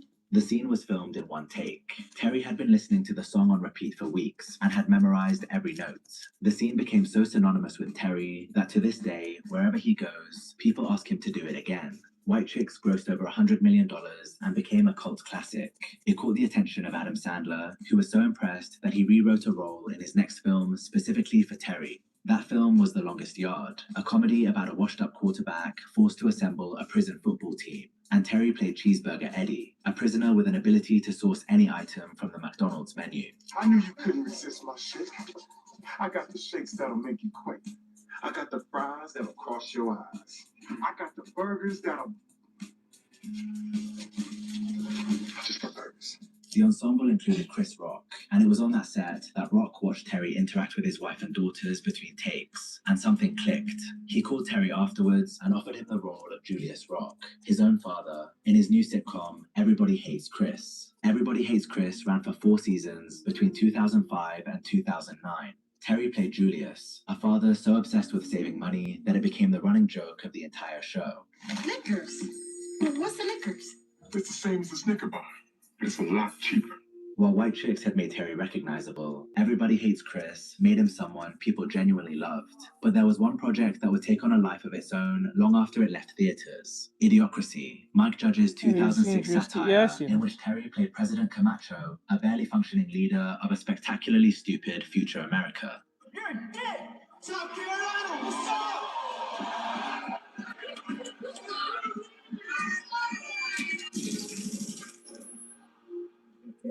That's what I thought! The film flopped on release, but as the years went on and American politics grew increasingly absurd, audiences kept coming back to it, and Camacho became one of the most quoted characters Terry has ever played. By the mid-2000s, Terry Crews was everywhere, the gentle giant, the man who could make anyone laugh, the most energetic person in the room. But while the world was falling in love with that image, Terry was living a completely different life behind the scenes. The truth was that the addiction that had started in that chest at his uncle's house had never stopped. Not through the NFL, not through the poverty years in LA, and not through his rise as an actor. Bro, don't you have a whole wife? I don't understand. How do you have a sex addiction when you have a wife? Or a girlfriend? Especially if you live with one. Like, how do you... I don't get it. I really don't get it. If you have a whole wife or like a whole girlfriend you're living with, where is this addiction coming from? Like, in the whole addiction about wanting to get some ass? Like, You have 3 kids. What? I don't get it. I don't get it. Can someone explain this to me? Maybe it's just I don't know. Is it maybe it's a psychological thing? I don't know. That shit weird. Trauma and depression. I don't know. Is it? But there's nothing to push. It's just sex. It's not like it's a specific like kink. It's just him watching sex. That's all it is. And if he's getting sex, then that defeat the point of watching it. Like having pizza. Like it's just like that's the part I don't get. Like it's not like it's a specific kink type shit we're talking about. You know what I'm saying? Like that's what makes it weird. It's just like how do I explain? It's like I guess depression and trauma, but like you don't have to push like I don't know, you don't have to push porn on your woman. Like you're having sex with her. Like why do you need to push porn if you're having sex? Anything, the success made it worse. More time on location, more hotel rooms, more days off with no one watching. I got a day off from the set. I'm usually on location. I could watch porn from probably 10 o'clock after my workout, 10 a.m. to 11 p.m. at night. Holy 10 a.m. to 11 p.m. at night. It wouldn't stop. Oh my God. And I couldn't stop. He's described the cycle in detail. The guilt would come, and with it, a level of shame that made him feel rotten to the core. And it didn't stop there. The content he was consuming had started to warp his thinking, changing the way he saw women altogether. He'd go to strip clubs with his friends and get irritated when a dancer came over. I don't think cheating. I don't know. I don't think that's a cheating thing. I don't think porn leads you to cheating. That's a different psychological issue. I don't think porn leads to cheating. I don't think so. You know, I got my kids and I'm doing it. It's like, stop. You're ruining it. Just get back up on the stage and be a doll. Every time he watched adult content, it was like another brick between him and Rebecca. Constantly watching women being objectified made him believe he was above her in the relationship. I believed that I was more valuable exhausting, probably would be than too my much as a human being because I was a man. And when you believe that you are more valuable, it might be a intro conflict issue. But like I don't think that leads to cheating. That's like saying you play violent video games. That means you're gonna be violently murdering people. No, that doesn't correlate. I don't think that correlates. With another person, you kind of feel like they owe you. And if they don't do what you tell them, then, you know, you're not good enough. Terry would start arguments to stop her asking questions, because one lie had turned into 10, and 10 had turned into 100. But the addiction wasn't the only thing he was hiding. In 2000, the year before Terry appeared in Training Day, he landed a small role in The Sixth Day, an Arnold Schwarzenegger sci-fi film that took him to Vancouver. It was a tiny part, but what happened in Vancouver is something he carried for the next 10 years. I had went to a massage parlor and got a hand job and cheated on her. And man. Okay, now it led to cheating. Now, like I said, I don't think just because you watch porn doesn't mean it leads to cheating. I'm not saying it hasn't happened, but I don't think it just leads to cheating. But he has cheated. So there you go. He did cheat. I vowed that I would never tell a soul. When I crossed that line, I couldn't believe I did that. And I knew, I said, I'm going to go to my grave with this. That same year, Terry and Rebecca took the girls back to Flint for Christmas. He asked his father to keep his composure in front of the grandchildren. No drinking, no scenes. And Terry Sr. agreed. One evening, Terry and Rebecca left the kids with his parents. He says, yeah, but like if you're addicted to it, when you have eyes on other women, it's not normal, meaning there might be a possibility of that. I'm not gonna lie, yeah, that might be a thing. Yeah, that's reasonable. That's reasonable. And went out to dinner. An hour later, his sister-in-law called. But this is where I don't understand. Like, if you have a whole life, why are you looking at porn? That still doesn't throw me. That still throws me off. Terry, Because torn with P. And I'm sitting there like, wait a minute. I just had this conversation. Just had this conversation, man. What are you doing? I got on the phone. I said, okay, get everybody at the house. Get everybody at the house. I'm a grown-ass man now. Now I'm a grown-ass man. I'm not 5 anymore. I already know what's up. Get everybody out the house. Take them over to our aunt's house. He said, my brother was in town. I said, man.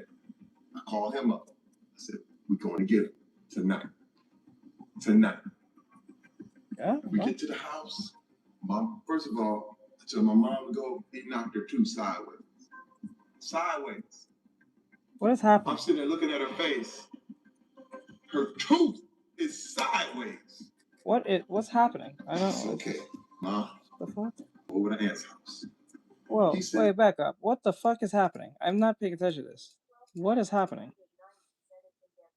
Left the kids with his parents and went out to his father to keep his... Believe I did that, and I knew.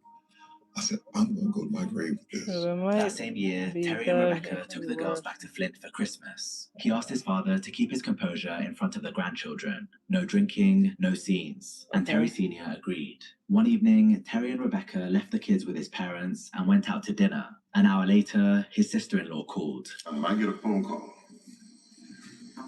It's Terry. Your father hit your mom. And I'm sitting there like, wait a minute. I just had this conversation. Just had this conversation, man. What are you doing? I got on the phone. I said, okay, get everybody at the house. Get everybody at the house. I'm a grown-ass man now. Now I'm a grown-ass man. I'm not 5 anymore. Okay. I already know what's up. Get everybody out the house. Take them over to our aunt's house. I said, my brother was in town. I said, man. I called him up. I said, we're going to get him tonight. Tonight. We get to the house. First of all, I told my mom to go. He knocked her tooth sideways. Sideways. I'm sitting there looking at her face. Sure, it can get sideways. It's okay, Ma. Over to Aunt's house. He's sitting in the bedroom, like, ain't nothing happened. I said, so what's going on? Nothing. I said, didn't I tell you? Didn't I tell you not to act up?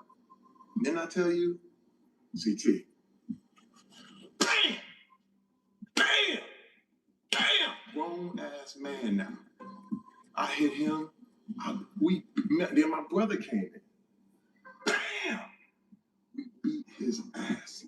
This was the moment Terry had been building his body for since he was 13 years old. The reason he'd spent years in the gym and built all that muscle. He'd imagined this... Something tells me he wasn't too happy with this moment his entire childhood, how satisfying it would feel. But when it was finally over, he felt nothing. Yeah, there you go. I knew that was gonna happen. I knew that was gonna happen. I knew it off rip. As soon as he said it the way he did, I was like, nah. Yep, I knew it. As soon as he said it, and the way he said it, I was like, yeah, that didn't... It did happen, but it didn't satisfy. It usually doesn't. Revenge never satisfies. If anything, it just makes you hollow.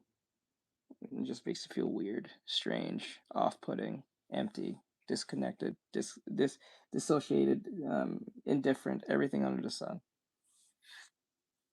Yeah, I saw that coming like a mile away. No sense of relief, just hollowness. After this, he didn't go back to Flint for over a decade. The rage didn't go away. It just found new places to land. In 2004, when Terry was filming The Longest Yard with Adam Sandler and Chris Rock, at the rap party in Pasadena, a group of drunk men approached Terry and Rebecca, who was pregnant with their son at the time. One of them slapped Rebecca on the arm, and that was all it took. These guys came, they were drunk, and they were like, hey, man, it's that dude, man. It's that dude from Friday, yo, hey, let me get an autograph, man. And I'm like, oh, okay. I said, you have a pen? Now, my wife is pregnant with my son at the time, so he slaps my wife on the arm. Hey, you ain't got no pen and shit? That's all he had to do. He went off. I picked him up, put him on his head, his friends saw that. They were like, ah, and I started stomping this guy. Like, I didn't stop. And I wasn't going to stop. My wife was like, stop, stop. She's screaming. By the time it was over, the police had arrived with their hands on their guns. A witness stepped in and vouched for Terry. Without that, he'd have been arrested, and everything he'd built would have been gone overnight. But it didn't fix anything. The rage and the addiction were still there. Two outlets for the same pain he'd been carrying since Flint. Yet the more successful he became, the more people around him insisted everything was fine. Through the real peak of his career, white chicks, everybody hates Chris, Terry was still hiding all of it. Rebecca could feel something was wrong. She just couldn't name it. By 2010, they had been married for over 20 years. Terry had spent every one of them lying to her face and blaming her for not believing him. And then one night, on the phone from New York, she asked him a question he couldn't answer his way out of. My wife hit me with the question. She said, what is it I don't know about you, Terry Crews? Well, Ray, I don't know what happened, man. I said, I'm tired. I'm tired. I can't hide this anymore. And I said, 10 years ago, I went to a massage parlor, got a hand job. And that's one thing you don't know about. Rebecca's reaction was immediate. She told him she was done and that she didn't know who he was. She told him not to come home. She was like, I'm gone. That's it. I'm out. And I was like, fine, leave. Great. Thank you. Now we know. Because I was still blaming her. I was like, so you're not going to stick with me? Cool. You know what? I'm Terry Crews.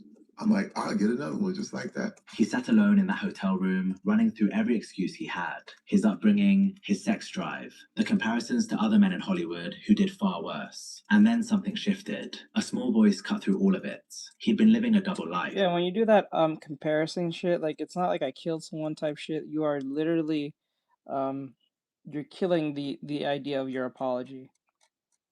You're putting yourself in a deeper hole. You comparing yourself to other people.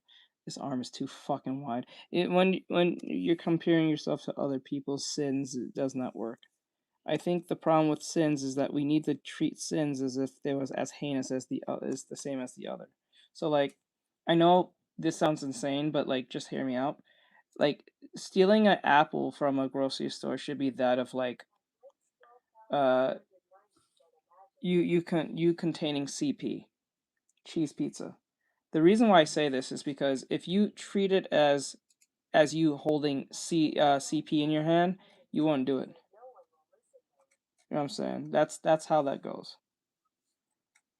I think Batman said it. I think it was Reverse Batman or Silver Batman from the Injustice episode from Justice League Unlimited, or it was Justice League.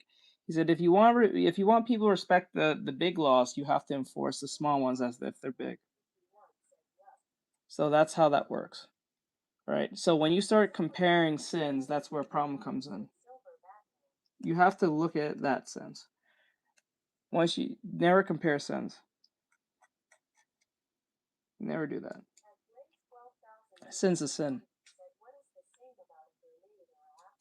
And the cheating was just a symptom. The real problem had been there since he was 9 years old. He needed to come clean, not just for Rebecca, but for himself. So he told her everything. After learning what he'd been hiding for all those years, Rebecca left. And losing her, the woman who stood by him through everything, was the thing that finally broke through. Terry went to rehab for his porn addiction and started the slow, painful work of actually becoming the man he'd always pretended to be. It took 3 years of therapy, of learning that the rage and the addiction had the same root, of slowly becoming someone Rebecca could trust again. There was a moment near the end of those 3 years. His son knocked over a drink at the dinner table, the kind of thing that would once have set him off completely. Instead, he just looked at his son and said it was okay. Yeah, there's no such thing. You should treat them all as a sin. Terry, I'm with you. She said, I love you. I feel like I stuck with you because you were willing to do the work. Terry had finally become one person. No more double life, no more performance, just the man. And ironically, it was only then, when he had nothing left to hide, that Hollywood decided to test him one more time. If you've made it this far, you're already the kind of person this channel is made for. Subscribe. You won't want to miss what's coming. By 2016, Terry's life looked better than it ever had. He and Rebecca had rebuilt their marriage from the ground up, and his career had reached heights he couldn't have imagined during those years of sweeping the factory floor. I'm drawing this cosplayer as Frieren because she's wearing the Frieren outfit. He'd been the face of Old Spice since 2010. He'd starred alongside Sylvester Stallone, Arnold Schwarzenegger, and Jason Statham across 3 Expendables films. And since 2013, he'd been playing Sergeant Terry Jeffords in Brooklyn Nine-Nine, one of the most beloved ensemble comedies on television. He was on top of the world, but that's when everything took a turn. In February 2016, Terry attended a party hosted by Adam Sandler in West Hollywood. It was the kind of event that was routine for someone at his level. Industry people, familiar faces, a room full of colleagues. One of those people was Adam Bennett, the head of the motion picture department at WME, one of the most powerful talent agencies in the world, and at the time, Terry's own agency. Bennett represented some of the biggest names in Hollywood: Sylvester Stallone, Eddie Murphy, Emma Stone, and Adam Sandler himself. Terry had never met him before that night. I did not know him. I heard of him. We had never, ever even had a conversation. And actually, I was looking forward to meeting him. But instead of a professional meet and greet, Cruz claims Bennett leered at him from across the room. And he looked me in my eyes, and he was sticking his tongue out overtly sexually to me. I mean, it was no mistake that this was a sexual type tongue move. And I'm thinking it's a joke. I'm thinking, is this how this guy breaks the ice? I don't understand what this is. Confused, Cruz said he reached out to shake his hand. I reached my hand out, and he takes his right hand and under mine and immediately grabs my genitals and I'm jumping like, hey, whoa. And he jumps back and he still does this tongue stuff and he's making weird noises and then he comes back again and grabs me again. And I slap his hand away, push him back more forcefully. And I'm like, what are you doing? Rebecca was standing right there and saw... Wait, was bro drunk or under the influence? The fuck is this? The whole thing. Terry kept his composure, went straight to Sandler, and asked him to handle it. It showed how much work he'd done in therapy, because if Bennett had done that to the Terry Crews from 10 years earlier, the man who stomped someone into the pavement in Pasadena, it could have ended very differently. The next day, Bennett called. I get a call from my agent saying that Bennett's going to call me. I get a call. Here, it's him on the line. I'm sorry. I was drunk. I wasn't myself. Yeah, it's not like you were drunk. And I said, hey, man, you got to understand the depth of what you did. In front of my wife, I said, man, you don't even know how close you got to really being hurt. And I said, you need some help. I said, you need to go get help. And he was like, yeah, okay. Was it sincere? Did you feel like it was sincere? No. It's like when people are sorry because they got caught. Terry told his agent as well as his manager. Everyone at WME knew what had happened. And for 18 months, the agency did absolutely nothing. Adam Bennett continued running the motion picture department as if the conversation had never taken place. Then in October 2017, the Harvey Weinstein story broke, and Terry watched women come forward one after another, describing exactly the kind of abuse of power he'd been sitting on for over a year. He sat on set, opened Twitter, and started typing, not naming Bennett initially, just saying that the Weinstein situation was giving him PTSD, because something like it had happened to him too. The calls from WME came almost immediately. The agency suddenly became very interested in what Terry had to say. He filed a police report, pursuing criminal charges, and separately filed a civil lawsuit against Bennett and WME, ending his relationship with the agency entirely, and walking away from the company he'd paid 10% of everything he'd ever earned for well over a decade. Russell Simmons, the co-founder of Def Jam Recordings and one of the most powerful figures in black entertainment, personally reached out and asked Terry to give Bennett a pass. So Russell sends me an email. I'm like, this thing ain't never emailed me before. Why is he emailing me? And he's like, hey, man, the agent saying apologize, give him a pass.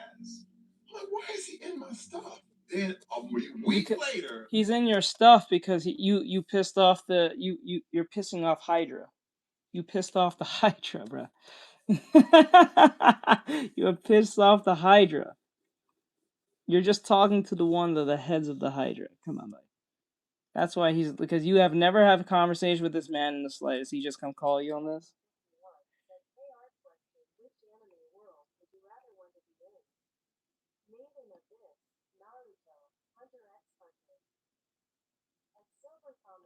I think Hunter x Hunter.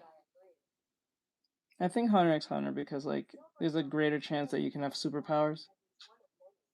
A lady came out on him. Naruto. Well, you said Naruto, right?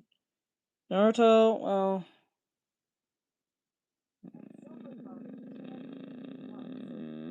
I think Hunter x Hunter. And I went, oh, that's why this dude telling me these cats are successful, they got money, they doing their thing, and you don't know the crap they've been pulling.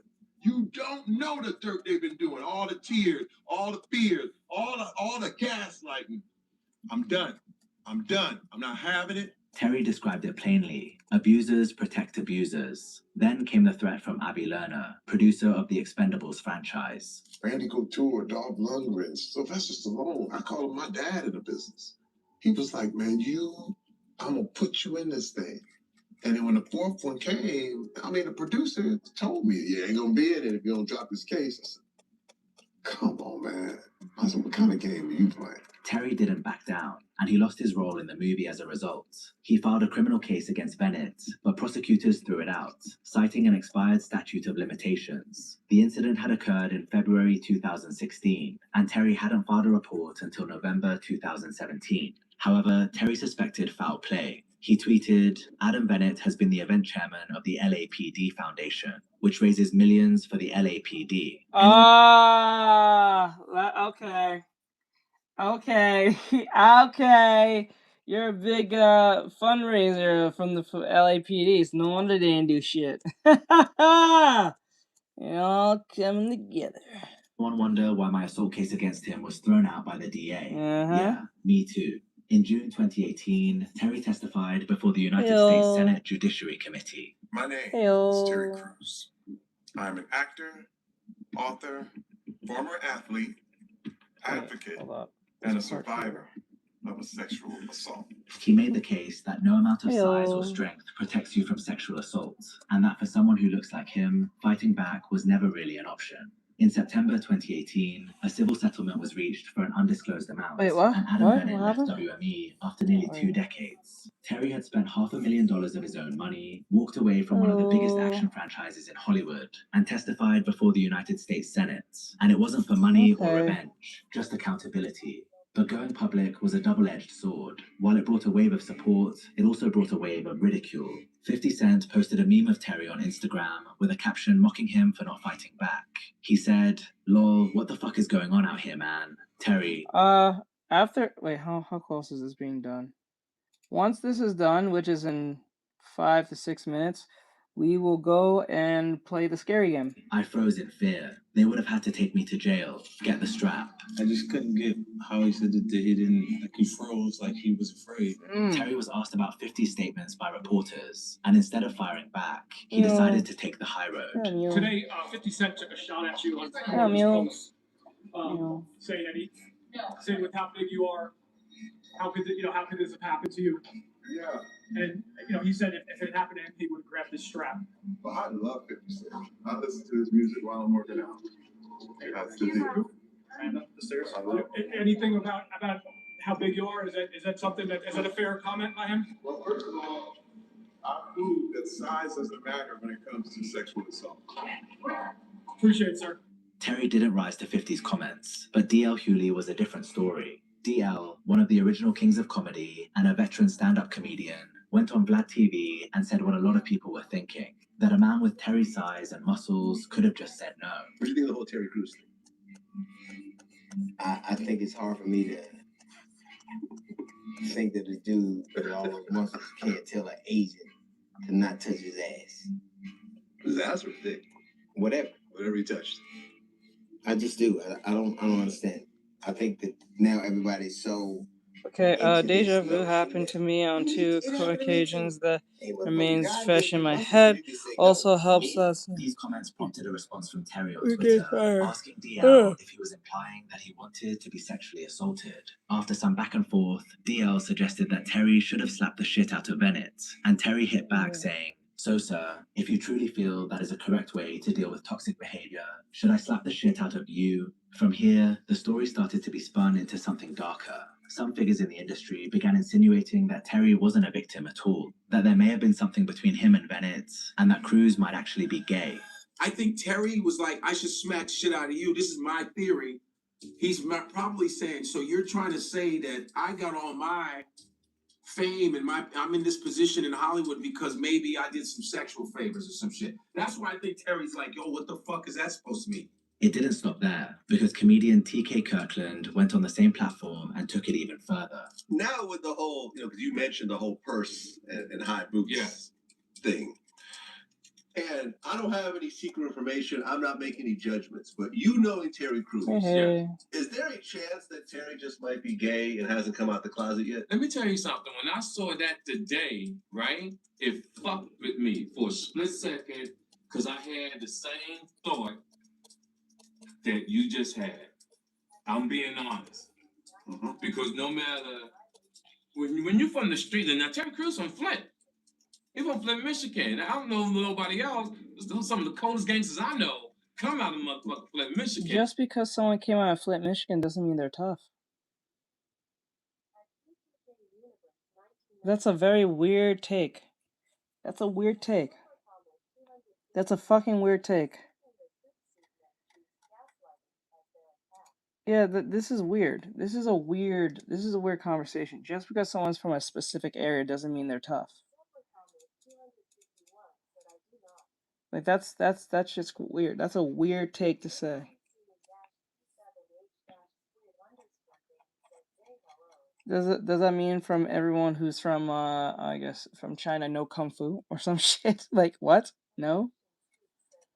That's a very weird thing to say. Hello, how are you, Lucian? I'm doing well. How about you? Because that's a weird take to say. The man just did it differently in a way that I don't think a lot of traditionally like Western men would, but he did because remember he's trying to protect his career. He's not gonna put his hands on an executive producer compared to a man on a street who touched his wife. There's a little bit of a difference. You know what I'm saying? They're in a public setting where there's other actors and producers there. Why would he put his hands on him? Yes. Why would he put his hands on him? That's just weird. Now, for those who are wondering, I'm drawing a cosplayer dressed as Frieren in her bunny outfit. Soon I have to put in the colors in correctly. I think, if I remember right, Frieren's hair is like an off purple, like a very off-white purple. Like a very silverish purple. Version of character. What does that mean? Yeah. So, what the fuck he was trying to prove with the purse and the boots? I don't get it because it doesn't prove anything. And to the LGBTQ, to the Terry Cruzes of the world, listen, we're not here to bash nobody. Some things are misconstrued.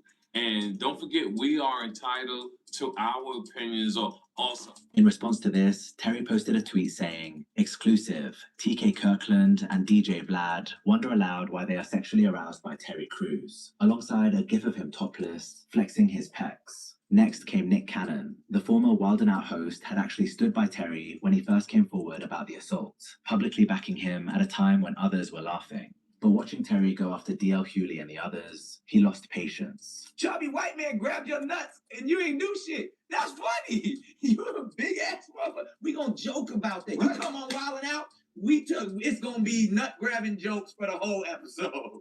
Like, because it happened in the public, we're talking about. It's not. We can joke about this. There's no hate involved in this. I love how we can say this, but when you make a grape joke about women, or like Weinstein, that's funny. But for some odd reason, when it has to do with a man being assaulted in a way that isn't, in the manly sense, it's a joke. You see how weird that is? Like this is why the Diddy thing will never be taken seriously as much as we should. Because it involves women and men, but mostly men. And because men are involved in this particular take, therefore, someone like Diddy is going to be seen as a meme. He's not going to be seen as a supervillain. Yes, he's a villain, people say, and stuff like that, but we usually write him as a form of a joke, right? No one has not made us... You don't see any real Harvey Weinstein jokes like that. You just don't. Remember, he did it only just to women, so therefore it's not funny. But it's done to men, therefore it's funny. What does that mean? The fuck is that? What kind of question is that? What is that? The fuck is that? But that's how you get over. That's just weird. Humor heals. Like, let's talk about it. So he can't. I don't agree with him jumping out there and you know, badgering all of these other people who are just talking about it. Like, yeah, Jimmy Kimmel, Jimmy Fallon, all they make jokes about it too. Why you not getting credit? So does it heal when Eminem makes fun of your wife? Oh, ex-wife.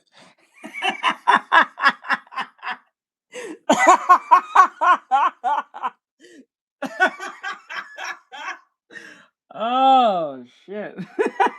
Every time. Oh my god.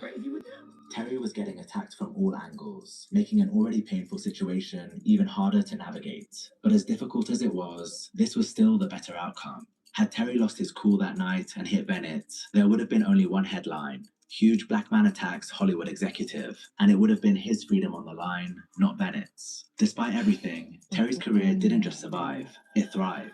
In 2019, he became the host of America's Got Talent, the biggest talent show in the world, and has hosted it every year since. He continued playing Sergeant Terry Jeffords in Brooklyn Nine-Nine until the show's conclusion in 2021 after 8 seasons. And on July 30th, 2021, his birthday, he received a star on the Hollywood Walk of Fame, surrounded by his entire family. But there was one thing left unfinished, one relationship that therapy couldn't fix, that success couldn't paper over, and that time alone couldn't heal. After my rehab, after my wife forgave me, I got with my father and I forgave him.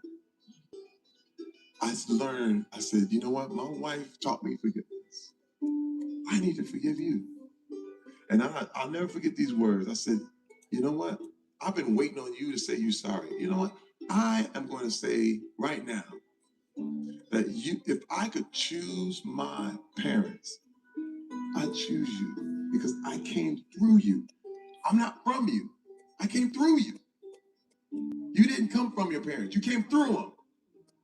So you do not have to take the stuff that they have. You can choose what to take. You can choose the good or choose the bad. You don't have to settle for, well, this is what we did, this is how we are. So I told him that, and he broke down. He broke down, and I gave him the hug of a lifetime. And this hug lasted, I swear it felt like it lasted 10 minutes. And he cried, and he broke down, and he said, I'm sorry. I'm sorry for what I did to you, Marcel. He said, I'm sorry for what I did to you, and your brother, and your sister, and your mother. Ow, my foot. That's what I was waiting on. It made me free. It made me free. Terry Crews spent his whole life believing that strength meant never showing weakness, that real men deal with their problems in silence. But when his wife walked out the door and the double life he'd built collapsed around him, he discovered the opposite was true. The strongest thing he ever did wasn't beating his father or even testifying before the Senate. It was telling the truth about his addiction and doing the work to earn back the woman he loved. And then taking everything that forgiveness gave him and giving it back to the man who started it all. Alright guys, we're done. We'll continue this drawing tomorrow or so. We're gonna go play a little bit of that game. So a little more white, I think it needs more white. It's like a off-white. Like Furion is a very weird color, like a silver purple. It's like a weird grayish silver purple. I think. Because it has some purple in it. It's like weird purple.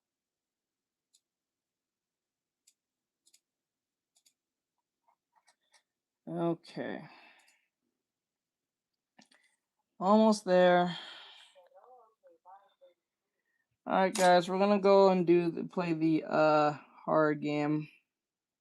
See if I can make it through that, because like for some odd reason that was a frustrating thing to do.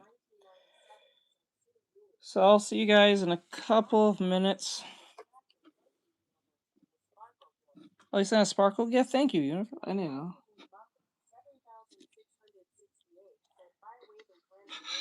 Alright, later guys. We're gonna go play the game on stream. So if you... I'll be on in like 5 minutes. So I'll see you guys in a bit. So yeah. Alright, I'll be right back guys. Thank you for watching and all that great stuff.